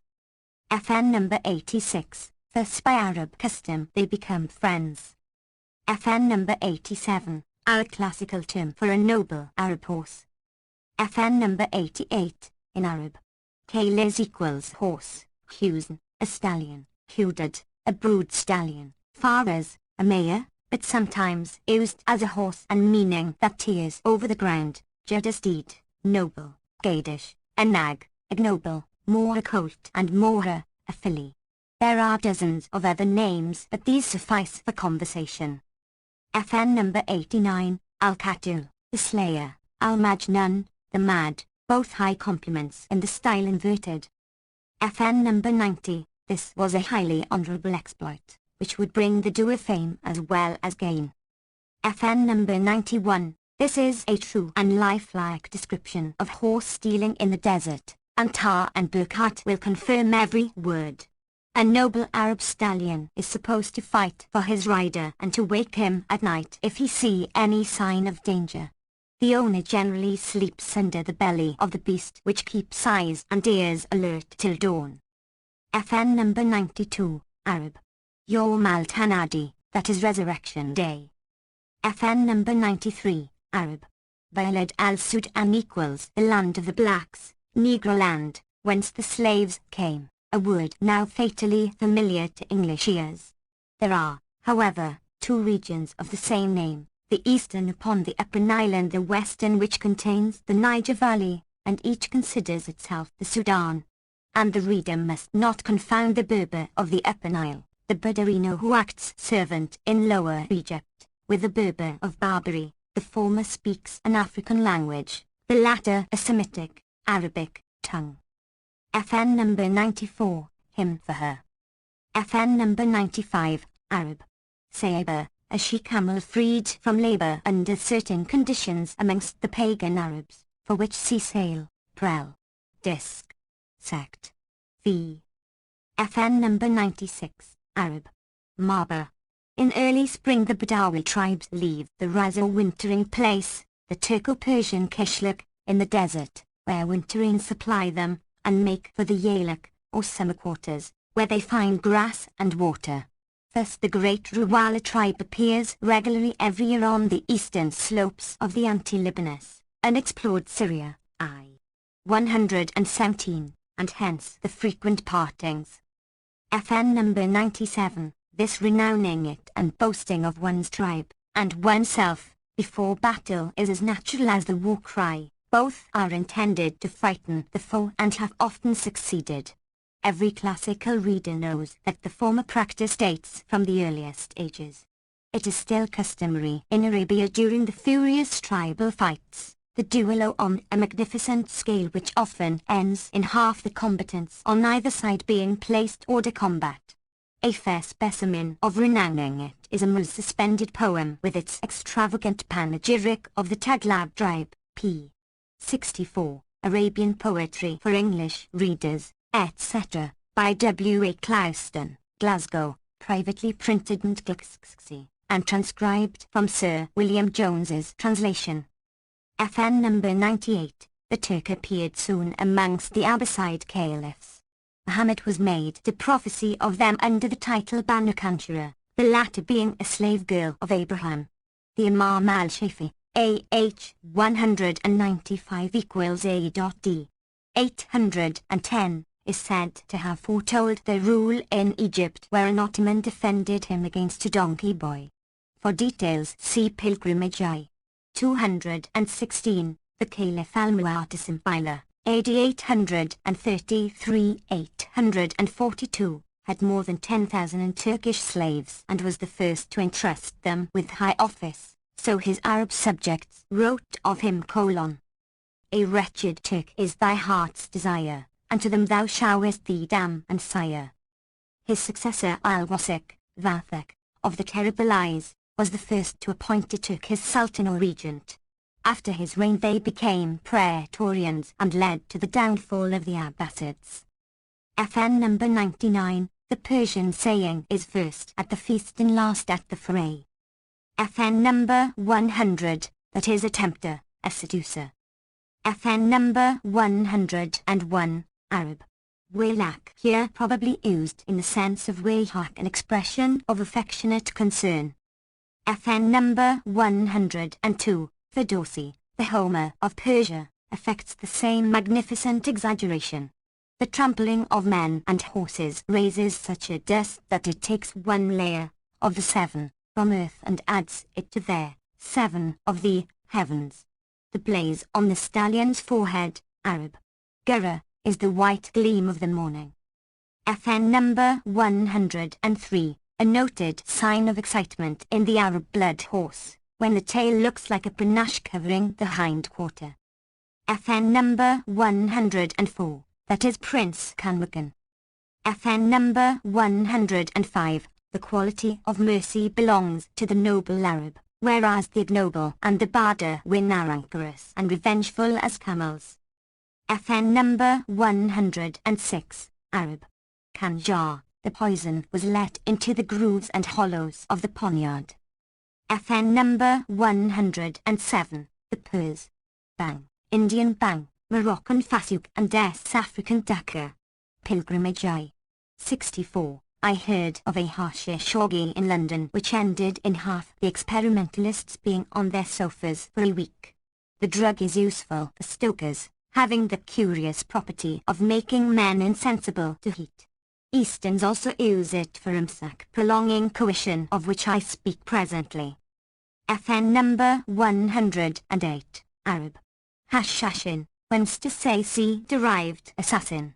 A notable effect of the hashish preparation is widely to excite the imagination, a kind of delirium imaginative fantasticum.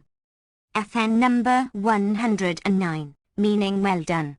Mashallah, mashallah, is an exclamation of many uses, especially affected when praising man or beast for fear lest flattering words induce the evil eye. FN number 110, Arab. Cab vulg. Cab. They are between 3 and 10 inches high, and those using them for the first time in the slippery hammam must be careful.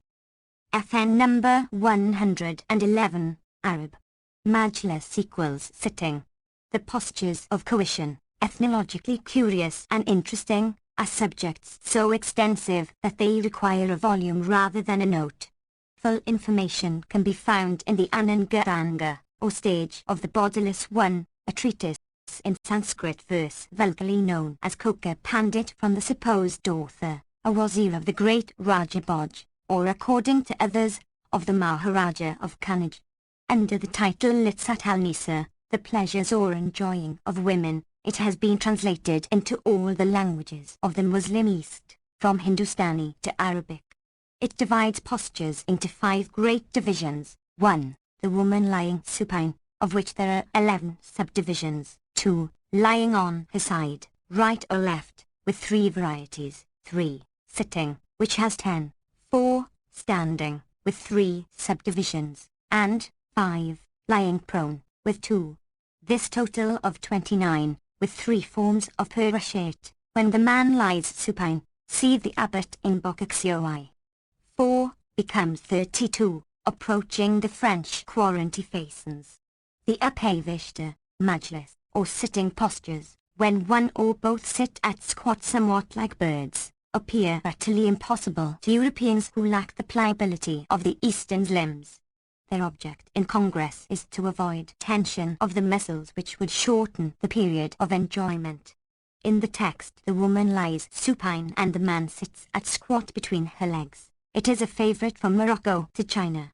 A literal translation of the Anand Grange appeared in 1873 under the name of Kamashastra, or the Hindu art of love, Ars Amoris Indica, but of this only 6 copies were printed.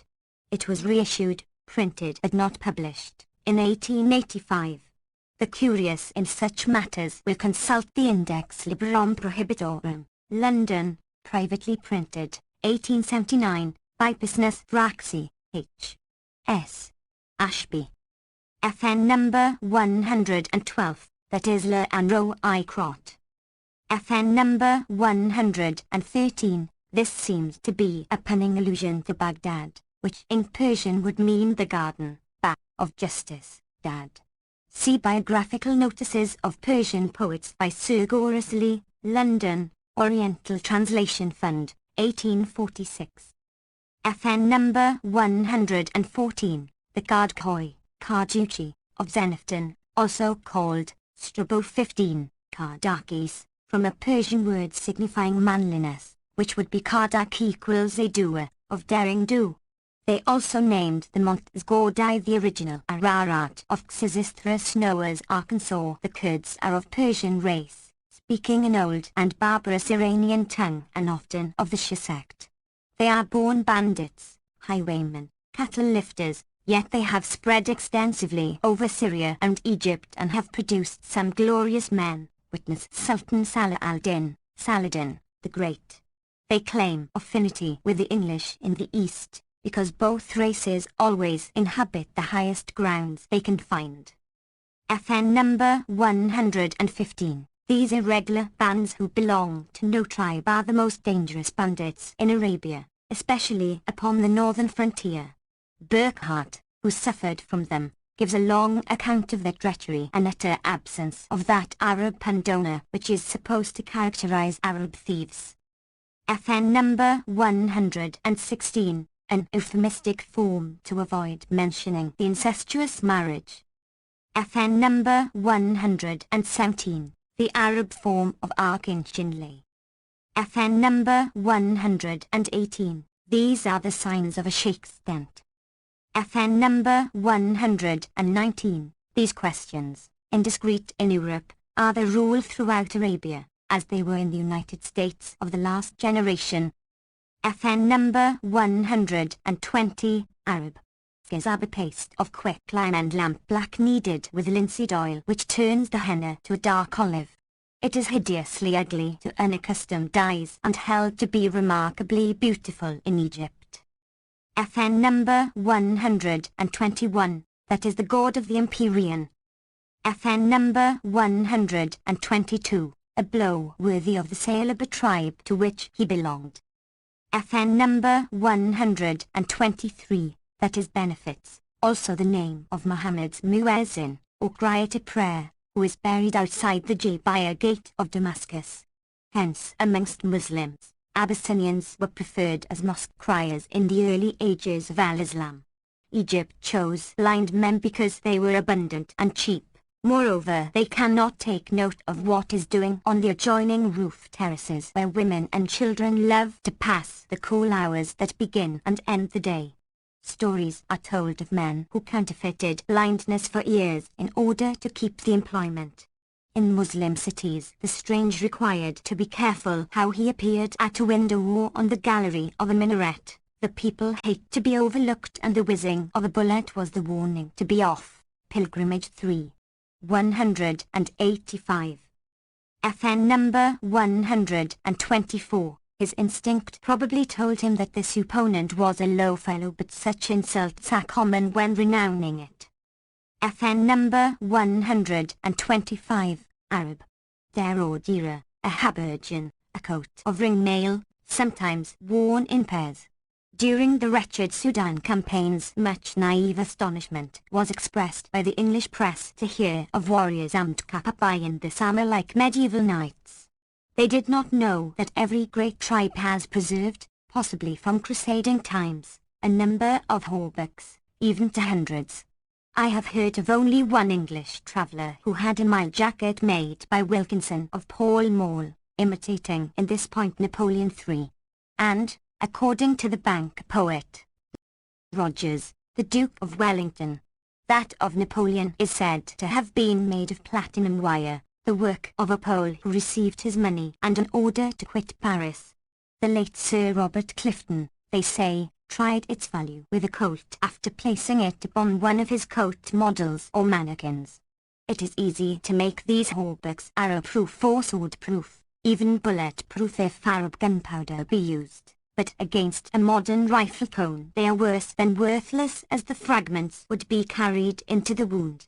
The British sergeant was right in saying that he would prefer to enter battle in his shirt, and he might even doff that to advantage and return to the primitive custom of manjumnomaki. FN number 126, Arab. Jamal, by Bedouin pronounced Camel like the Hebrew, is the generic term for camel through the GR. Abl is also the camel species, but not so commonly used. Harjan is the dromedary, in Egypt, Dalal in Arabia, not the one-humped camel of the zoologist, c. Dromedarius, as opposed to the two-humped, c. Bactrinus, but a running, that is a riding camel. The feminine is Nakar, for like mules females are preferred. Bakr, Mask, and Bakra, them, are camel colts. There are hosts of special names besides those which are general. Mr. Censor is singular when he states, p.40, the male, of the camel, is much the safer animal to choose, and the custom of T universal ease disproves his assertion. Mr. McOwen, Egypt as it is, tells his readers that the Egyptian camel has two humps. In fact, he describes the camel as it is not.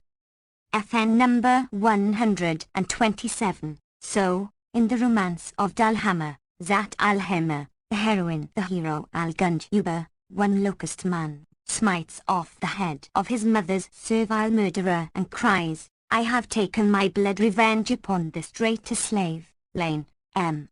E. Chaps. 23.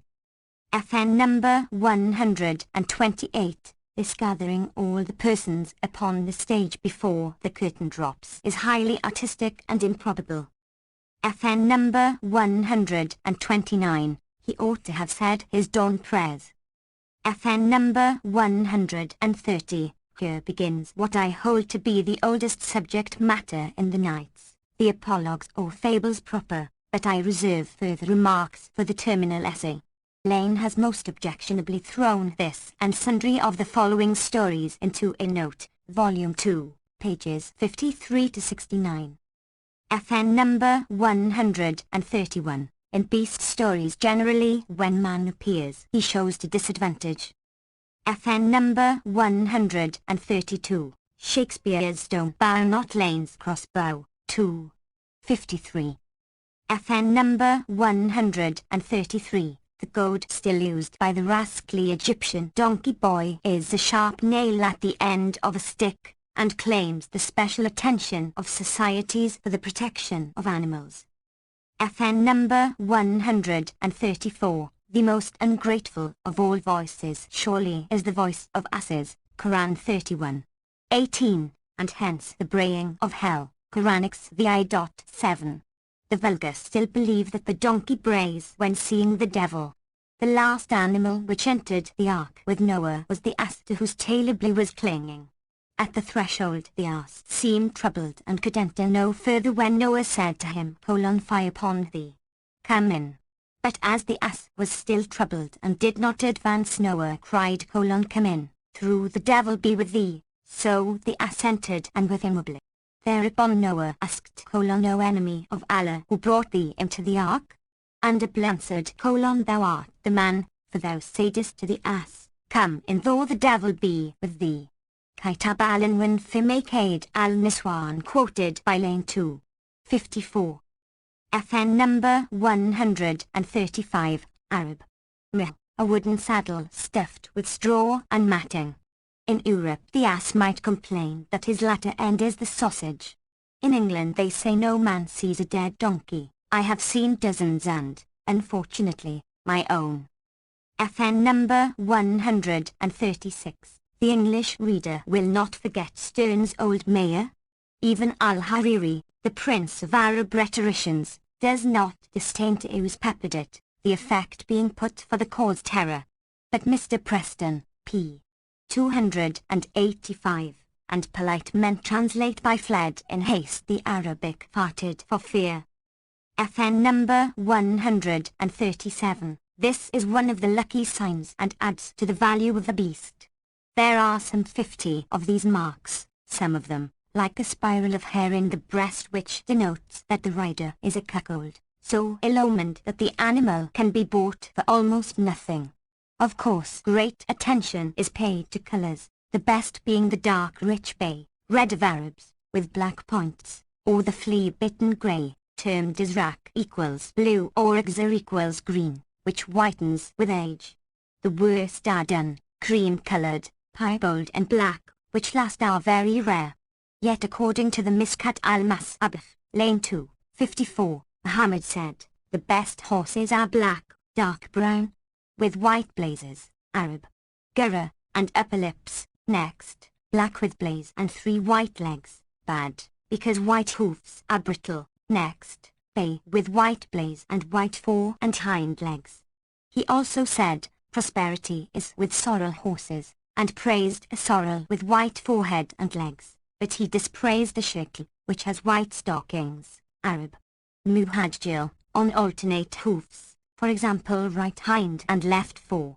The curious reader will consult Lady Anne Blunt's Bedouin Tribes of the Euphrates, with some account of the Arabs and their horses, 1879, but he must remember that it treats of the frontier tribes.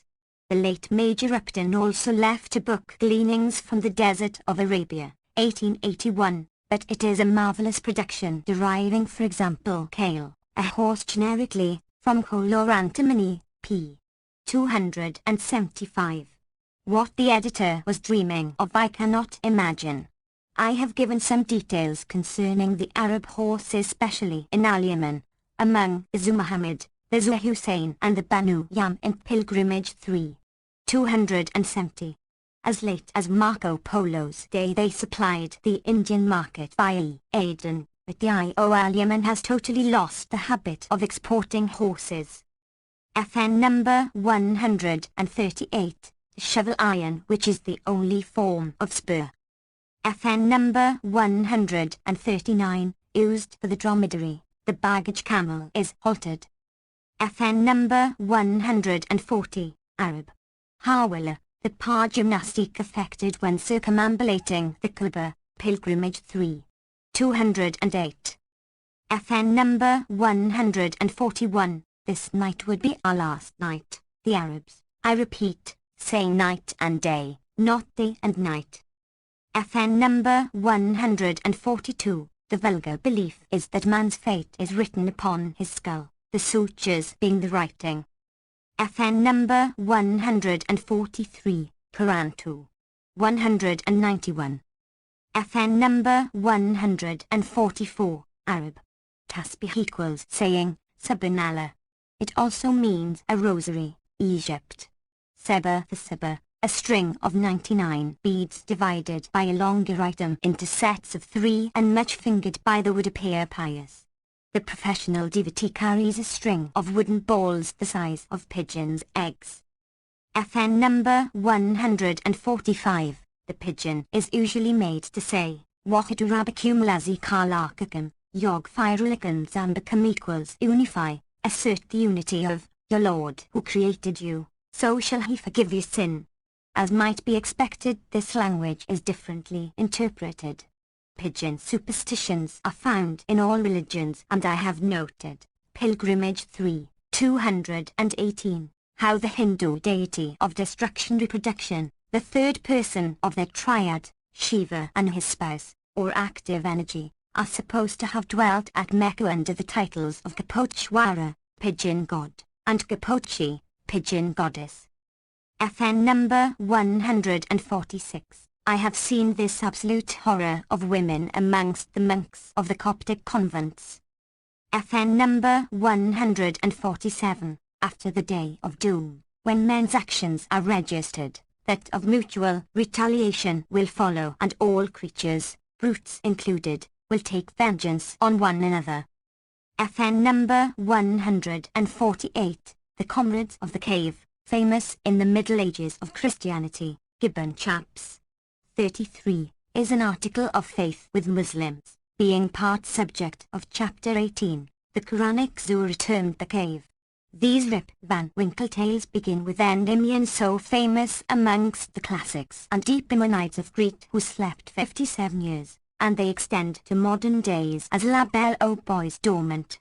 The 7 sleepers are as many youths of Ephesus, 6 royal councillors and a shepherd, whose names are given on the authority of Ali, and, accompanied by their dog, they fled the persecutions of Deganus, the Emperor Decius, to a cave near Tarsus in Natolia, where they slept for centuries. The Caliph Muawiyah, when passing the cave, sent into it some explorers who were all killed by a burning wind. The number of the sleepers remains uncertain, according to the Quran, Ibid. v. 21, 3, 5 or 7, and their sleep lasted either 300 or 309 years. The dog, Ibid. v. 17, slept at the cave entrance with paws outstretched and, according to the general, was called Katmar or Kitmar, but Al-Rakim, v. 8, is also applied to it by some. Others hold this to be the name of the valley or mountain, and others of a stone or leaden tablet on which their names were engraved by their countrymen who built a chapel on the spot, v. 20. Others again make the men of Al-Rakim distinct from the cavemen, and believe, with Bays or E, that they were 3 youths who were shut up in a grotto by a rock slip. Each prayed for help through the merits of some good deed, When the first had adjured Allah, the mountain cracked till light appeared. At the second petition it split so that they saw one another, and after the third it opened. However that may be, Kitma is one of the 7 favoured animals, the others being the hudhud, Upo, of Solomon, Quran 22:20, the she-camel of Salih, Chaps. XXVI, the cow of Moses which named the second Zurah, the fish of Jonah, the serpent of Eve, and the peacock of paradise. For Quranic revelations of the cave, see the late Thomas Chenery, p. 414. The Assemblies of Al-Hariri, Williams and Norgate, 1870, who borrows from the historian Tabari. FN number 149. These lines have occurred in Night Sylvie. I quote Mr. Payne by way of variety. FN number 150. The wolf, truly enough to nature, is the wicked man without redeeming traits. The fox of Arab folklore is the cunning man who can do good on occasion. Here the latter is called Sayalab, which may, I have noted, mean the jackal, but further on father of a fortlet it refers especially to the fox. Herodotus refers to the gregarious Canis aureus when he describes Egyptian wolves as being not much bigger than foxes. 267. Canon Rawlinson, in his unhappy version, does not perceive that the Halikarnasson means the jackal and blunders about the hyena. FN number 151. The older Layla or Layla, it is a common name and is here applied to woman in general. The root is evidently Layl equals Nox, with, probably, the idea, she walks in beauty like the night. FN number 152, Arab. Abu al-Hussein, his whole being his fort, unexplored Syria, 2:18. FN number 153, a Quranic phrase often occurring. FN number 154, Quran v. 35. FN number 155, Arab. Bazi, Pers. Baz. Here Richardson is wrong as v, a term to a certain extent generic, but specially used for the noble peregrine, f. peregrinator, whose deersal is the shahin, or royal bird. It is sometimes applied to the goshawk, Astur palumbarius, whose proper title, however, is Shahbaz, king hawk. The peregrine extends from the Himalayas to Cape Comorin, and the best come from the colder parts. In Iceland I found that the splendid white bird was sometimes trapped for sending to India. In Egypt Bazi is applied to the kite or buzzard, and Hejia, a kite, to the falcon, Burkhart's Prof. 159, 581 and 602. Burkhardt translates Hidayah, the Egyptian corruption, by an ash-grey falcon of the smaller species common throughout Egypt and Syria. FN number 156, Arab. Hijl, the bird is not much prized in India because it feeds on the roads. For the shinna, kakabas, or magnificent partridge of Midian as large as a pheasant, see Midian Revisited 2:18. FN number 157, Arab. Suf, hence Sufi, equals etymologically, one who wears woolen garments, a devotee, a santan, from equals wise, from equals pure, or from Safi equals he was pure. This is not the place to enter upon such a subject as Tas or Youth, or Sufism, that singular reaction from arid Muslim realism and materialism, that immense development of Gnostic and Neoplatonic transcendentalism which is found only germinating in the Jewish and Christian creeds. The poetry of Omar Khayyam, now familiar to English readers, is a fair specimen, and the student will consult the last chapter of the Abistan on the religion of the Sufis. The first Muslim Sufi was Abu Hashim of Kufa, Ob. A. H. 150 equals 767, and the first convent of Sufis called Taqiyya, Pilgrimage I. 124, was founded in Egypt by Saladin the Great. FN number 158, that is when she encamps with a favourite for the night. FN number 159, the Persian proverb is Margai Embogician, their death in the crowd is as good as a feast. FN number 160, Arab. Kanat, the subterranean watercourse called in Persia Kairos. Lane 2. 66, translates it brandish around the spear. Kanat is also a cane lance, of artifice, thus making rank nonsense of the line. Al-Hariri uses the term in the Ars of the Banu Haram where kanat may be a pipe or bamboo laid underground. FN number 161, from Maltagrai, the author of the Lamiyat al-Ajam, the Lay of the Outlander, a qasida, ode, rhyming in lam, the letter L being the ra'i or binder. The student will find a new translation of it by Mr. J. W. Redhouse and Dr. Carlyle's old version, No. Liai, and Mr. Clouston's Arabian Poetry. Muayyad al-Din al-Hassan Abu Ismail Nat. Ispahan, Baghdad H. 182, derived his surname from the Tigra, cipher or flourish, over the Bismillah in royal and official papers, containing the name of the prince. There is an old Lamiyat al-Arab Islamic help poem by the brigand poet Shanfara, of whom Mr. W. G. Palgrave has given a most appreciative account in his essays on Eastern questions, noting the indomitable self-reliance and the absolute individualism of a mind defying its age and all around it. Al-Hariri quotes from both. FN number 162, The Words of the Unfortunate Aziza, Volume 2, p. 323. FN number 163, Arab. Hoi equals a juggler who plays tricks with snakes. He is mostly a gypsy. The recompense the man expects is the golden treasure which the ensorcelled snake is supposed to guard. This idea is as old as the dragon in the garden of the Hesperides and older. FN number 164, the father of going out to pray by morning, for dawn is called Zanabsa and the Persian demigurg equals wolf's tail, that is the first brush of light, the zodiacal light shown in morning. Zirgan is a nickname of the wolf-gaunt Grimm or Gotha Grimm, the German Isengrin or Isengrinus, Icy Grimm or Iron Grimm, whose wife is Hirtand, as Rickant or Hermeline is Mrs. Fox. In French we have Lopez, Lap, Le, for example. Venante lacu, Le. That is going in Indian file. Hence the names Durf and Saint Loup. In Scandinavian, the elder sister of German, Ulf, and in German, where the Jews were forced to adopt the name, Wolf Wenskelf. He is also known to the Arabs as the sire of a she-lamb, the figure metonymy called Kanyat by Elzid, Lippers a non-lucendo, a patronymic or by name given for opposition and another specimen of inverted speech.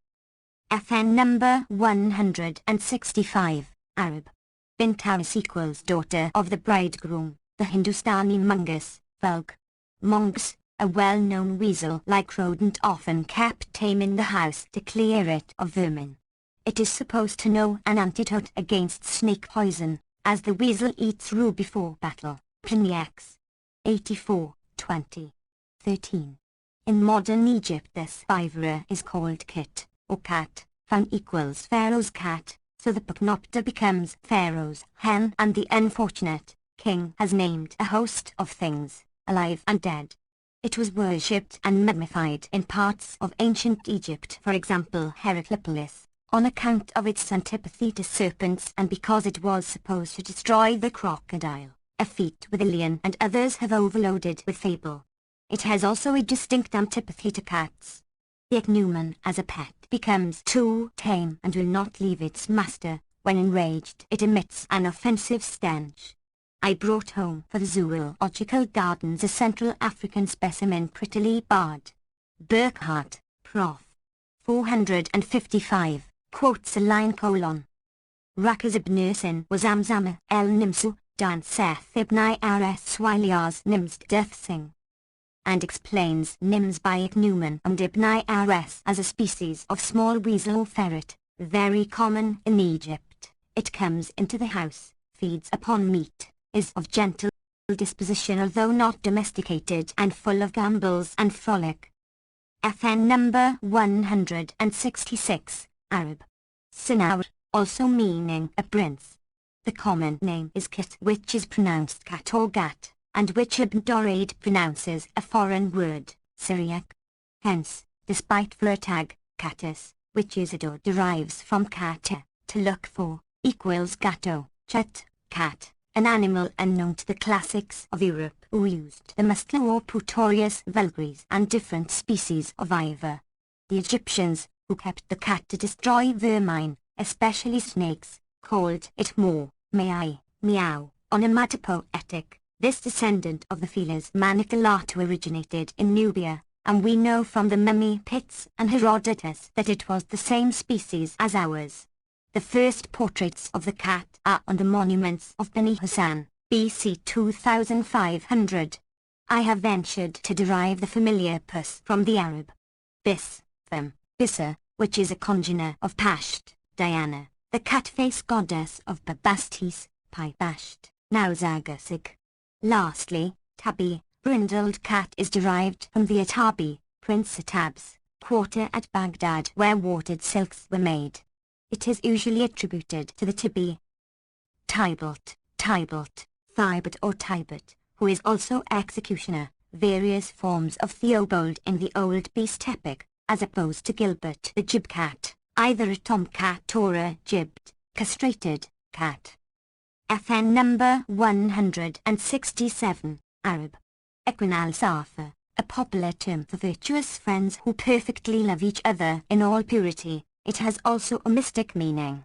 Some translate it brethren of sincerity, and hold this brotherhood to be Muslim Freemasons, a mere fancy. See the Mesnevi of Mr. Redhouse, Trubner 1881. There is a well-known Hindustani book of this name printed by Professor Forbes in Persian character and translated by Plutz and Eastwick. FN number 168. Among Eastern men there are especial forms for making brotherhood. The Manholabai, mouth-named brother, of India is well known. The intense associativeness of these races renders isolation terrible to them, and being defenseless in a wild state of society has special horrors. Hence the origin of caste, for which see pilgrimage, I. 52. Muslims, however, cannot practice the African rite of drinking a few drops of each other's blood. This, by the by, was also effected in Europe, as we see in the Gesta Romanorum, Talux vi, of the wise and foolish knights who drew blood, to drink, from the right arm. FN number 169, the F-Sasa in India is called Lagar and Tearsal Jagar. Mr. T. E. Jordan, Catalogue of Indian Birds, 1839, says it is rare, but I found it the contrary. According to Mr. R. Thompson, it is flown at kites and antelope. In Sind it is used upon night heron, Nyctadianictocarax, florican or hobara, otis horita, quail, partridge, curlew and sometimes hare. It gives excellent sport with crows but requires to be defended. Indian sportsmen, like ourselves, divide hawks into two orders, the Sayakazam, or black-eyed birds, long-winged and noble, the Gulabikazam or yellow-eyed, like the goshawk, round-winged and ignoble. FN number 170, that is put themselves at thy mercy. FN number 171, I have remarked, pilgrimage 307, that all the popular ape names in Arabic and Persian, Sayyidan, Mayman, Shadi, etc., express propitiousness, probably euphemistically applied to our poor relation. FN number 172, the serpent does not sting nor does it bite, it strikes with the poisoned teeth like a downward stab with a dagger. These fangs are always drawn by the jugglers, but they grow again and thus many lives are lost. The popular way of extracting the crochets has to grasp the snake firmly behind the neck with one hand and with the other to tantalize it by offering and withdrawing a red rag. At last the animal is allowed to strike it and a sharp jerk tears out both eye teeth as rustics used to do by slamming a door. The head is then held downwards and the venom drains from its bag in the shape of a few drops of slightly yellowish fluid which, as conjurers know, may be drunk without danger. The patient looks faint and dazed, but recovers after a few hours and feels as if nothing had happened. In India I took lessons from a snake charmer but soon gave up the practice as too dangerous. FN number 173, Arab. A Kaljahala equals brother of ignorance, an ignorantin, one really and truly ignorant, which is the value of ak in such phrases as a brother of poverty, or of purity. FN number 174, lane 2. 1, writes Abuel Hassan, Pain, 3. 49, a blessing which would mean father of beauty, Hassan, and is not a Muslim name. Hassan, beautiful, and its daman. Hussein, names now so common, were, it is said, unknown to the Arabs, although Hassan was that of a Tiber king, before the days of Muhammad, who so called his two only grandsons. In Anglo-India they have become Hobson and Jobson. The Bressel. Edit. 2. 305, entitles this story tale of Abuel Hassan the actor, druggist and perfumer, with Ali ibn Bakr and what befell them with the handmaid, equals Jariyah, Shams al-Nahar. FN number 175, that is a descendant, not a prince. FN number 176, the Arab shop is a kind of hole in the wall and buyers sit upon its outer edge, pilgrimage I. 99. FN number 177, by a similar image the chameleon is called Abu Karat equals father of coolness, because it is said to have the coldest eye of all animals and insensible to heat and light, since it always looks at the sun. FN number 178, this dividing the hemistich words is characteristic of certain tales, so I have retained it although inevitably suggesting colon. I left Matilda at the University of Göttingen. FN number 179, these naive offers in Eastern tales mostly come from the true seducer Eve. Europe, and England especially, still talks endless absurdity upon the subject. A man of the world may seduce an utterly innocent, which means an ignorant, girl. But to seduce a married woman, what a farce. FN number 180, masculine again for feminine. The lines are as full of word plays, vulgarly called puns, as Sanskrit verses. FN number 181, the Eastern heroine always has a good appetite and eats well. The sensible Oriental would infinitely despise that Maladive Parisienne in whom our neighbours delight, and whom I long to send to the hospital. FN number 182, that is her rivals have discovered the secret of her heart. FN number 183, that is blood as red as wine. FN number 184, the wine cup, sunlight, shines in thy hand, thy teeth are bright as the Pleiades and thy face rises like a moon from the darkness of thy dress collar. FN number 185, the masculine of Marjana, Morjana, the she-coral branch, and like this a name generally given to Negroes. We have seen white applied to a blackamoor by way of metonymy, and red is also connected with black skins by way of fun. A Persian verse says, if a black were red, e'en an ass would grin. FN number 186, suggesting that she had been sleeping. FN number 187, Arab. Rauchan, a window projecting and latticed, the word is a rig. Persian, so Rauchana, splendor equals Roxana. It appears to me that this beautiful name gains beauty by being understood. FN number 188, the word means any servant, but here becomes a proper name. Worsifer usually equals a concubine. FN number 189, that is eagerness, desire, love longing. FN number 190, Arab. Rind, which may mean willow, oriental, bay or aloes wood. Al-Asma'i denies that it ever signifies myrtle. FN number 191, these lines occur in Night Sif, by way of variety I give, with permission, Mr. Payne's version, 3. 59. FN number 192, referring to the proverb "Al khawf makes equals fear, cowardice, is equally apportioned, that is, if I fear you, you fear me. FN number 193, the fingers of the right hand are struck upon the palm of the left. FN number 194, there are intricate rules for joining the prayers, but this is hardly the place for a subject discussed in all religious treatises. Pilgrimage 3. 239.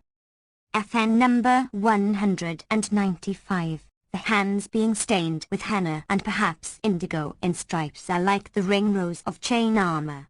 See Lane's illustration, Mod. Egypt, Chaps. I. FN number 196. She made rose water of her cheeks for my drink, and she bit with teeth like grains of hail those lips like the lotus fruit, or jujube, Arab. An-nab or nabg, the plum of the Sidrosiziphus lotus. FN number 197, meaning to let patience run away like an untethered camel. FN number 198, that is her fair face shining through the black hair. Camphor is a favorite with Arab poets. The Persians hate it because connected in their minds with death, being used for purifying the corpse. We read in Burkhardt, Prof. 464, singing without Scylla is like a corpse without Hannet, this being a mixture of camphor and rose water sprinkled over the face of the dead before shrouded. Similarly, Persians avoid speaking of coffee, because they drink it at funerals and use tea at other times. FN number 199, that is, she is angry and bites her carnelian lips with pearly teeth. FN number 200, Arab. Wabble at, the formula which follows Bismillah in the name of Allah. The French translate it Osus, etc. I have noticed the legend about its having been first used by the eloquent Kos, Bishop of Najran. FN number 201, that is, her mind is so troubled she cannot answer for what she writes. FN number 202, the bell. Edit. I. 329, and the Mac. Edit. I. 780, give to Shams al-Nahar the greater part of Ali's answer, as is shown by the Calc. Edit. 230 et sec, and the Bresl. Edit. 2. 366 et sec. Lane mentions this, 2. 74, but in his usual perfunctory way gives no paginal references to the Calc. Or Bresl, so that those who would verify the text may have the displeasure of hunting for it. FN number 203, Arab. Bism Ilayaraminirahim. This auspicatory formula was borrowed by al-Islam not from the Jews but from the Qurba Amai Yezd Baksh Heshgarai Dada. In the name of Yezd, God all generous, all just. The Jews have, in the name of the great God, and the Christians, in the name of the Father, etc. The so-called Sir John Mandeville begins his book, in the name of God, glorious and almighty. The sentence forms the first of the Quran and heads every chapter except only the 9th, an exception for which recondite reasons are adduced. Hence even in the present day it begins all books, letters and writings in general, and it would be a sign of infidelity, that is non-Islamism, to omit it. The difference between Rahman and Rahim is that the former represents an accidental, compassionating, the latter a constant quality, compassionate. Sale therefore renders it very imperfectly by in the name of the most merciful God. The Latinists better, in nomine de misericordis, clementissimi, Gottwild in Hamza is Pahenensis, Mr. Badger much better, in the name of God, the pitiful, the compassionate whose only fault is not preserving the assonance, and Rixai best, in nomine de miseratoris misericordis. FN number 204, Arab. Majnun, that is one possessed by a jinni, the well-known model lover of Layla, a fictitious personage for whom Seed Herbalot, S. V. Magnaun. She was celebrated by Abu Muhammad Nizam al-Din of Ganja, Ob. AH 597 equals 1200, Pop. known as Nizami, the caustic and austere poet who wrote : "The wheels of this world are the ass's meed, but Nizami were of the ass's breed." The series in the East begins chronologically with Yusuf and Zuleika, Potiphar's wife, sung by Jami, Nat. AH 817 equals 1414. The next in date is Khosrow and Shirin, also by Nizami, Fahad and Shirin, and Layla and Majnun. The Night Black Maid and the Maniac Man are the last. We are obliged to compare the lovers with Romeo and Juliet, having no corresponding instances in modern days. The classics of Europe supply a host as Hero and Leander, Thegens and Cherbucleia, etc., etc. FN number 205, The Jeweller of Eastern Tales from Morocco to Calcutta, is almost invariably a rascal. Here we have an exception. FN number 206, this must not be understood of sealing wax, which, however, is of ancient date.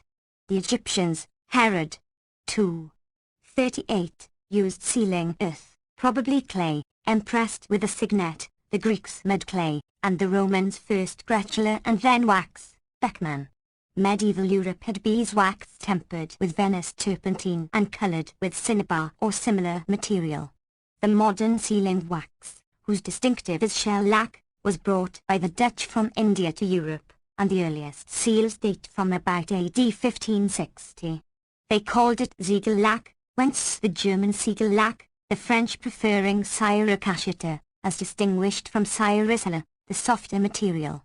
The use of sealing wax in India dates from old times, and the material, though coarse and unsightly, is still preferred by Anglo-Indians because it resists heat, whereas the best English softens like pitch. FN number 207, evidently referring to the runaway Abu al-Hassan, not to the she-Mercury. FN number 208, an unmarried man is not allowed to live in a respectable quarter of a Muslim city unless he takes such precaution. Lane, Mod. Egypt. Passam has much to say on this point, and my excellent friend the late Professor Zbitu at Cairo found the native prejudice very troublesome. FN number 209, Arab. Ya fulan equals O certain person, fulano in span. And port, a somewhat contemptuous address. FN number 210, Mr. Payne remarks, these verses apparently relate to a blessing, but it is possible that they may be meant to refer to Shmsna. 380. FN number 211, Arab. And Pers Bella, Vulg. Bilaur, retaining the venerable tradition of the Belus River. In Al-Hariri, As. of Hallan, it means crystal, and there is no need of proposing to translate it by onyx or to identify it with the Greek, the beryl. FN number 212, the door is usually shut with a wooden bolt. FN number 213, Arab. Britannia, from Ratan, speaking any tongue not Arabic, the allusion being to foreign mercenaries, probably Turks. In later days Turkish was called Muwala, a pied horse, from its mixture of languages. FN number 214, this is the rule, to guard against the Getapans. FN number 215, Arab. Waladati, used when speaking to one not of the family in lieu of the familiar from equals my mother. So the father is Walid equals the begetter. FN number 216, this is one of the many euphemistic formulae for such occasions. They usually begin may thy head live, etc. FN number 217, Arab. Kanan, an instrument not unlike the Austrian zither, it is illustrated in Lane 277. FN number 218, this is often done, the merit of the act being transferred to the soul of the deceased. FN number 219, the two humorists were martyrs, and their amours, which appear exaggerated to the Western mind, have many parallels in the East. The story is a hopeless affair of love, with only one moral, if any be wanted, viz., there may be too much of a good thing. It is given very concisely in the Bell. Edit. Volume I, and more fully in the Mac. edit. Aided in places by the Bresl. 2. 320, and the Calc. 2. 230. Hash. FN number 220, Lane is in error, volume 2. 78. When he corrects this to Shaziman, the name is fanciful and intended to be Old Persian, on the weight of Garaman. The Bell. Edit. Has by misprint Sharaman. FN number 221, the Dopathesia is worthy of Shakespeare's day. Khalidan is evidently a corruption of Khalid-Dani, the Khalid at the Eternal, as Ibn Wardi calls the Fortunate Highlands, or Canaries, which owe both their modern names to the classics of Europe. Their present history dates from AD 1385, unless we accept the Daipi Ruon legend of Labat, which would place the discovery in AD 1326. I for one thoroughly believe in the priority on the West African coast of the gallant descendants of the Northmen. FN number 222, 4 wives are allowed by Muslim law, and for this reason.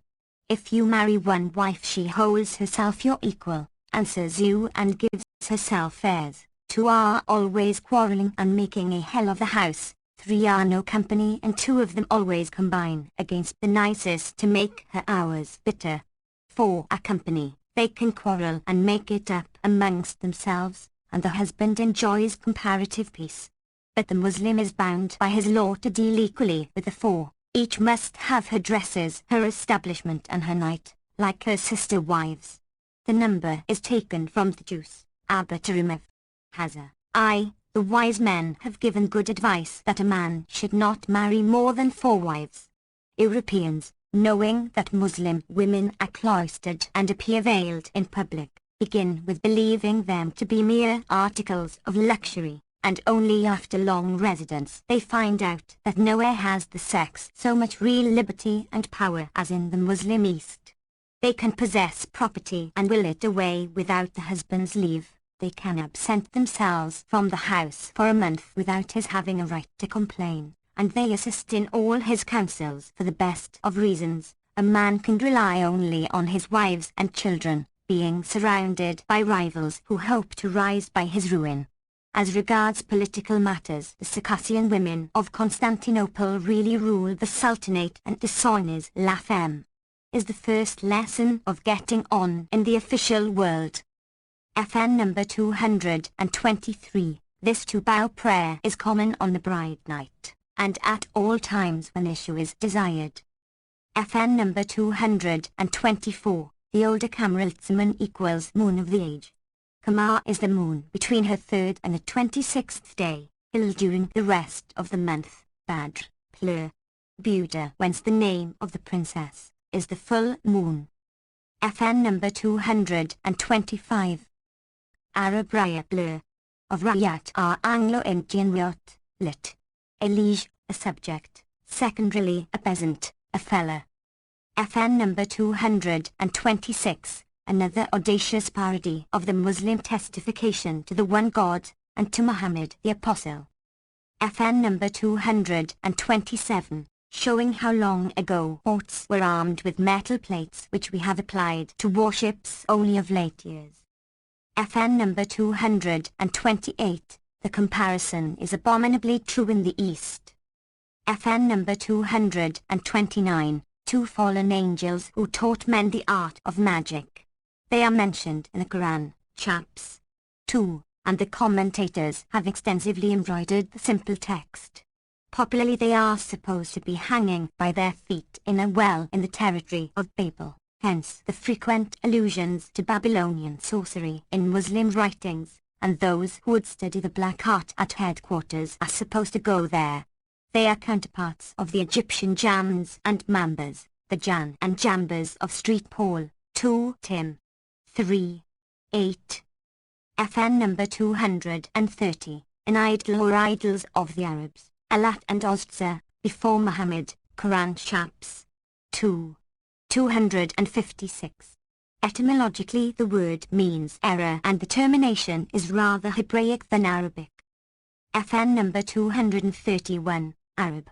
Katamayan, wandering threads of vanity, or Makad al-Shaitan, Satan's snivel, equals Argosima equals God summer, matter Gods sommer, or God's Sima.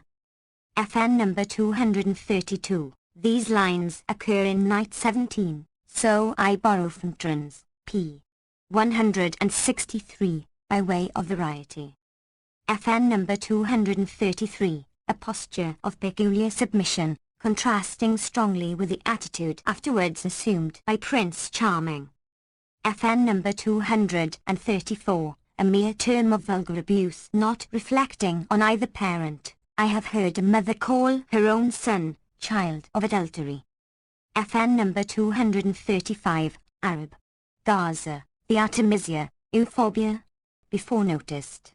If the word be a misprint for Garda, it means a kind of euphorbia which, with the arak, wild caper tree, and the dawn palm, Crucifera thebiaca, is one of the three normal growths of the Arabian desert. Pilgrimage 3. 22. FN number 236, Arab. The Natalnash, usually translated daughters of the bear, the three stars which represent the horses in either Bear, Charles Wayne, or Ursa Minor, the wagon being supposed to be a bear. The Nat may be also sons, plur, of Ibn, as the word points to irrational objects. So Job 9 and 38. 32, refers to you. Major as Ashorish in the words, canst thou guide the bear with its sons? Erroneously rendered Arcturus with his sons. In the text the lines are enigmatical, but apparently refer to a death parting. FN number 237, the chapters are 2, 3, 36, 55, 67 and the two last, Daybreak Xi, and Menksif, which are called Almuit Sitani, vulgar Almuit Sitain, the two refuge takings or preventives, because they obviate enchantment. I have translated the two latter as follows: Say refuge I take with the Lord of the daybreak from mischief of what he did make, from mischief of moon eclipse showing, and from mischief of witches on cord knots blowing, and from mischief of envy when envying. Say refuge I take with the Lord of men, the sovereign of men, the God of men, from the tempter, the demon who tempteth in whisper the breasts of men, and from jinnahs and evil men. FN number 238, the recitations were nafila, or supererogatory, 2 short chapters only being required, and the taking refuge was because he slept in a ruin, a noted place in the east for gulls as in the west for ghosts. FN number 239, lane 2. 222, first read Muruz E and referred it to the Muruz tribe near Herati afterwards. 3. 748, corrected it to Mawazi, of the fabric of Mawai, Marjana, the place now famed for nervousness. As a man of Rai, ridges, becomes Razi, for example Ibn Faris al-Razi, so a man of Ma was Marazi, not Muruzi nor Awazi. The Migno is a veil forming a kind of respirator, defending from flies by day and from mosquitoes, dews and drafts by night.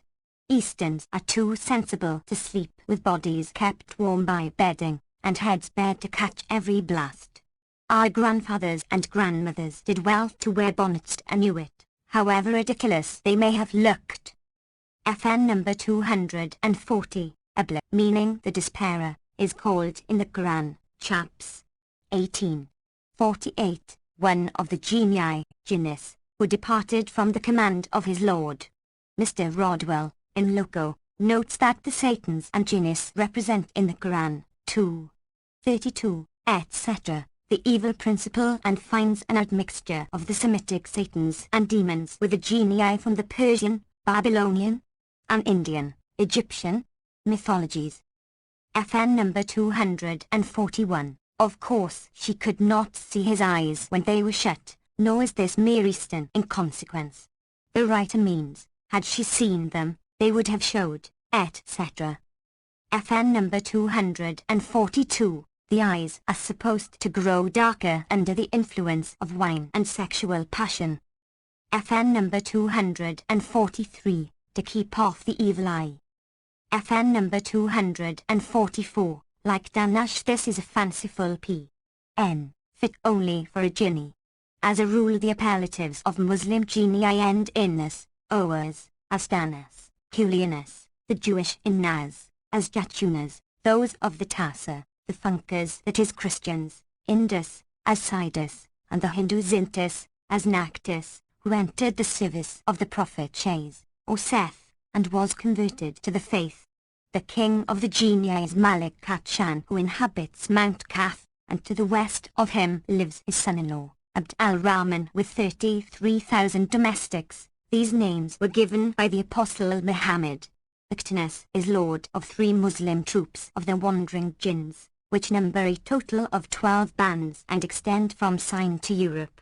The jinns, Difs, Beeries, fairies, and other pre-Adamitic creatures were governed by 72 sultans, all known as Sulayman, and the last I have said was Jan bin Jan.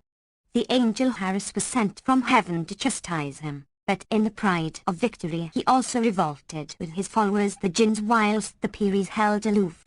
When he refused to bow down before Adam, he and his chiefs were eternally imprisoned, but the other jinns are allowed to range over earth as a security for man's obedience.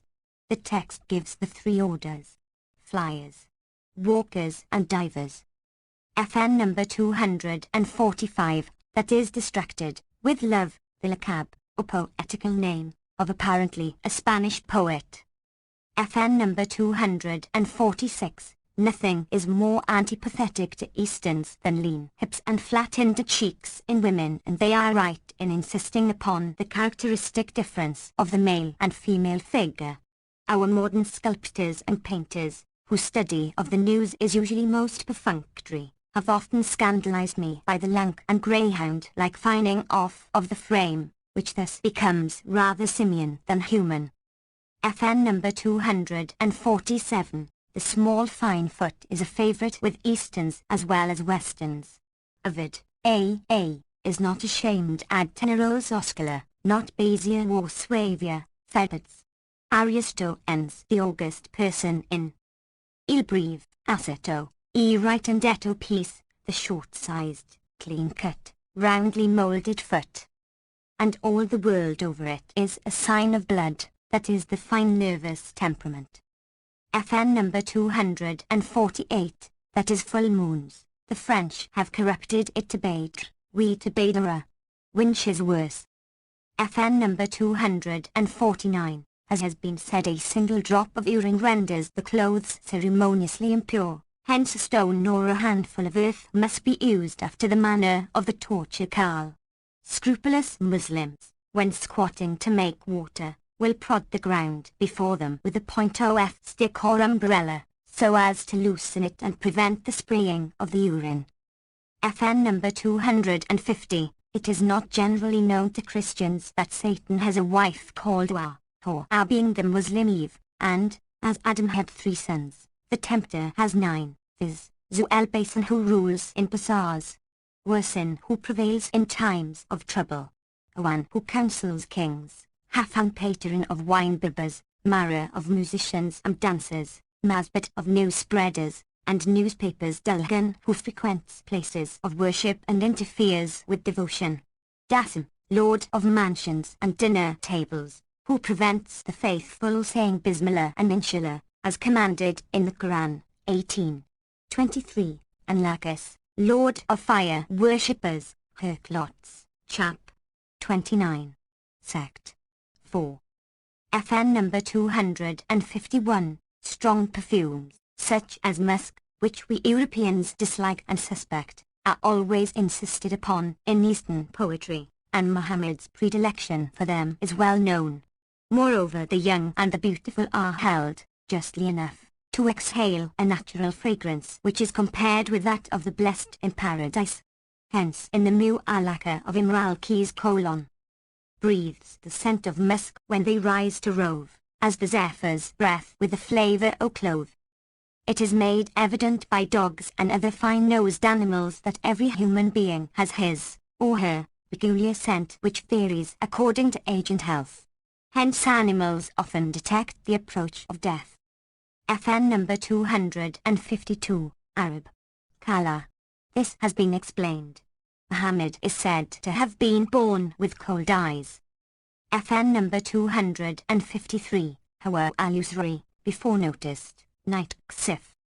FN number 254, these lines, with the Nazir, I or steward, the Hajib, groom of the chambers or chamberlain, and Joseph, are also repeated from night Ksif. For the Nazir C. al-Hariri, nose. 13. And 22. FN number 255, the usual allusion to the Huris, from hanger, the white and black of the eye shining in contrast. The Persian Magi also placed in their heaven, by Hisht or Minu, Harun, or black-eyed nymphs, under the charge of the angel Zamayad. FN number 256, in the first hemistich, by Shittit Wadi, by the Wadi bank, in the second, Washat el-Wadi, and my slayer dash that is Wadi act. Part of Wadi, killing hath paced away. FN number 257, the double entendre is from the proper names Buda and Suad, Beatrice, also meaning auspicious, or blessed, full moons. FN number 258, Arab. Hayes ear, also al-Hazar, townsman, and Badi, a Badawi, also called al-Waba, people of the camel's hair, tent, and Arab, nomadic, as opposed to Arab, Arab settled or not. They still boast with Ibn Abbas, cousin of Muhammad, that they have kerchiefs, not turbans, for crowns, tents for houses, loops for walls, swords for scarves and poems for registers or written laws. FN number 259, this is a peculiarity of the Jinn tribe when wearing hideous forms. It is also found in the Hindu Rakshasa. FN number 260, which, by the by, are small and beautifully shaped. The animal is very handy with them, as I learned by experience when trying to referee one at Beirut. FN number 261, she being daughter of Al-Demiriyat, king of the jinns. Mr. W. F. Kirby has made him the subject of a pretty poem. FN number 262, these lines have occurred in night 22. I give Terence's version, p. 223, by way of variety. FN number 263, Arab. Kamat Alfia, like an Aleph, the first of the Arabic alphabet, the Heb. Aleph. The Arabs, I have said, took the flag or water leaf form and departed very far from the Egyptian original. We know from Plutarch that the hieroglyphic abecedarium began with A, which was chosen by other imitators, namely the bull's head, and which in the cursive form, especially the PH Nishan, became a yoke. In numerals Aleph denotes 1 or 1000.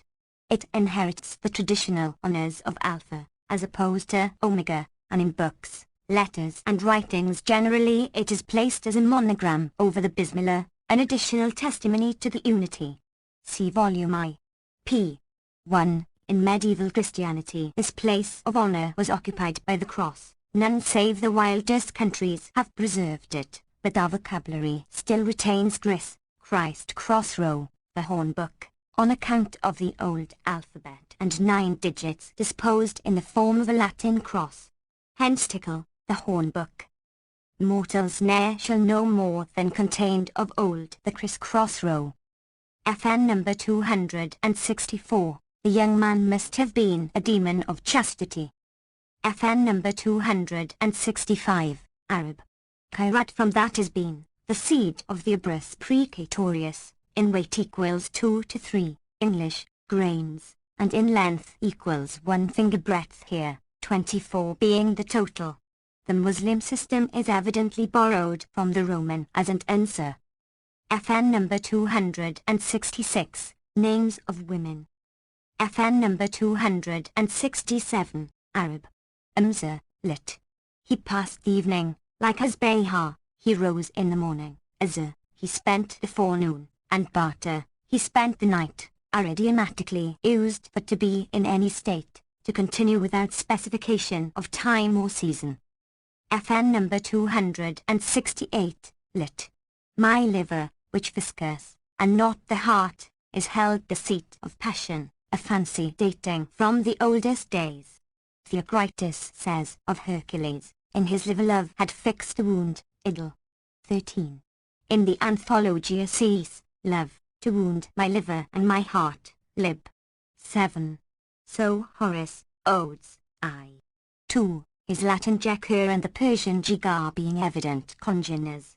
The idea was long prevalent and we find in Shakespeare: alas, then love may be called appetite, no motion of the liver but the palate.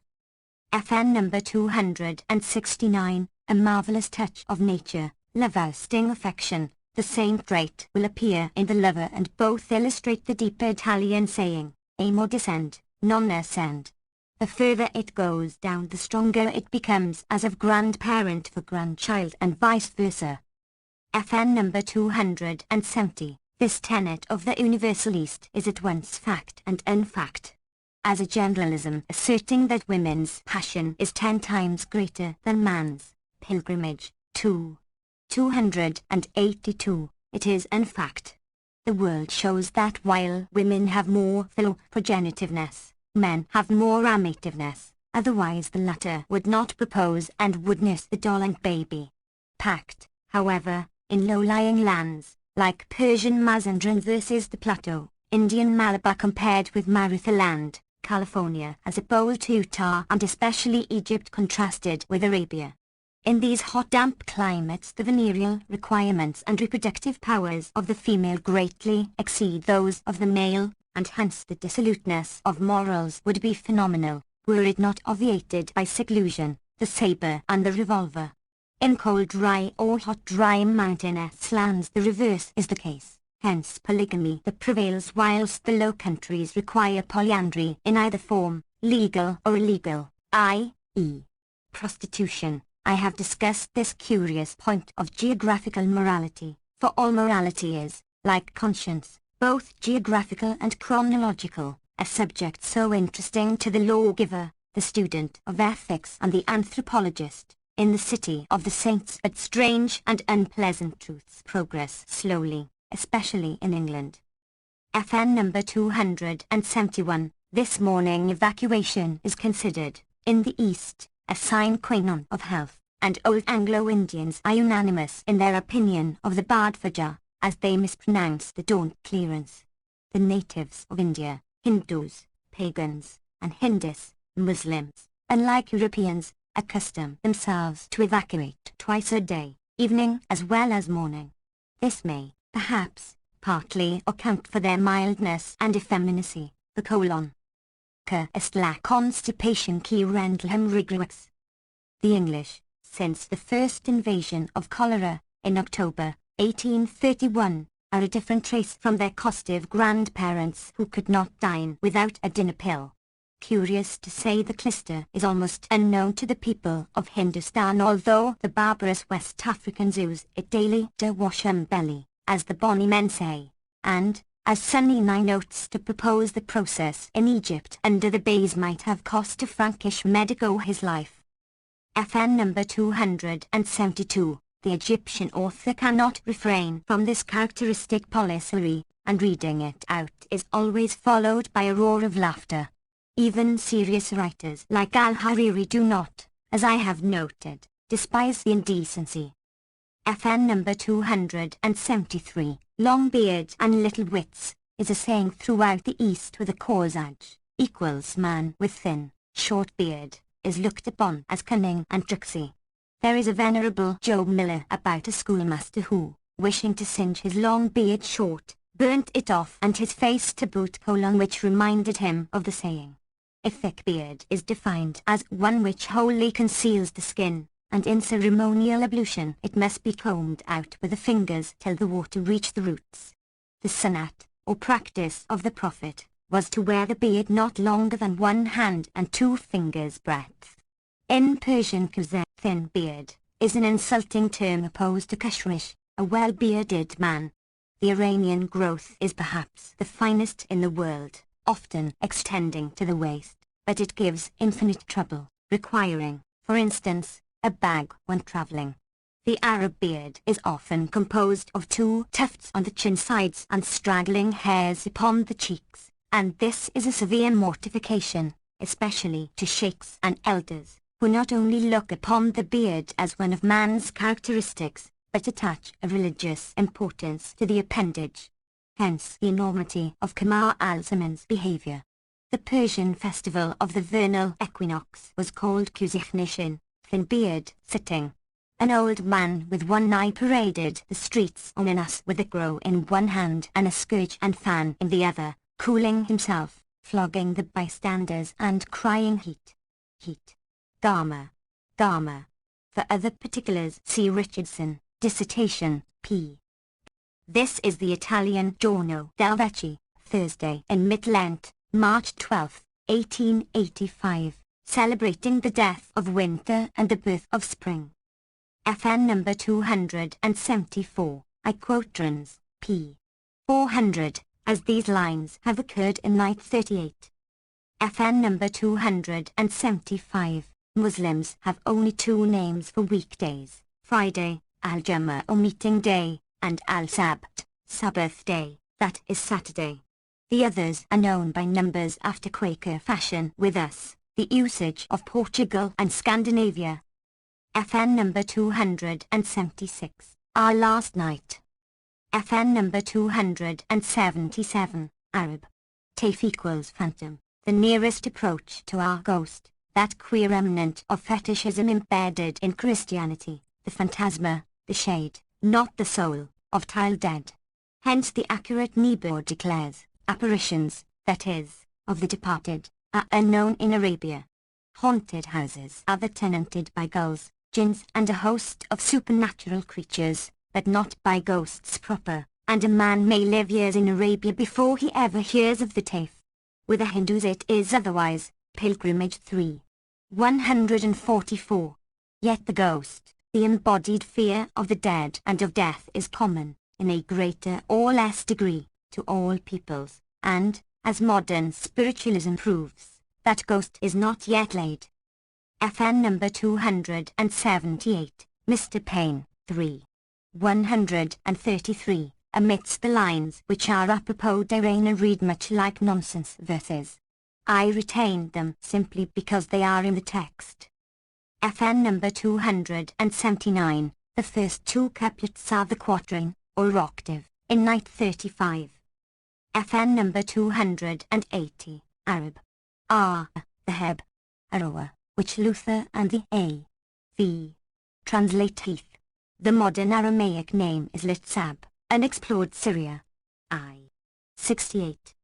FN number 281, in the Old Version and the Bressel. Edit. 3. 220, the princess beats the Garomina, but does not kill her. FN number 282, this is still the popular Eastern treatment of the insane. FN number 283, Pers.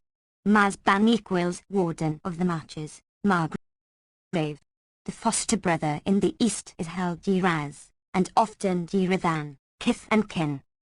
FN number 284, the moderns believe most in the dawn dream. Quirinus.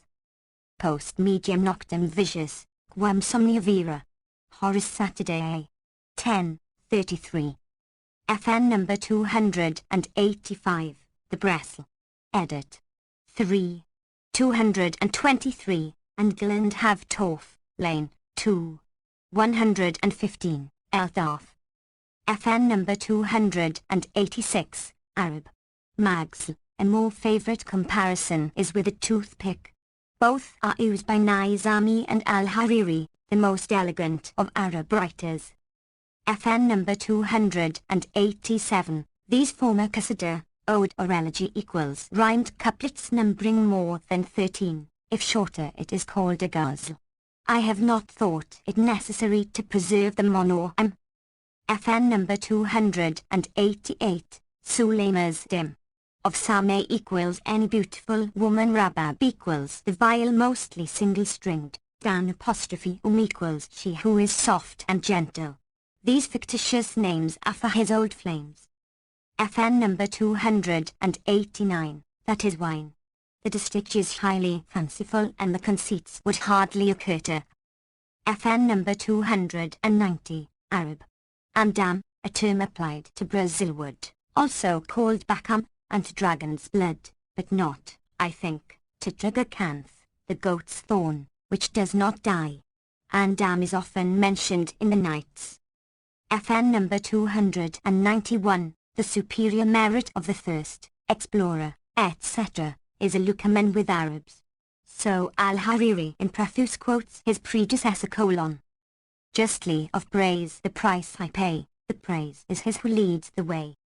FN number 292, there were two Lucmans, of whom more in a future page.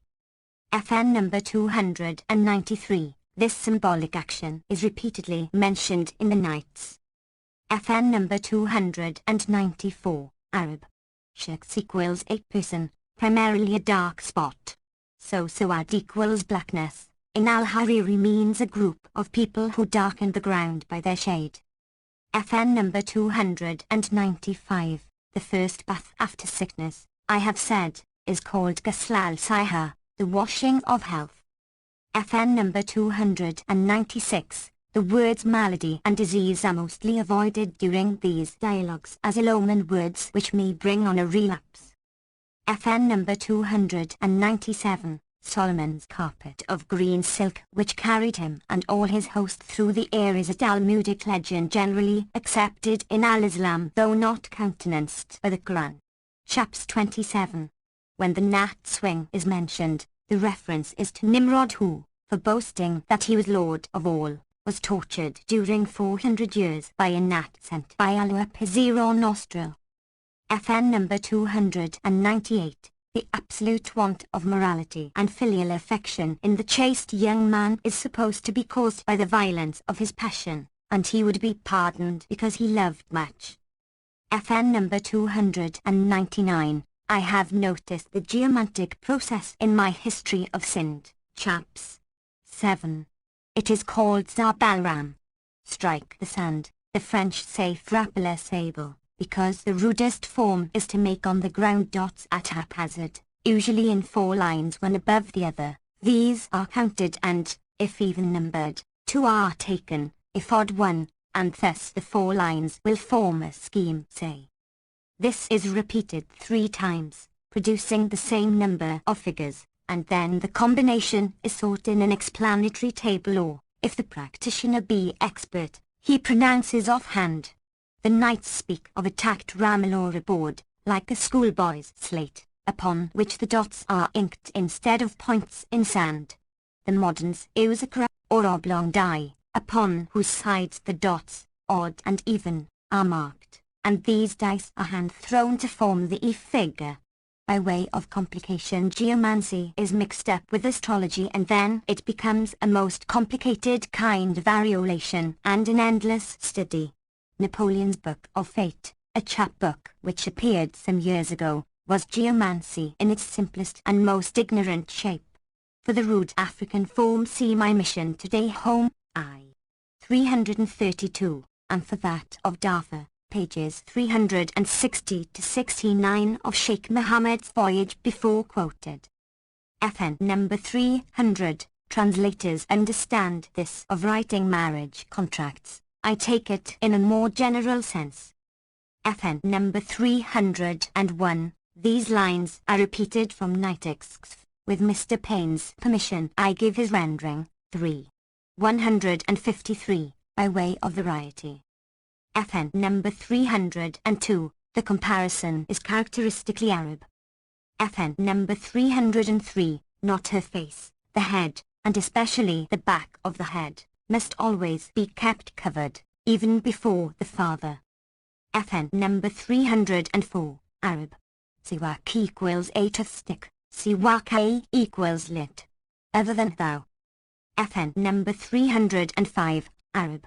Arak equals toothstick of the wild caper tree, arakalit dot equals I see thee. The Capari spinosa is a common desert growth and the sticks about a span long, usually called miswak, are sold in quantities at Mecca after being dipped in Zamzam water. In India many other woods are used, date tree, salvadora, bucurants, phyllanthus, etc. Amongst Arabs peculiar efficacy accompanies the toothstick of olive, the tree springing from Mount Sinai, Quran 23:20, and Muhammad would use no other, because it prevents decay and scents the mouth. Hence Quran, chaps. XCV 1. The miswak is held with the unused end between the ring finger and minimus. The two others grasp the middle and the thumb is pressed against the back close to the lips. These articles have long been sold at the medical hall near the Egyptian Hall, Piccadilly. They are better than our unclean toothbrushes because each tooth gets its own special rubbing, not a general sweep. At the same time, the operation is longer and more troublesome. In parts of Africa as well as Asia, many men walk about with the toothstick hanging by a string from the neck. FN number 306, the Mari, of which the Algerine French speak, are the dromedaries bred by the Mari tribe of Al-Yaman, the descendants of Murat ibn Hayy. They are covered by small wild camels, called al-Hush, found between Oman and Al-Shir. Others explain the word to mean stallions of the jinns and term those savage and supernatural animals, Najib al-Maria nobles of the Mirror. FN number 307, Arab. Khazna equals 1,000 purses, now about £5,000. It denotes a large sum of money, like the Badra, a purse containing 10,000 dirhams of silver, al-Hariri, or 80,000, Burkhardt Prof. 380, whereas the nisab is a moderate sum of money, Jan. 20 gold dinars equals 200 silver dirhams. FN number 308. As the nights show, Arabs admire slender forms, but hips and hinder cheeks must be highly developed and the stomach fleshy rather than lean. The reasons are obvious. The Persians who exaggerate everything, say for example, Hussein Vase in the Anvar-i Suhaili, how paint her hips and waist. Who saw a mountain, dangling to a straw, in Antar his beloved Obla is a tamarisk, Orientalis. Others compare with the palm tree, Solomon, the cypress, Persian, Isp, Hafiz and Ferdowsi, and the arak or wild caparis, Arab. FN number 309, Ubaves Ibangel. All African travellers know that a few birds flying about the bush, and a few palm trees waving in the wind, denote the neighbourhood of a village or a camp, where angels are scarce. The reason is not any friendship for man but because food, animal and vegetable, is more plentiful. Hence albatrosses, mother carries, matakara, the virgin, chickens, and gate pigeons follow ships. FN number 310, the stanza is called Al-Makamas equals cinquains. The quatrains and the bob, or burden, always preserve the same consonants. It ends with a Quranic command of Muslim morality. FN number 311, Muslim port towns usually have, or had, only 2 gates. Such was the case with Beirut, Tyre, Sidon and a host of others. The phobic growth of modern days has made these obsolete. The portals much resemble the entrances of old Norman castles, Axe for instance. Pilgrimage I. 185. FN number 312, Arab. Lisam, before explained. FN number 313, that is life of souls, persons, etc. FN number 314, Arab. Insnaha equals her, that is their, man, that is the babes of the eyes, the Assyrianician, dim. Of ish equals man, which the Hebrews call babat or bit, the daughter, the Arabs bubu, or hajakat, ally, the Persians madumakai chashm, mannequin of the eye, the Greeks and the Latins pupa, pupilla, pupilla. I have noted this in the lyrics of Camoens, p. 449. FN number 315, Mount bin Zadda, a soldier and statesman of the 8th century. FN number 316, the mildness of the Caliph Muawiyah, the founder of the Umayyads, proverbial among the Arabs, much resembles the meekness of Moses the lawgiver, which commentators seem to think has been foisted into Numbers 12:3. FN number 317, showing that there had been no consummation of the marriage which would have demanded ghusl, or total ablution, at home or in the hammam. FN number 318. I have noticed this notable desert growth. FN number 319. The situation is admirable, solution appearing so difficult and catastrophe imminent. FN number 320. This quatrain occurs in Night 9. I have borrowed from Trans. p. 79, by way of variety.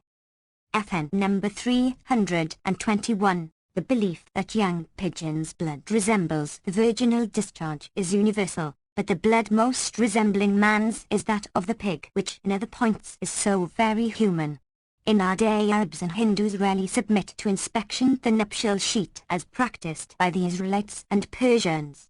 The bride takes to bed a white kerchief with which she staunches the blood, and next morning the stains are displayed in the harem. In Darfur this is done by the bridegroom. Prima Venus debet esse cruenda, say the Easterns with much truth, and they have no faith in our complacent creed which allows the hymen membrane to disappear by any but one accident. FN number 322, not meaning the two central divisions commanded by the king and his wazir. FN number 323, ironize. FN number 324, Arab. Rasi equals praising in a funeral sermon. FN number 325, Arab. Manaya, plur.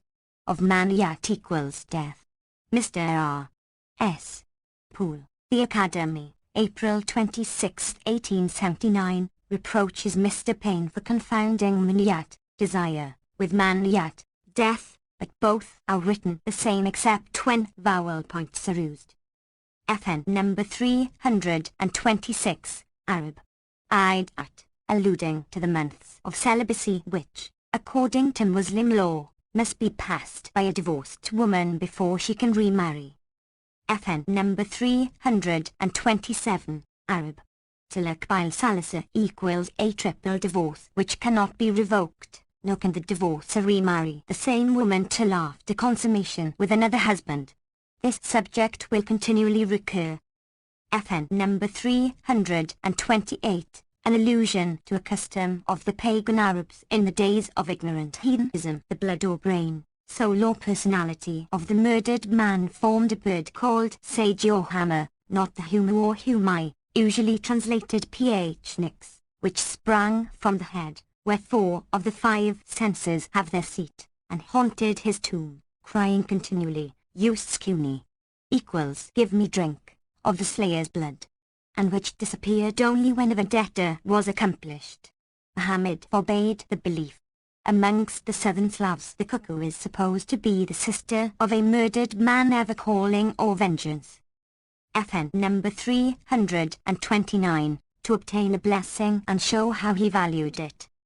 FN number 330, well-known tribes of proto-historic Arabs who flourished before the time of Abraham. See Quran, chaps 26.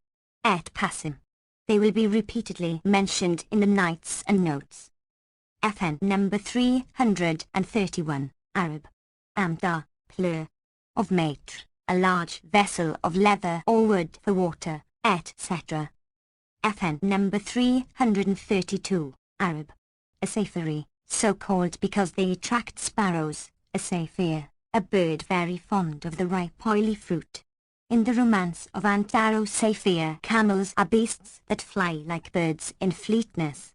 The reader must not confound the olives of the text with the hard unripe berries, little plums pickled in stale, which appear at English tables, nor wonder that bread and olives are the beefsteak and potatoes of many Mediterranean peoples. It is an excellent diet, the highly oleaginous fruit supplying the necessary carbon. FN number 333, Arab. Tamar al-Hind equals the Indian date, when sour tamarind. A sherbet of the pods, being slightly laxative, is much drunk during the great heats, and the dried fruit, made into small round cakes, is sold in the bazaars. The traveller is advised not to sleep under the tamarind's shade, which is infamous for causing ague and fever. Inside I derided the native nonsense, passed the night under an Indian date tree and awoke with a fine specimen of ague which lasted me a week. FN number 334. Muslims are not agreed upon the length of the day of doom when all created things, marshalled by the angels, await final judgment. The different periods named are 40 years, 70, 350,000. Yet the trial itself will last no longer than while one may milk anew, or than the space between two milkings of a she-camel.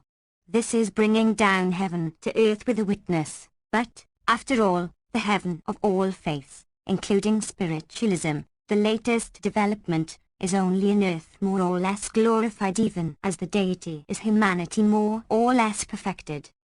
FN number 335, Arab. Al-Qamarani, lit. The two moons. Arab rhetoric prefers it to Shamsani, or, two suns, because lighter, a kaf, to pronounce. So, albeit Omar was less worthy than Abu Bakr, the two are called Al-Omarani, in vulgar parlance, Omarin. FN number 336, alluding to the angels who appeared to the Sodomites in the shape of beautiful youths, Quran 11. FN number 337, Quran 33. 38. FN number 338, Nikta Hutkliden, that is not the real thing, with a woman. It may also mean by his incitement of me.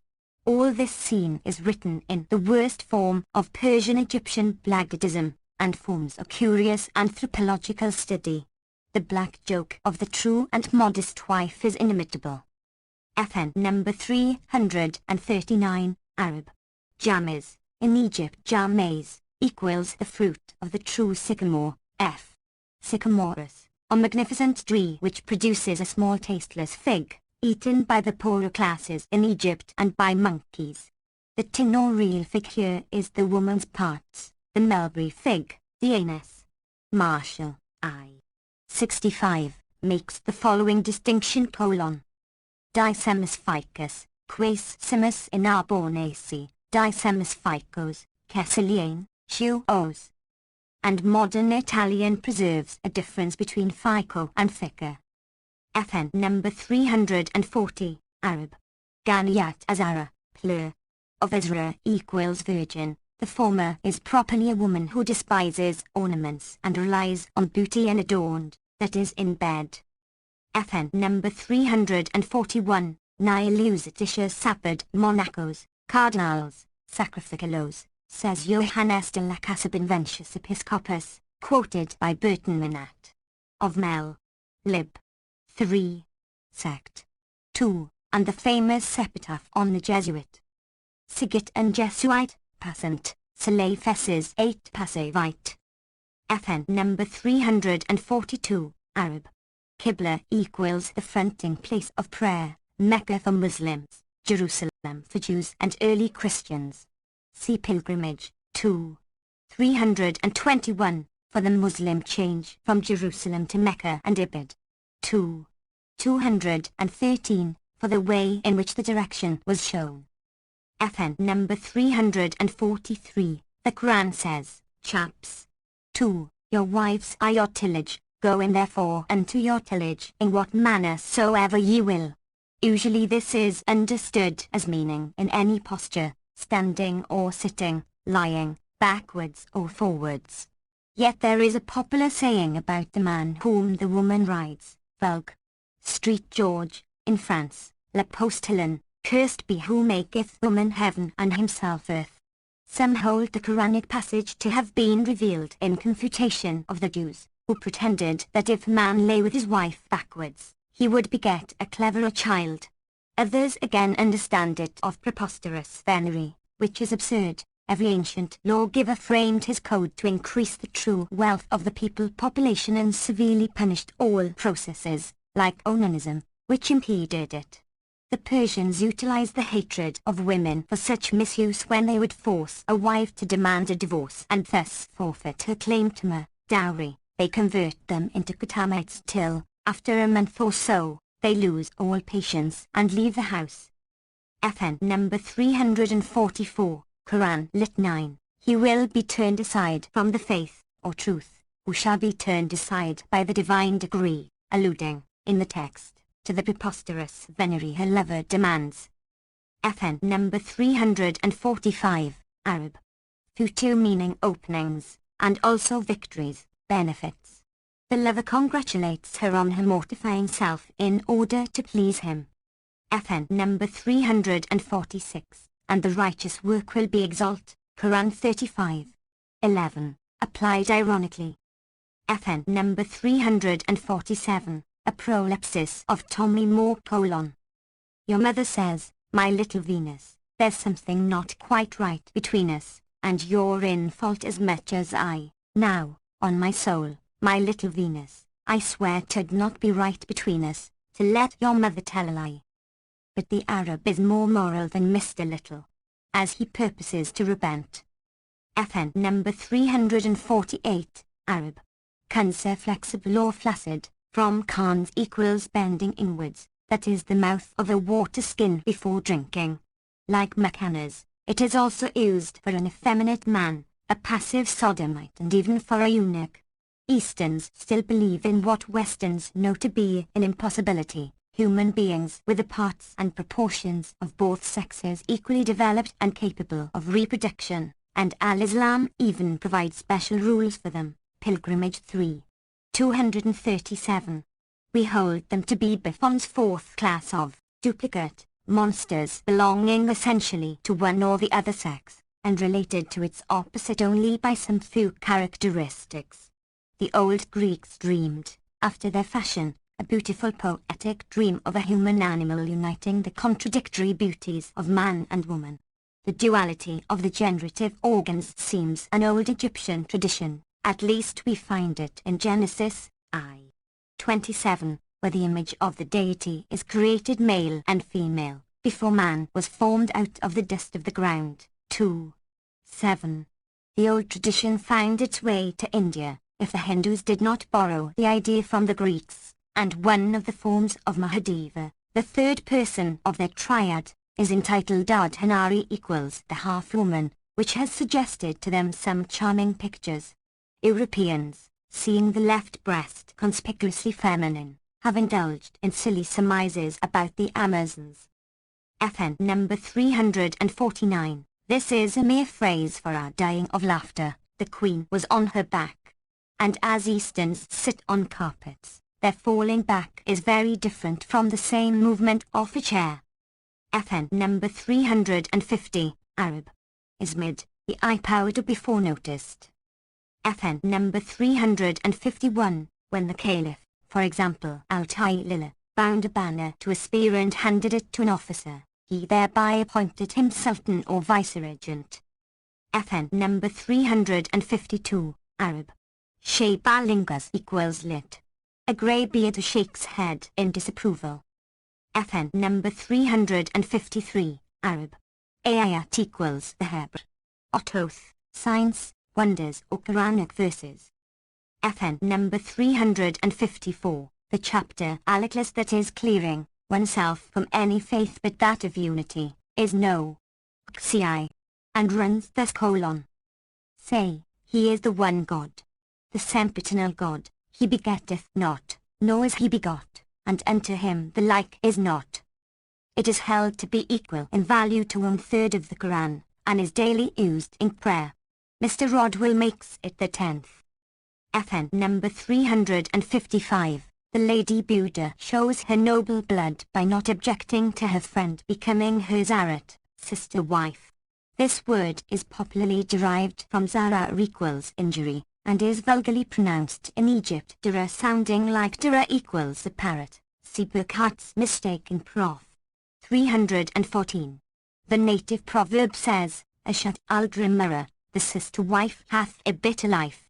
We have no English equivalent, so I translate indifferently co-wife, co-consort, sister wife or sister in wedlock.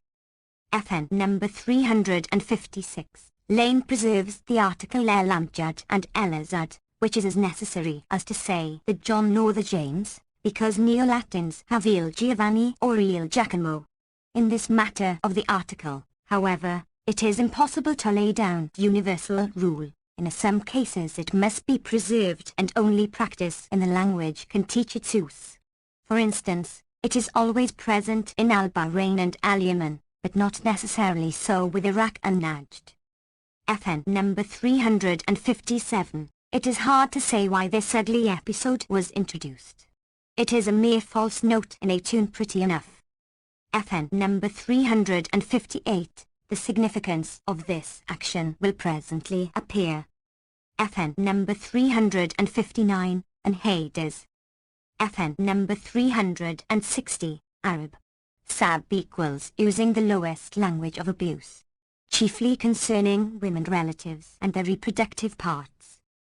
FN number 361, the reader will note in the narration concerning the two queens the parallelism of the Arab's style which recalls that of the Hebrew poets. Strings of black silk are plaited into the long locks, an idiot fringe being worn over the brow, because a woman is cursed who joineth her own hair to the hair of another, especially human hair. Sending the bands is a sign of affectionate submission, and, in extreme cases, the hair itself is sent. FN number 362, that is, suffer similar pain at the spectacle, a phrase often occurring. FN number 363, that is, when the eye sees not, the heart grieves not. FN number 364, that is, unto him we shall return, a sentence recurring in almost every longer chapter of the Quran. FN number 365, Arab.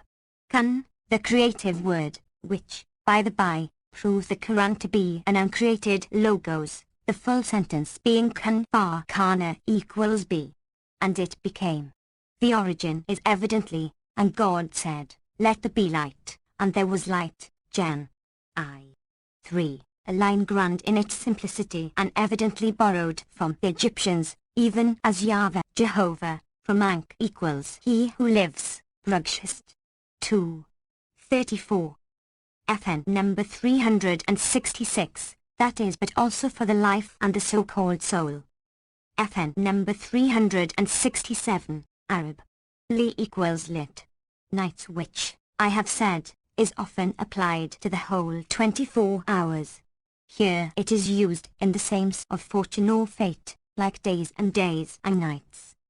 FN number 368, Abdullah ibn al-Zubayr, a nephew of Isha, who had rebuilt the Kaaba in AH 64, AD 683, revolted, AD 680, against Yazid and was proclaimed caliph at Mecca. He was afterwards killed, AD 692, by the famous or infamous Hajjaj general of Abd al-Malik bin Marwan, the fifth Umayyad, surnamed Sweat of a Stone, Skin Flint, and Father of Flies, from his foul breath. See My Pilgrimage, etc. 3. 190 to 194, where are explained the allusions to the Kaaba and the Holy Black Stone. FN number 369, these lines are part of an elegy on the downfall of one of the Muslim dynasties in Spain, composed in the 12th century by Ibn Abd al-Andalusi. The allusion is to the famous conspiracy of the Kharijites, the first sectarians in Mohammedanism, to kill Muawiyah and Imru, so written but pronounced Allahs, in order to abate intestine feuds al-Islam. Ali was slain with a sword cut by Ibn Muljam, a name ever damnable amongst the Persians. Muawiyah escaped with a wound, and Kharija, the chief of police at Festa Tor Old Cairo, was murdered by mistake for Imru. After this the sectarian wars began. FN number 370, Arab. Sarab equals, Quran, chaps. 24, the reek of the desert, before explained. It is called Lama, the shine, the loom, in Al-Hariri. The world is compared with the mirage, the painted eye and the sword that breaks in the sworder's hand. FN number 371, Arab. Dunya, with the common alliteration Dania, equals pers. Dun, in prose as well as poetry, means the things or fortune of this life up. To Akaira equals future life. FN number 372, Arab. Walg, a strong expression primarily denoting the lapping of dogs, here and elsewhere to swill, soften. FN number 373, the lines are repeated from night. I give Lane's version, 2.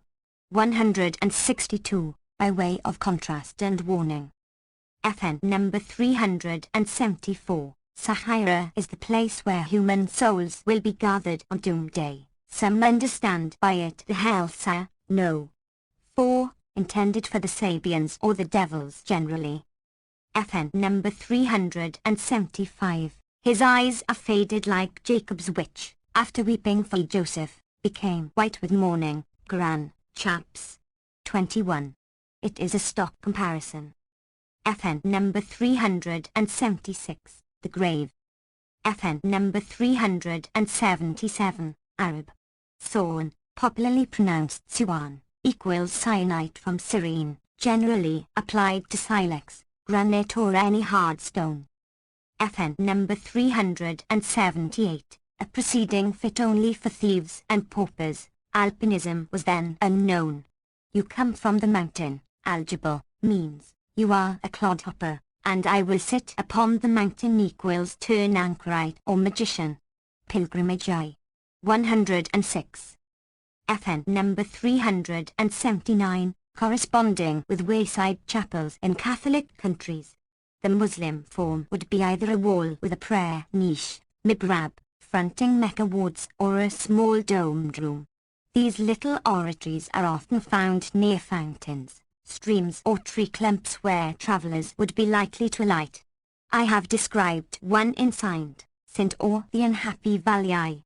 79, and have noted that scrawling on the walls is even more common in the East than in the West. Witness the monuments of old Egypt bescribbled by the Greeks and Romans.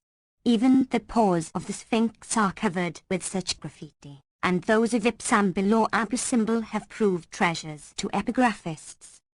FN number 380, entails this characterizes a Persian, and hero Rustam is always so pictured. FN number 381, the Parsis, who are the representatives of the old Bears, turned towards the sun and the fire as their qibla or point of prayer, all deny that they worship it. But, as in the case of saints' images, while the educated would pray before them for edification, Labia, the ignorant would adore them, Julia, and would make scanty difference between the reverence of a servant and the reverence of a slave. The human sacrifice was quite contrary to Qibla, although not to Hindu custom, although hate and vengeance might prompt an occasional murder. FN number 382, these oubliettes are common in old Eastern houses as in the medieval castles of Europe, and many a stranger has met his death in them. They are often so well concealed that even the modern inmates are not aware of their existence.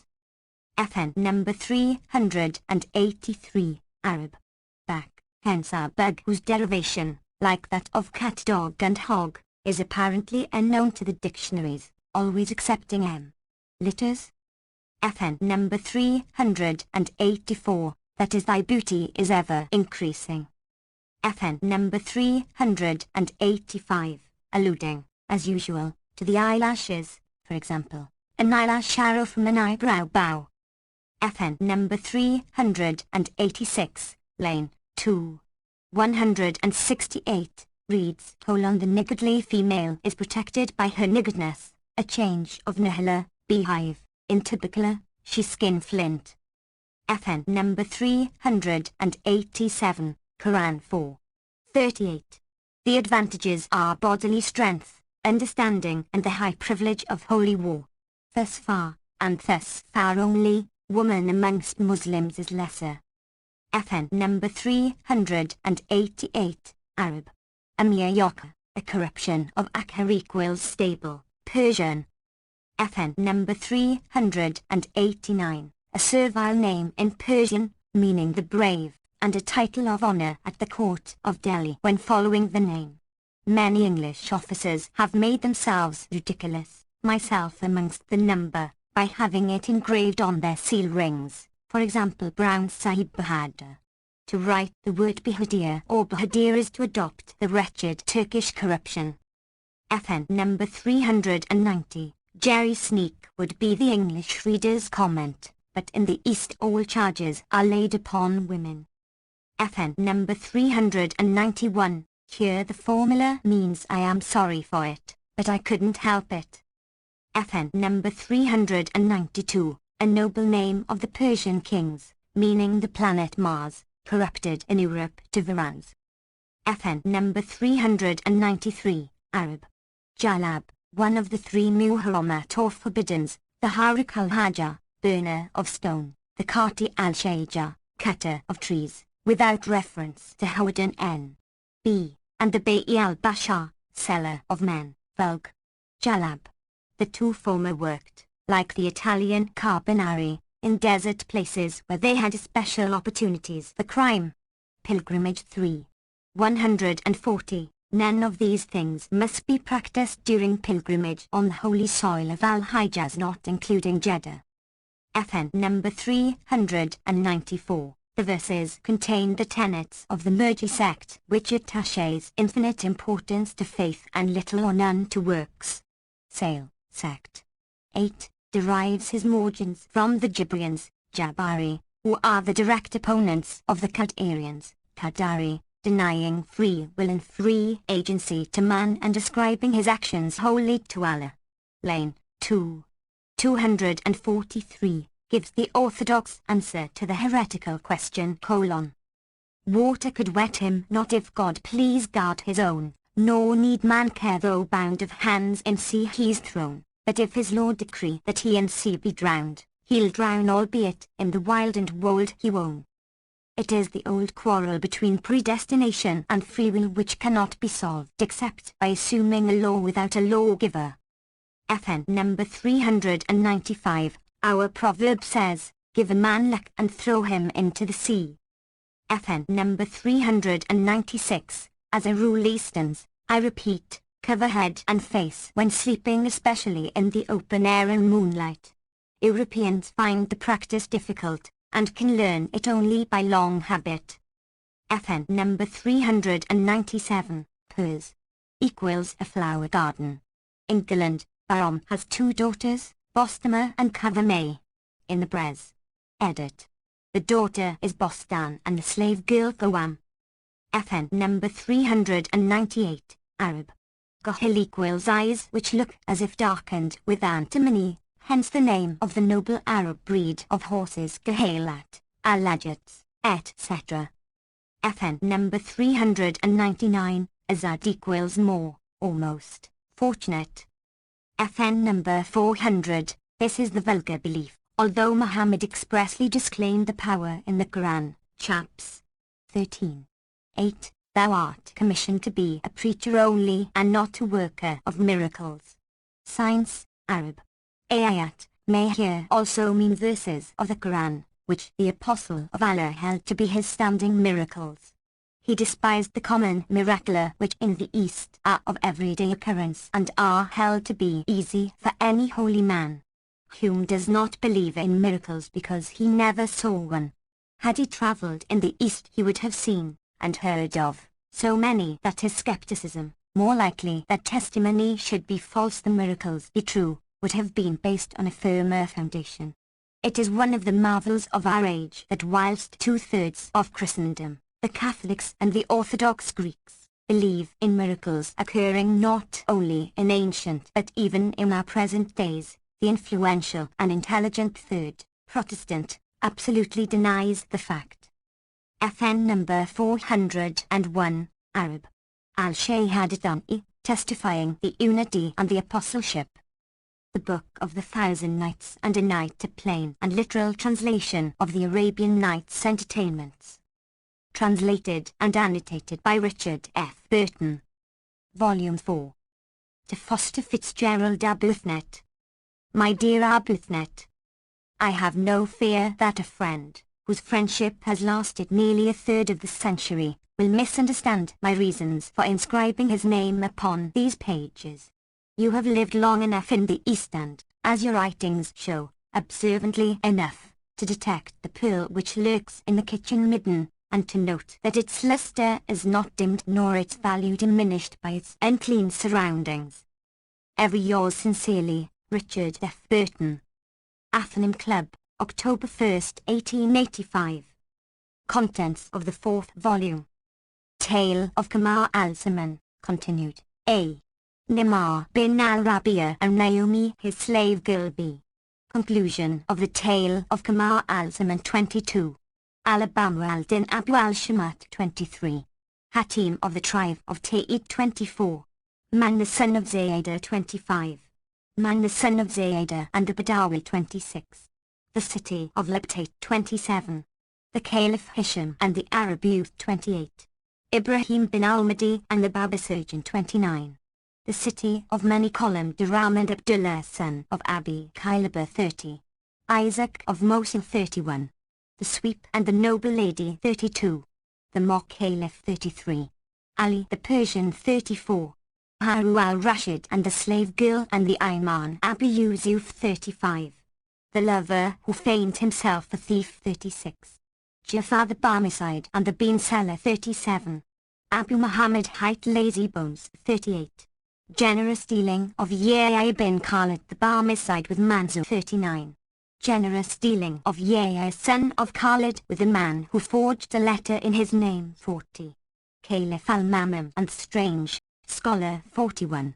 Ali Shah and Zumarad. 42. The loves of Jubayr bin Umayr and the Lady Buda. 43.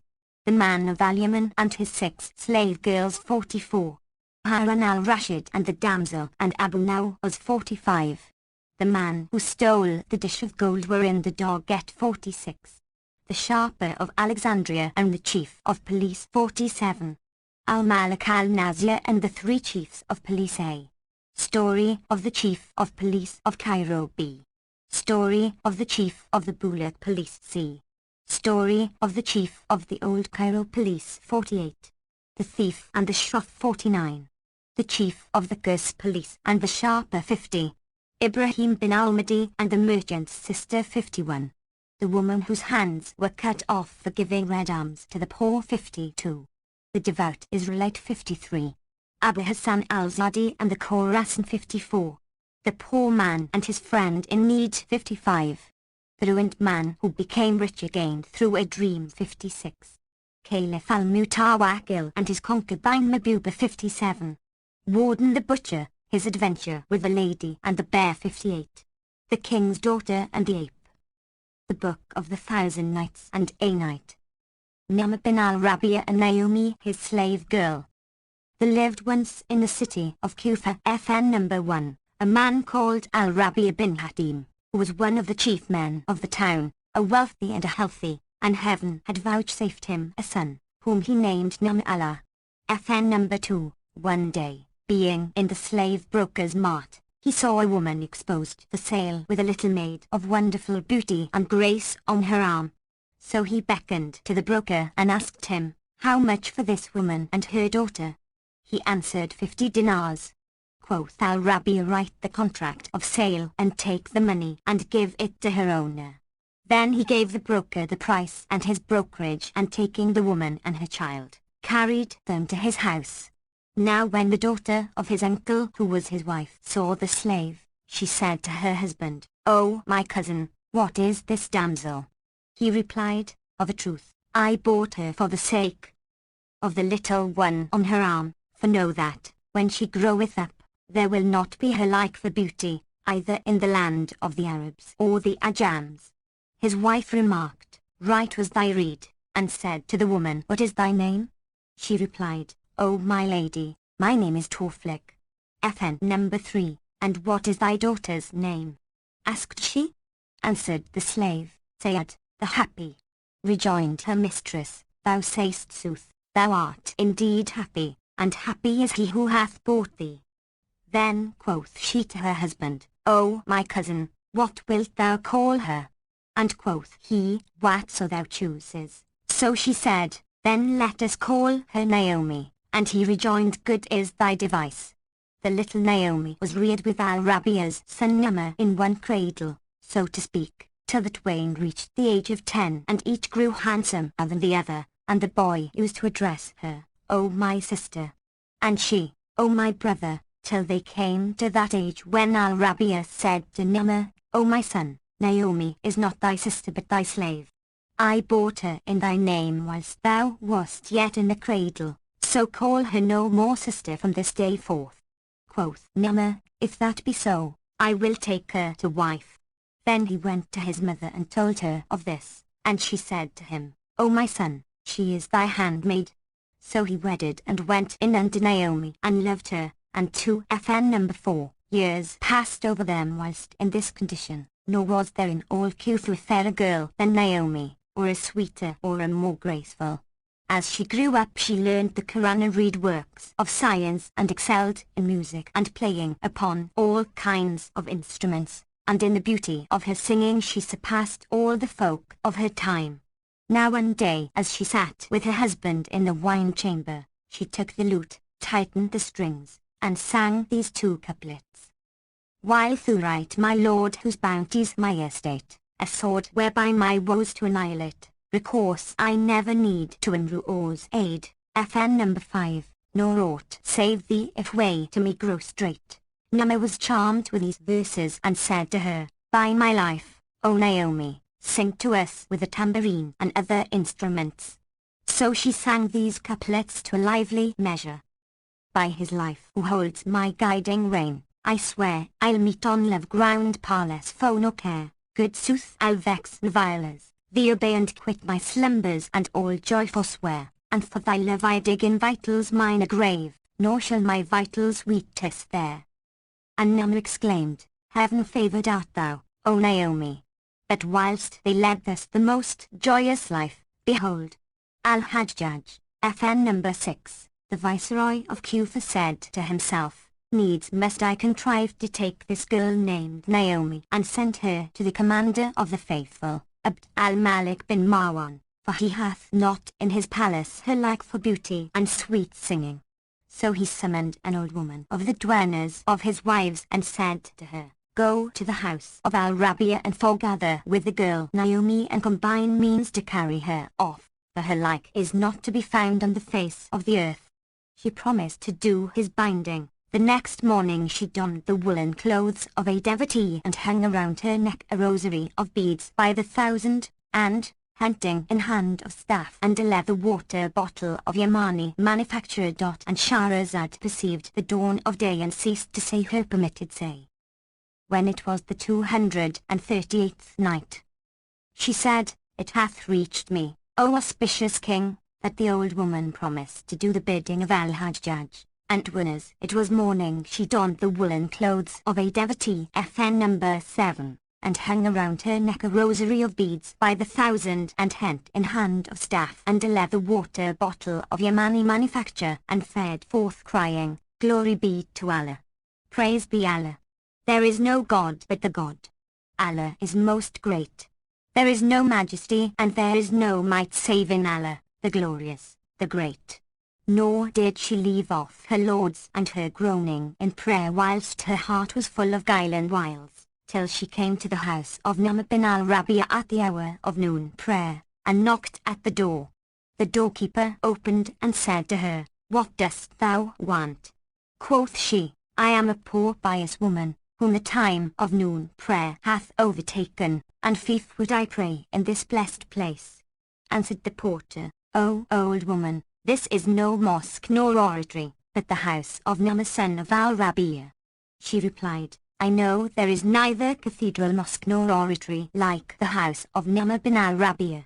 I am a chamberwoman of the palace of the Prince of True Believers and am come out for worship and the visitation of holy places.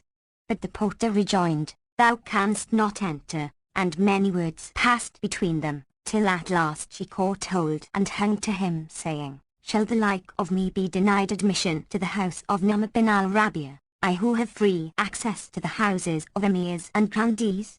Anon, out came Nu'man and, hearing their loud language, laughed and bade the old woman enter after him.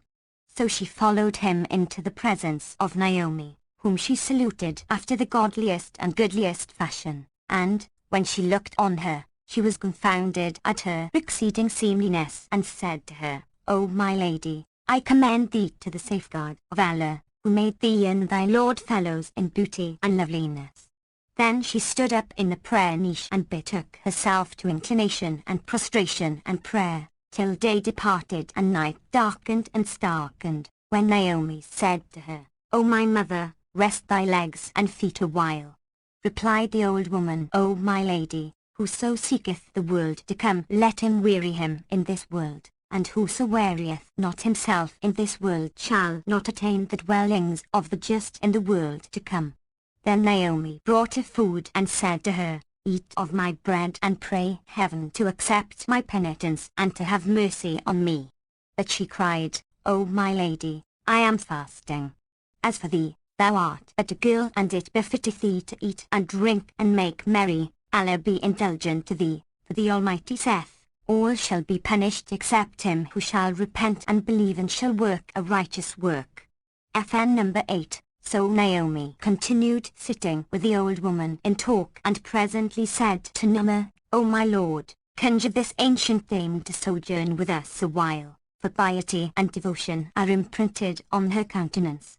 Quoth he, Set apart for her a chamber where she may say her prayers, and suffer no one to go into her. Peradventure, Allah, extolled and exalted be He, shall prosper us by the blessing of her presence and never separate us.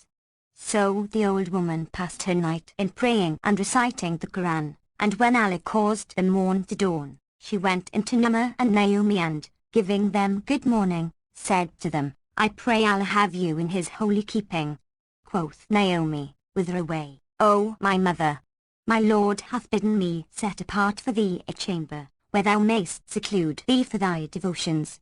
Replied the old woman, Allah give him long life, and continue his favour to you both. But I would have you charge the doorkeeper not to stay my coming into you, and, Inshallah, I will go the round of the holy places and pray for you too at the end of my devotions every day and night. Then she went out, whilst Naomi wept for parting with her, knowing not the cause of her coming, and returned to Al-Hajjaj, who said to her, As thou do my bidding soon, thou shalt have of me abundant good. Quoth she, I ask of thee a full month, and quoth he, Take the month. Thereupon the old hag fell to daily visiting Nu'mah's house and frequented his slave wife, Naomi. And Shahrazad perceived the dawn of day and ceased saying her permitted say.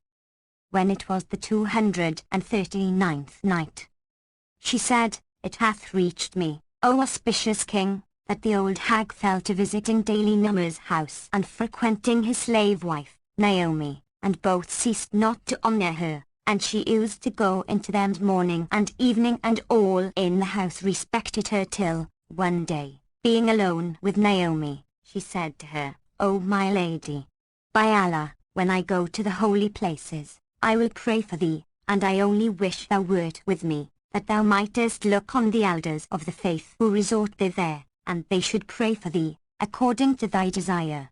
Naomi cried, I conjure thee by Allah, take me with thee, and she replied, Ask leave of thy mother-in-law, and I will take thee. So Naomi said to her husband's mother, O my lady, ask my master to let us go forth, me and thee, one day with this my old mother, to prayer and worship with the fakirs in the holy places. Now when Nu'mah came in and sat down, the old woman went up to him and would have kissed his hand, but he forbade her. So she invoked blessings FN number 9 on him and left the house. Next day she came again, in the absence of Nu'mah, and she addressed Naomi, saying, We prayed for thee yesterday, but arise now and divert thyself and return ere thy lord come home. So Naomi said to her mother-in-law, I beseech thee, for Allah's sake, give me leave to go with this pious woman, that I may sight the saints of Allah in the holy places, and return speedily ere my lord come back. Quoth Nu'mah's mother, I fear lest thy lord know. But said the old woman, By Allah, I will not let her take seat on the floor, no, she shall look, standing on her feet, and not tarry. So she took the damsel by Guyland, carrying her to Al-Hajjaj's palace, told him of her coming, after placing her in a lonely chamber, whereupon he went into her and, looking upon her, saw her to be the loveliest of the people of the day, never had he beheld her like. Now when Naomi caught sight of him she veiled her face from him, but he left her not till he had called his chamberlain, whom he commanded to take 50 horsemen, and he bade him mount the damsel on a swift dromedary, and bear her to Damascus and deliver her to the commander of the faithful, Abd al-Malik bin Marwan. Moreover, he gave him a letter for the caliph, saying, bear him this letter and bring me his answer and hasten thy return to me. So the chamberlain, without losing time, shook the damsel, and she tearful for separation from her lord, and, setting out with her on a dromedary, gave not over journeying till he reached Damascus. There he sought audience of the commander of the faithful and, when it was granted, the chamberlain delivered the damsel and reported the circumstance.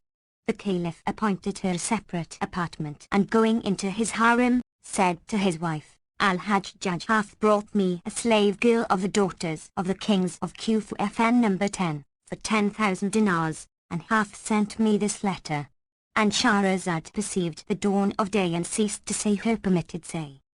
When it was the 240th night, she said, it hath reached me, O auspicious king, that when the caliph acquainted his wife with the story of the slave girl, she said to him, Allah increase to thee his favour.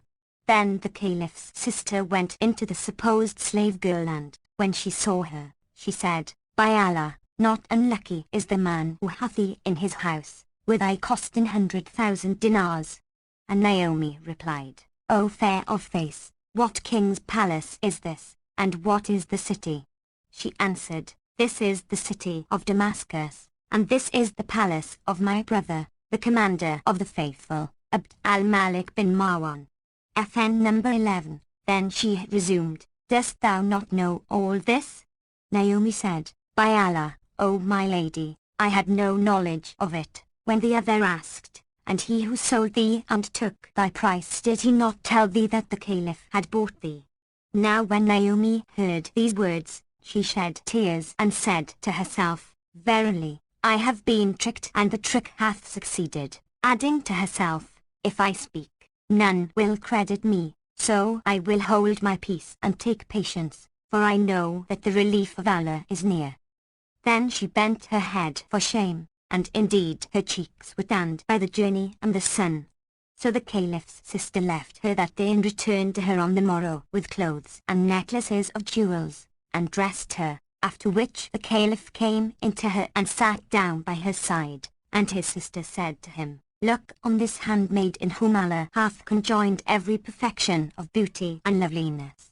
So he said to Naomi, draw back the veil from thy face, but she would not unveil, and he beheld not her face. However, he saw her wrists and love of her entered his heart, and he said to his sister, I will not go in unto her for 3 days, till she be cheered by thy converse.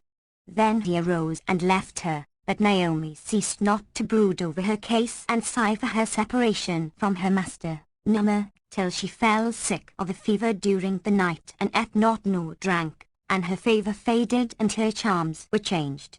They told the caliph of this and her condition grieved him, so he visited her with physicians and men of skill, but none could come at a cure for her.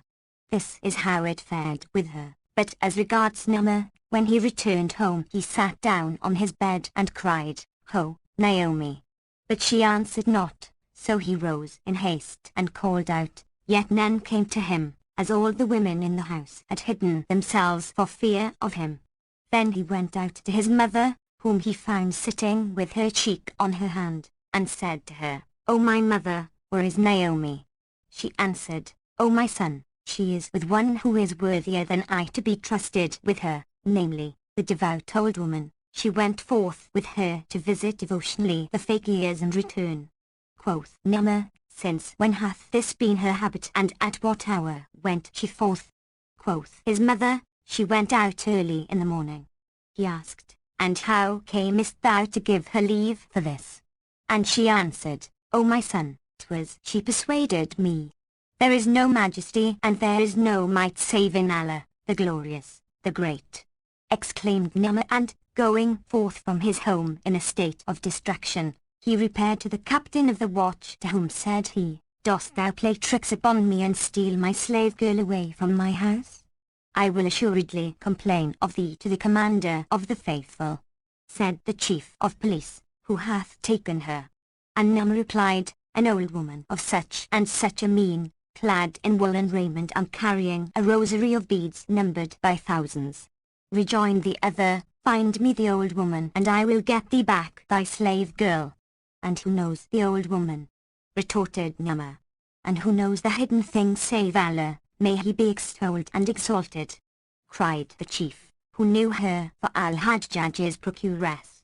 Cried Numa, I look to thee for my slave girl, and Al-Hajjaj shall judge between thee and me. And the master of police answered, go to whom thou wilt. So Numa went to the palace of Al-Hajjaj, for his father was one of the chief men of Kufa, and, when he arrived there, the chamberlain went into the governor and told him the case, whereupon Al-Hajjaj said, hither with him. And when he stood before him enquired, what be thy business? Said Numa, such and such things have befallen me, and the governor said, bring me the chief of police, and we will command him to seek for the old woman. Now he knew that the chief of police was acquainted with her, so, when he came, he said to him, I wish thee to make search for the slave girl of Numa son of Al-Rabi'a. And he answered, none knoweth the hidden things save Almighty Allah. Rejoined Al-Hajjaj, there is no help for it but thou send out horsemen and look for the damsel in all the roads, and seek for her in the towns. And Shahrazad perceived the dawn of day and ceased to say her permitted say. When it was the 241st night, she said, it hath reached me, O auspicious king, that Al-Hajjaj said to the captain of the watch, there is no help for it but thou send out horsemen, and look for the damsel on all the roads and seek for her in the towns.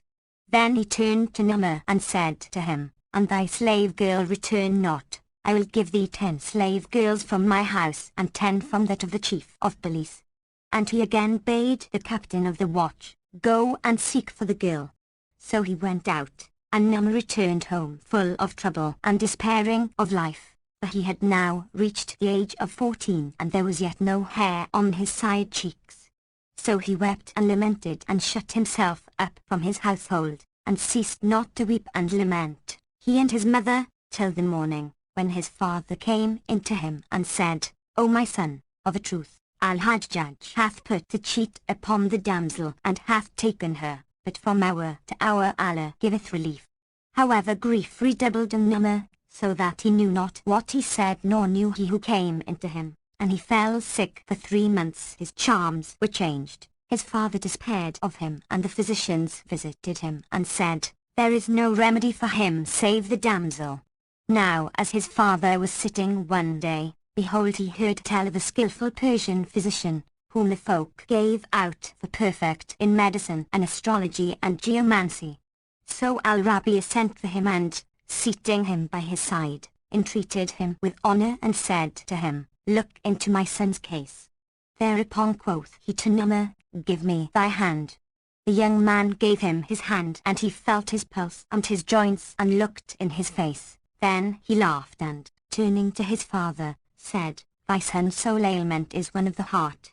FN number 12, he replied, thou sayest sooth, O sage, but apply thy skill to his state and case, and acquaint me with the whole thereof and hide naught from me of his condition.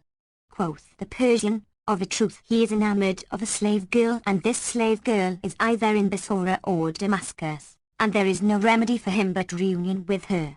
Said Al-Rabi'a, and thou bring them together, thou shalt live all thy life in wealth and delight. Answered the Persian, in good sooth this be an easy matter and soon brought about. And he turned to Numa and said to him, no hurt shall befall thee, so be of good cheer and keep thine eyes cool and clear. Then quoth he to Al-Rabi'a, bring me out 4,000 dinars of your money. So he gave them to him, and he added, I wish to carry thy son with me to Damascus, and Almighty Allah willing, I will not return thence but with a damsel. Then he turned to the youth and asked, what is thy name? And he answered, Numa. Quoth the Persian, O Numa, sit up and be of good heart, for Allah will reunite thee with the damsel. And when he sat up, the leech continued, Be of good cheerful, we set out for Damascus this very day. Put thy trust in the Lord, and eat and drink, and be cheerful, so as to fortify thyself for travel.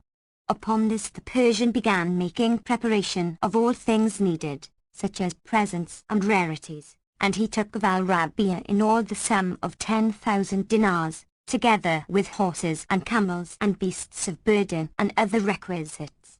Then Nu'man farewelled his father and mother and journeyed with a physician to Aleppo. They could find no news of Naomi, so they fared on to Damascus, where they abode 3 days, after which the Persian took a shop and he adorned even the shelves with vessels of costly porcelain, with covers of silver, and with gildings and stuffs of price. Moreover, he set before himself vases and flagons of glass full of all manner of ointments and apes, and he surrounded them with cups of crystal, and, placing astrolabe and geomantic tablet facing him, he donned a physician's habit and took his seat in the shop. Then he set Nu'man standing before him clad in a shirt and gown of the silk, and, girding his middle with a silken kerchief gold embroidered, said to him, O Nu'man, henceforth thou art my son, so call me naught but sire, and I will call thee naught but son. And he replied, I hear and I obey.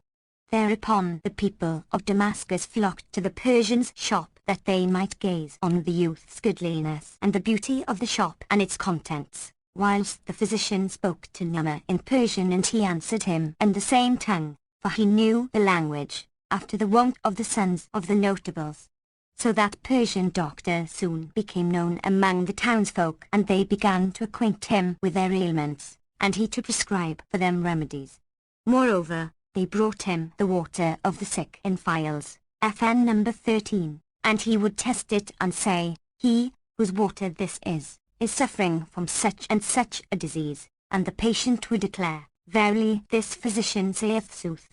So he continued to do the occasions of the folk, and they to flock to him, till his fame spread throughout the city and into the houses of the great. Now, one day as he sat in his shop, behold, there came up an old woman riding on an ass with a stuffed saddle of brocade embroidered with jewels, and, stopping before the Persian's shop, drew rein and beckoned him, saying, Take my hand. He took her hand, and she alighted and asked him, Art thou the Persian physician from Iraq? Yes, answered he, and she said, Know that I have a sick daughter. Then she brought out to him a phial, and the Persian looked at it and said to her, O my mistress, tell me thy daughter's name, that I may calculate her horoscope and learn the hour in which it will befit her to drink medicine. She replied, O my brother the Persian, FN number 14, her name is Naomi. And Shahrazad perceived the dawn of day and ceased saying her permitted say. When it was the 242nd night, she said, It hath reached me, O auspicious king, that when the Persian heard the name of Naomi, he fell to calculating and writing on his hand, and presently said, O my lady, I cannot prescribe a medicine for her till I know what countrywoman she is, because of the difference of climate. So tell me in what land she was brought up, and what is her age. The old woman replied, She is 14 years old, and she was brought up in Kufa of Iraq. He asked, And how long hath she sojourned in this country? But a few months, answered she. Now when Nu'man heard the old woman's words and recognized the name of his slave girl, his heart fluttered and he was like to faint. Then said the Persian, Such and such medicines will suit her case. And the old woman rejoined, Then make them up and give me what thou hast mentioned, with a blessing of Almighty Allah. So saying, she threw upon the shopboard 10 gold pieces, and he looked at Nu'man and bade him prepare the necessary drugs, whereupon she also looked at the youth and exclaimed, Allah have thee in his keeping, O my son. Verily, she favoureth thee in age and mien. Then said she to the physician, O my brother the Persian, is this thy slave or thy son? He is my son, answered he. So Nu'man put up the medicine and, placing it in a little box, took a piece of paper and wrote thereon these 2 couplets, FN number 15. If Naomi bless me with a single glance, let Suada Su and Jemajoy to they said, forget her, 20 such thou'lt find. But none is like her I will not forget. He pressed the paper into the box and, sealing it up, wrote upon the cover the following words in Kufic characters, I am Nama of Al-Rabia of Kufa. Then he set it before the old woman, who took it and bade them farewell and returned to the caliph's palace, and when she went up with the drugs to the damsel she placed the little box of medicine at her feet, saying, O my lady, know that there is lately come to our town a Persian physician, than whom I never saw a more skilful nor a better versed in matters of malady. I told him thy name, after showing him the water bottle, and forthwith he knew thine ailment and prescribed a remedy. Then he bade his son make thee up this medicine, and there is not in Damascus a comelier or a seemlier youth than this lad of his, nor hath anyone a shop the like of his shop. So Naomi took the box and, seeing the names of her lord and his father written on the cover, changed colour and said to herself, doubtless, the owner of this shop is come in search of me. So she said to the old woman, describe to me this youth. Answered the old woman, his name is Nama, he hath a mole on his right eyebrow, is richly clad and is perfectly handsome. Cried Naomi, give me the medicine, whereon be the blessing and help of Almighty Allah. So she drank off the portion, and she laughing, and said, indeed, it is a blessed medicine. Then she sought in the box and, finding the paper, opened it, read it, understood it and knew that this was indeed her lord, whereas her heart was solaced and she rejoiced. Now when the old woman saw her laughing, she exclaimed, this is indeed a blessed day, and Naomi said, O nurse, I have a mind for something to eat and drink. The old woman said to the serving women, bring a tray of dainty viands for your mistress, whereupon they set food before her and she sat down to eat. And behold in came the caliph who, seeing her sitting at meat, rejoiced, and the old woman said to him, O commander of the faithful, I give thee joy of thy handmaid Naomi's recovery. And the cause is that there is lately come to this our city a physician than whom I never saw a better versed in diseases and their remedies. I fetched her medicine from him and she hath drunken of it at once and is restored to health. Quoth he, take 1,000 dinars and apply thyself to her treatment, till she be completely recovered. And he went away, rejoicing in the damsel's recovery, whilst the old woman betook herself to the Persian's house and delivered the 1,000 dinars, giving him to know that she was become the caliph's slave and also handing him a letter which Naomi had written. He took it and gave the letter to Nama, who at first sight knew her hand and fell down in a swoon. When he revived he opened the letter and found these words written therein, from the slave despoiled of her Nama, her delight, her whose reason hath been beguiled and who is parted from the core of her heart. But afterwards of a truth thy letter hath reached me and hath broadened my breast, and solaced my soul, even as saith the poet. Thy note came, long lost hungers wrote that note, till dropped they sweetest scents for what they wrote. 'Twas Moses to his mother's arms restored, 'twas Jacob's eyesight caught by Joseph's coat. FN number 16. When Nama read these verses, his eyes ran over with tears and the old woman said to him, what maketh thee to weep, O my son? Allah never caused thy night to shed tears. Cried the Persian, O my lady, how should my son not weep, seeing that this is his slave girl and he her lord, Nama son of Al-Rabia of Kufa, and her health dependeth on her seeing him, for naught aileth her but loving him. And Shahrazad perceived the dawn of day and ceased to say her permitted say. When it was the 243rd night, she said, it hath reached me, O auspicious king, that the Persian cried out to the old woman, how shall my son not weep, seeing that this is his slave girl and he her lord, Nama son of Al-Rabia of Kufa, and the health of this damsel dependeth on her seeing him and naught aileth her but loving him. So, do thou, O my lady, take these 1,000 dinars to thyself and thou shalt have of me yet more than this, only look on us with eyes of rush, for we know not how to bring this affair to a happy end save through thee. Then she said to Numa, Say, art thou indeed her lord? He replied, Yes, and she rejoined, Thou sayest sooth, for she ceaseth not continually to name thee. Then he told her all that had passed from first to last, and she said, O youth, thou shalt owe thy reunion with her to none but myself. So she mounted and, at once returning to Naomi, looked in her face and laughed, saying, It is just, O my daughter, that thou weep and fall sick for thy separation from thy master, Numa, son of Al-Rabi'a of Kufa. Quoth Naomi, Verily, the veil hath been withdrawn for thee and the truth revealed to thee. Rejoined the old woman, Be of good cheer and take heart, for I will assuredly bring you together, though it cost me my life. Then she returned to Numa and said to him, I went to thy slave girl and conversed with her, and I find that she longeth for thee yet more than thou for her, for although the commander of the faithful is minded to become intimate with her, she refuseth herself to him. But if thou be stout of purpose and firm of heart, I will bring you together and venture my life for you, and play some trick and make shift to carry thee into the caliph's palace, where thou shalt meet her, for she cannot come forth. And Numa answered, Allah requite thee with good.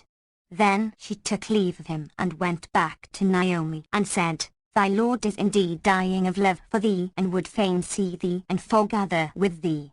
What sayest thou? Naomi replied, And I too am longing for his sight and dying for his love. Whereupon the old woman took a parcel of women's clothes and ornaments and, repairing to Numa, said to him, Come with me into some place apart. So he brought her into the room behind the shop where she stained his hands and decked his wrists and plaited his hair, after which she clad him in a slave girl's habit and adorned him after the fairest fashion of woman's adornment, till he was as one of the houris of the garden of heaven. And when she saw him thus she exclaimed, Blessed be Allah, best of creators. By Allah, thou art handsomer than the damsel. FN number 17. Now, walk with thy left shoulder forwards and thy right well behind, and sway thy hips from side to side. FN number 18. So he walked before her, as she bade him, and, when she saw he had caught the trick of woman's gait, she said to him, Expect me tomorrow night, and Allah willing, I will take and carry thee to the palace. But when thou seest the chamberlains and the eunuchs, be bold, and bow thy head and speak not with any, for I will prevent their speech, and with Allah is success. Accordingly, when the morning dawned, she returned and, carrying him to the palace, entered before him and he after her step by step. The chamberlain would have stopped his entering, but the old woman said to him, O most hallowed of slaves, this is the handmaid of Naomi, the caliph's favourite. How durst thou stay her when she would enter? Then said she, Come in, O damsel. And the old woman went in and they ceased not faring on, till they drew near the door leading to the inner piazza of the palace, when she said to him, O Numa, hearten thyself and take courage and enter and turn to the left, then count 5 doors and pass through the 6th, for it is that of the place prepared for thee. Fear nothing, and if any speak to thee, answer not, neither stop. Then she went up with him to the door, and the chamberlain there on guard accosted her, saying, What damsel is this? And Shahrazad perceived the dawn of day and ceased saying her permitted say. When it was the 244th night, she said, It hath reached me, O auspicious king, that when the chamberlain accosted the old woman, saying, What damsel is this? Quoth the ancient dame, Our Lady hath a mind to buy her, and he rejoined, None may enter save by leave of the commander of the faithful, so do thou go back with her. I cannot let her pass for thus am I commanded. Replied the old woman, O chief chamberlain, use thy reason. Thou knowest that Naomi, the caliph's slave girl, of whom he is enamoured, is but now restored to health, and the commander of the faithful hardly yet crediteth her recovery. She is minded to buy this handmaid, so oppose thou not her entrance, lest haply it come to Naomi's knowledge and she be wroth with thee and suffer a relapse and this cause thy head to be cut off. Then said she to Numa, Enter, O damsel, pay no heed to what he saith, and tell not the queen consort that her chamberlain opposed thine entrance. So Numa bowed his head and entered the palace, and would have turned to the left, but mistook the direction and walked to his right, and, meaning to count 5 doors and enter the 6th, he counted 6, and entering the 7th, found himself in a place whose floor was carpeted with brocade and whose walls were hung with curtains of gold embroidered silk. And therein stood censers of aloes wood and ambergris and strong scented musk, and at the upper end was a couch bespread with cloth of gold, on which he seated himself, marvelling at the magnificence he saw and knowing not what was written for him in the secret purpose. As he sat musing on his case, the caliph's sister, followed by her handmaid, came in upon him, and, seeing the youth seated, they took him for a slave girl and accosted him and said, Who art thou, O damsel? And what is thy case, and who brought thee hither? He made no reply, and was silent, when she continued, O damsel, if thou be one of my brother's concubines and he be wroth with thee, I will intercede with him for thee and get thee grace. But he answered her not a word. So she said to her slave girl, Stand at the door and let none enter. Then she went up to Numa and looking at him was amazed at his beauty and said to him, O lady, tell me who thou art and what is thy name and how thou camest here, for I have never seen thee in our palace. Still he answered not, whereat she was angered and, putting her hand to his bosom, found no breasts and would have unveiled him, that she might know who he was. But he said to her, O my lady, I am thy slave and I cast myself on thy protection, do thou protect me. She said, No harm shall come to thee, but tell me who thou art and who brought thee into this my apartment. Answered he, O princess, I am known as Numa bin al-Rabia of Kufa, and I have ventured my life for the sake of my slave girl, Naomi, whom al-Hajjaj took by sleight and sent hither. Said she, Fear not, no harm shall befall thee. Then, calling her maid, she said to her, Go to Naomi's chamber and send her to me. Meanwhile the old woman went to Naomi's bedroom and said to her, Hath thy lord come to thee? No, by Allah, answered Naomi, and the other said, Belike he hath gone astray and entered some chamber other than thine and lost himself. So Naomi cried, There is no majesty and there is no might save in Allah, the glorious, the great. Our last hour is come and we are all lost. And while they were sitting and sadly enough pondering their case, in came the princess's handmaid and saluting Naomi said to her, My lady biddeth thee to her banquet. I hear and I obey, answered the damsel, and the old woman said, Belike thy lord is with the caliph's sister and the veil of secrecy hath been rent. So Naomi at once sprang up and betook herself to the princess, who said to her, Here is thy lord sitting with me, it seemeth he hath mistaken the place, but, please Allah, neither thou nor he has any cause for fear. When Naomi heard these words, she took heart of grace and went up to Numa and her lord when he saw her. And Shahrazad perceived the dawn of day and ceased to say her permitted say. When it was the 245th night, she said, It hath reached me, O auspicious king, that when Numa saw his handmaid Naomi, he rose to meet her and strained her to his bosom, and both fell to the ground fainting. As soon as they came to themselves, the caliph's sister said to them, Sit ye down and take we counsel for your deliverance from this your strait. And they answered, O our lady, we hear and obey, it is thine to command. Quoth she, By Allah, no harm shall befall you from us. Then she bade her handmaids bring meat and drink, which was done, and they sat down and ate till they had enough, after which they sat drinking. Then the cup went round amongst them and their cares ceased from them, but Numa said, Would I knew how this will end. The princess asked, O Numa, dost thou love thy slave Naomi? And he answered, Of a truth it is my passion for her which hath brought me to this state of peril for my life. Then said she to the damsel, O Naomi, dost thou love thy lord Numa? And she replied, O my lady, it is the love of him which hath wasted my body and brought me to evil case. Rejoined the princess, "By Allah, since ye love each other thus, may he not be who would part you. Be of good cheer and keep your eyes cool and clear." At this they both rejoiced, and Naomi called for a lute, and, when they brought it, she took it and tuned it and played a lively measure which enchanted the hearers, and after the prelude sang these couplets.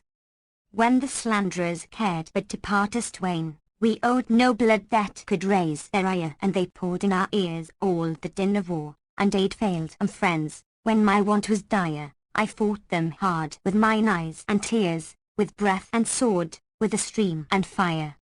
Then Naomi gave the lute to her master, Numa, saying, "Sing thou to us some verse." So he took it, and playing a lively measure, intoned these couplets.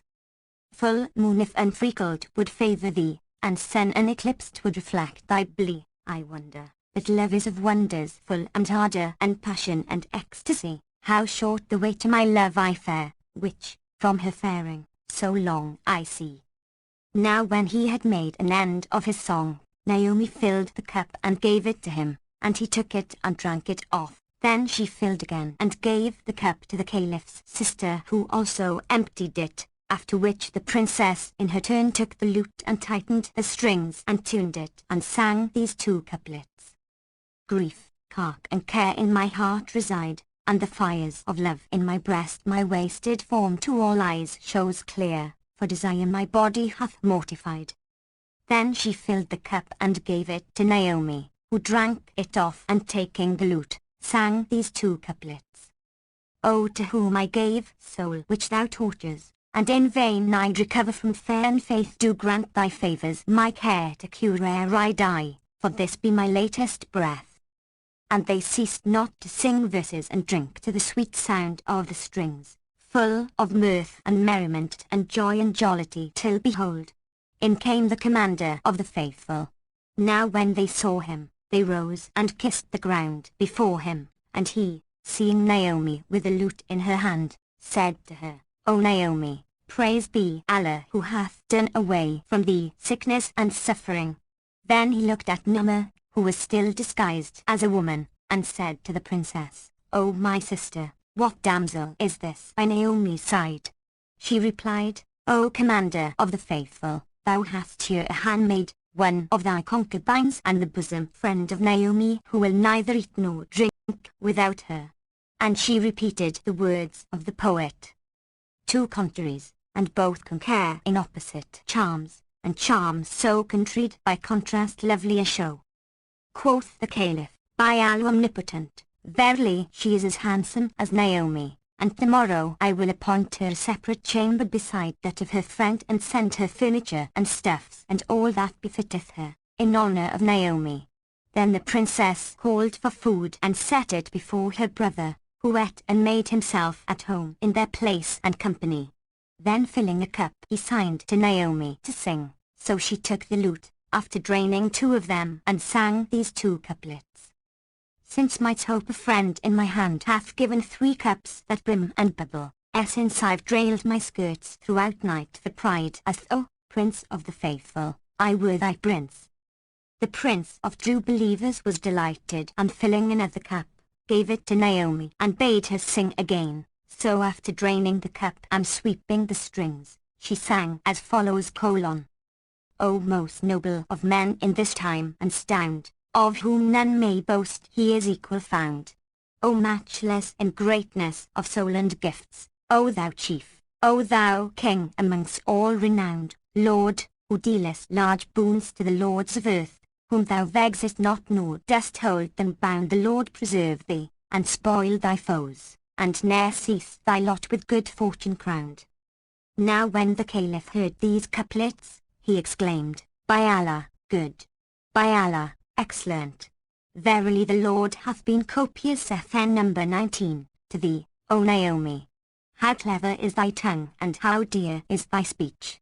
And they ceased not their mirth and good cheer till midnight, when the Caliph's sister said to him, Give ear, O Commander of the Faithful, to a tale I have read in books of a certain man of rank.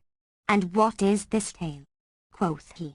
Quoth she, No, O Prince of the Faithful, that there lived once in the city of Kufa a youth called Nu'mah, son of Al-Rabi'a, and he had a slave girl whom he loved and who loved him. They had been reared in one bed, but when they grew up and mutual love get hold of them, fortune smote them with her calamities, and time, the tyrant, brought upon them his adversity and decreed separation unto them. Thereupon designing and slanderous folk enticed her by sleight forth of his house, and, stealing her away from his home, sold her to one of the kings for 10,000 dinars. Now the girl loved her lord even as he loved her, so he left kith and kin and house and home and the gifts of fortune, and set out to search for her, and when she was found he devised means to gain access to her. And Shahrazad perceived the dawn of day and ceased to say her permitted say. When it was the 246th night, she said, It hath reached me, O auspicious king, that the caliph's sister said, and Nu'mah ceased not absenting himself from his kith and kin and patrial stead, that he might gain access to his handmaid, and he incurred every peril and lavished his life till he gained access to her, and her name was Naomi, like this slave girl. But the interview was short. They had not been long in company when in came the king, who had bought her of her kidnapper, and hastily ordered them to be slain, without doing justice by his own soul and delaying to inquire into the matter before the command was carried out. Now what sayest thou, O Commander of the Faithful, of this king's wrongless conduct? Answered the Caliph, This was indeed a strange thing. It behoved that king to pardon when he had the power to punish, and he ought to have regarded 3 things in their favour.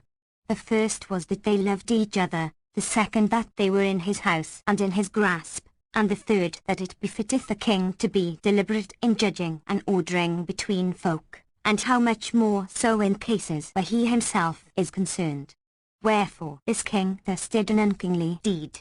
Then said his sister, O my brother, by the King of the heavens and the earth, I conjure thee, bid Naomi sing and hearken to that she shall sing.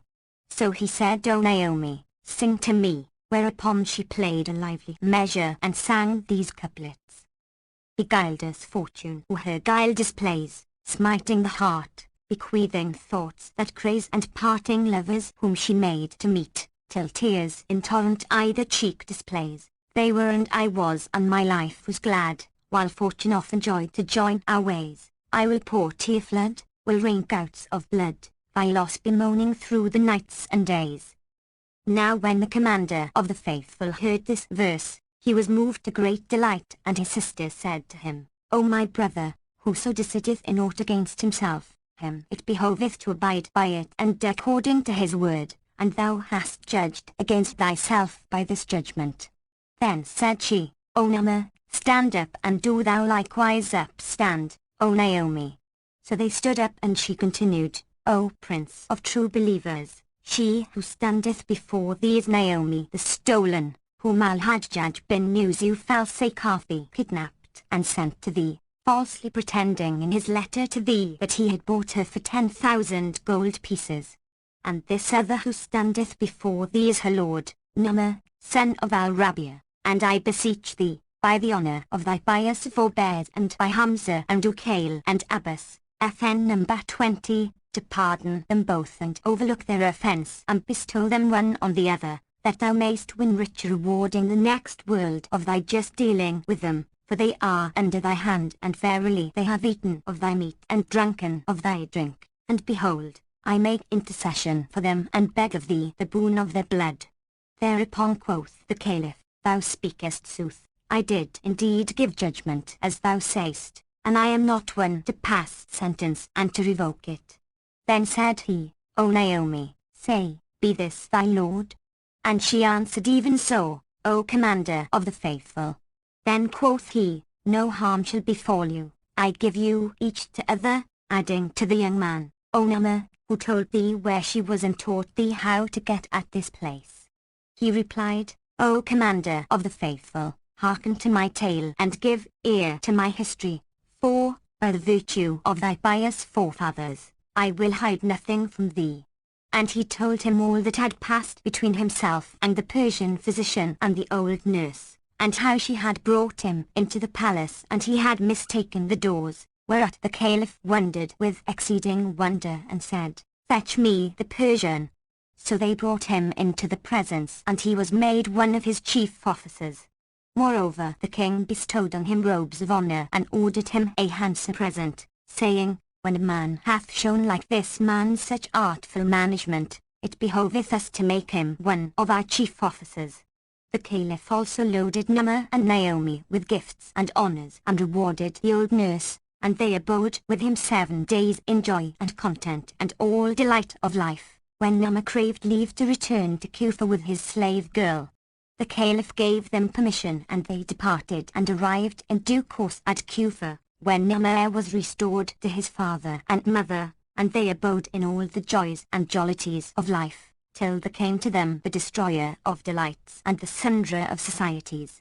Now when Amjad and Azad heard from Burton this story, they marvelled with extreme marvel and said, "By Allah, this is indeed rare tale."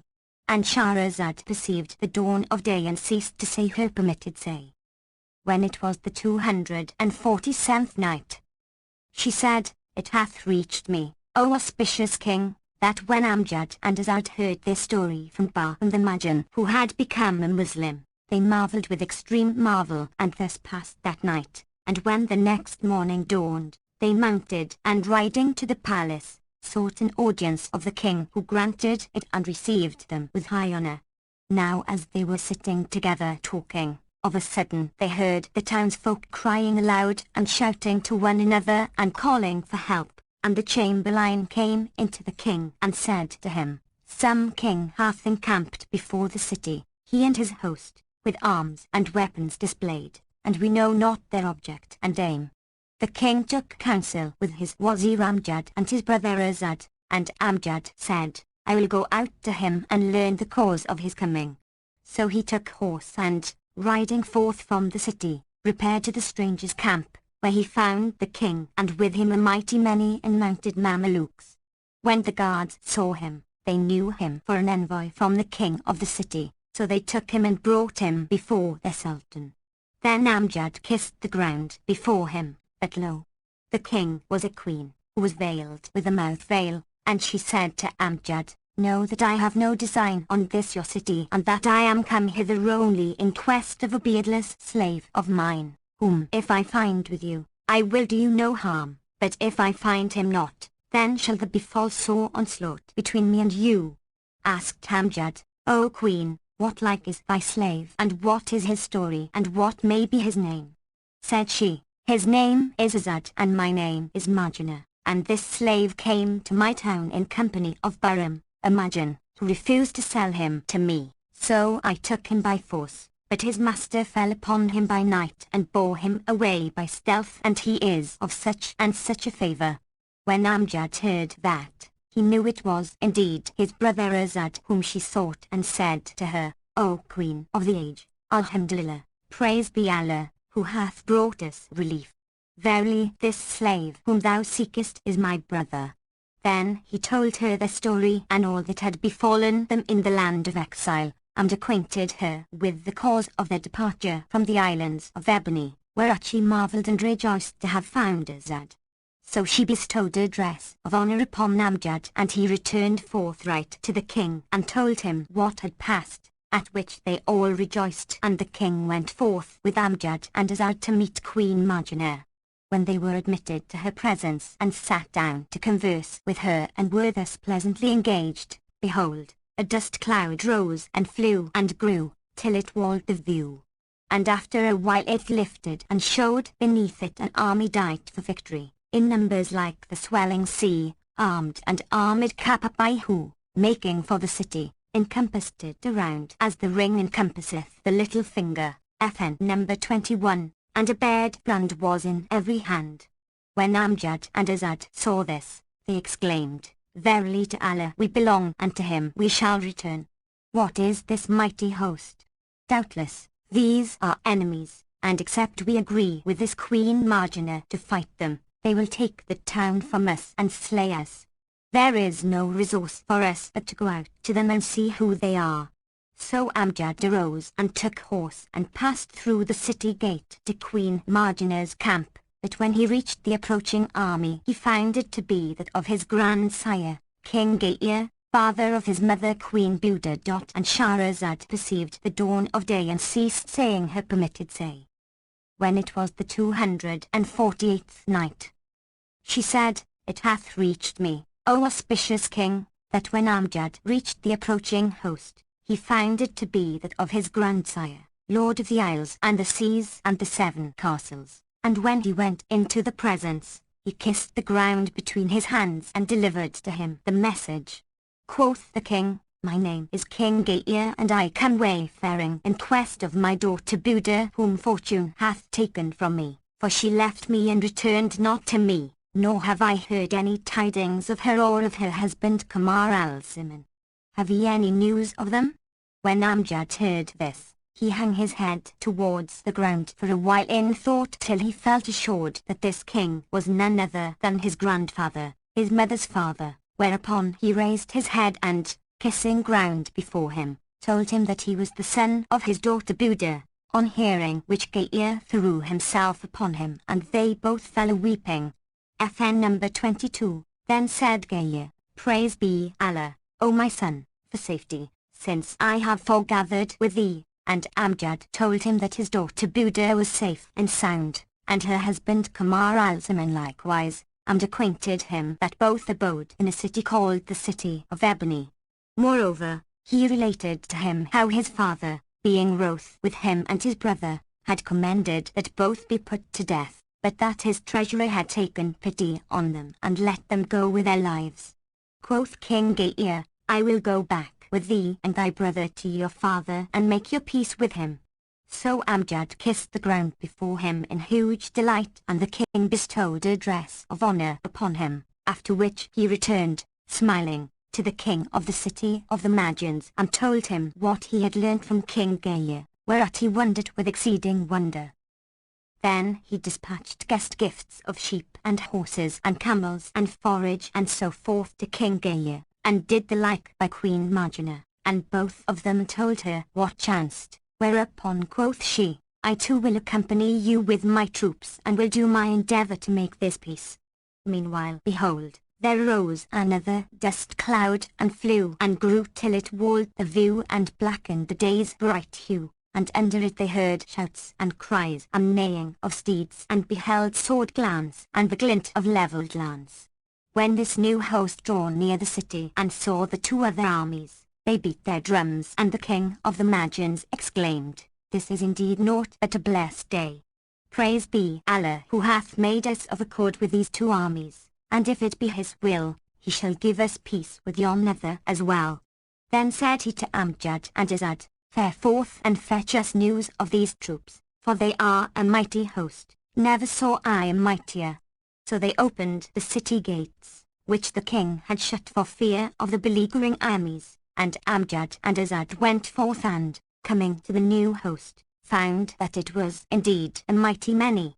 But as soon as they came to it behold, they knew that it was the army of the king of the Ebony Islands, wherein was their father, King Kamar al-Zaman in person.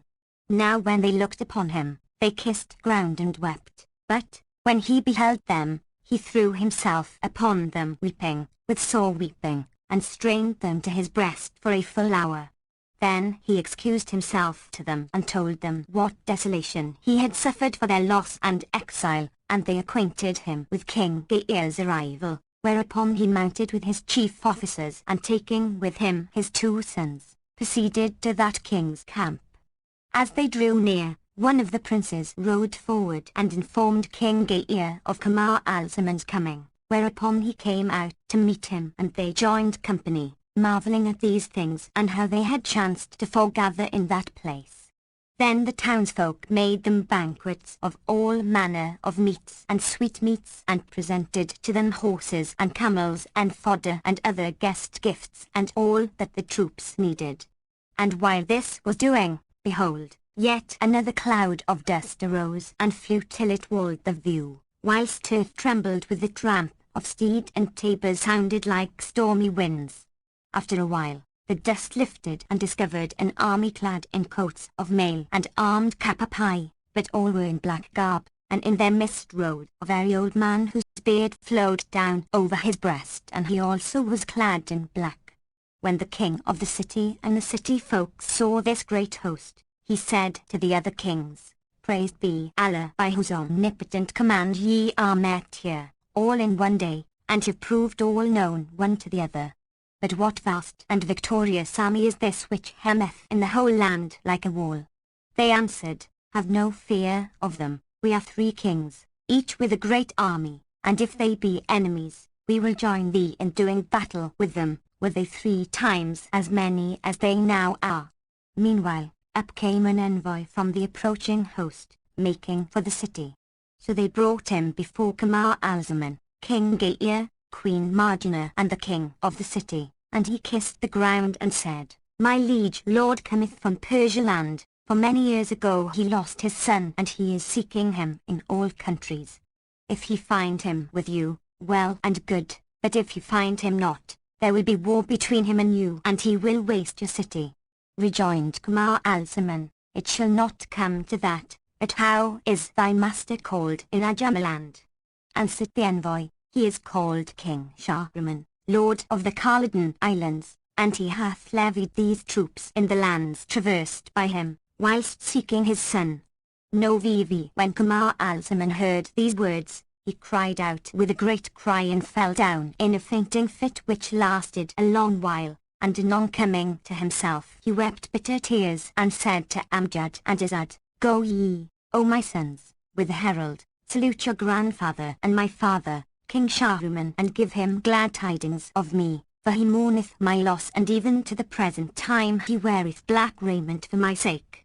Then he told the other kings all that had befallen him and the days of his youth, at which they wondered and, going down with him from the city, repaired to his father, whom he saluted, and they embraced and fell to the ground senseless for excess of joy. And when they revived after a while, Kamar al-Zaman acquainted his father with all his adventures and the other kings saluted Shahriman. Then, after having married Marjana to Azad, they sent her back to her kingdom, charging her not to cease correspondence with them, so she took leave and went her way. Moreover, they married Amjad to Bostan, Burton's daughter, and they all set out for the city of Ebony. And when they arrived there, Kamar al-Zaman went in to his father-in-law, King Redamanus, and told him all that had befallen him and how he had found his sons, whereat Armanes rejoiced and gave him joy of his safe return. Then King Gaia went in to his daughter, Queen Buda, FN number 23, and saluted her and quenched his longing for her company. And they all abode a full month's space in the city of Ebony, after which the king and his daughter returned to their own country. And Shahrazad perceived the dawn of day and ceased to say her permitted say. When it was the 249th night, she said, "It hath reached me, O auspicious king, that King Gaia set out with his daughter and his host for his own land, and they took with them Amjad and returned home by easy marches. And when Gaia was settled again in his kingdom, he made his grandson king in his stead, and as to Kamar al-Zaman he also made Azad king in his room over the capital of the Ebony Islands, with the consent of his grandfather, King Armanes, and set out himself, with his father, King Shahriman, till the two made the islands of Khalidan. Then the lieges decorated the city in their honor, and they ceased not to beat the drums for glad tidings a whole month. Nor did Kamar al-Zaman leave to govern in his father's place, till there overtook them the destroyer of delights and the sunderer of societies, and Allah knoweth all things. Quoth King Shahryar, "O Shahrazad, this is indeed a most wonderful tale." And she answered, "O King, it is not more wonderful than that of Al-Din Abu al-Shamat.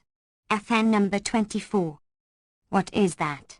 asked he, and she said, "It hath reached me that there lived, in times of yore and years and ages long gone before, a merchant of Cairo, FN number 25, named Shams al-Din, who was of the best and truest spoken of the traders of the city.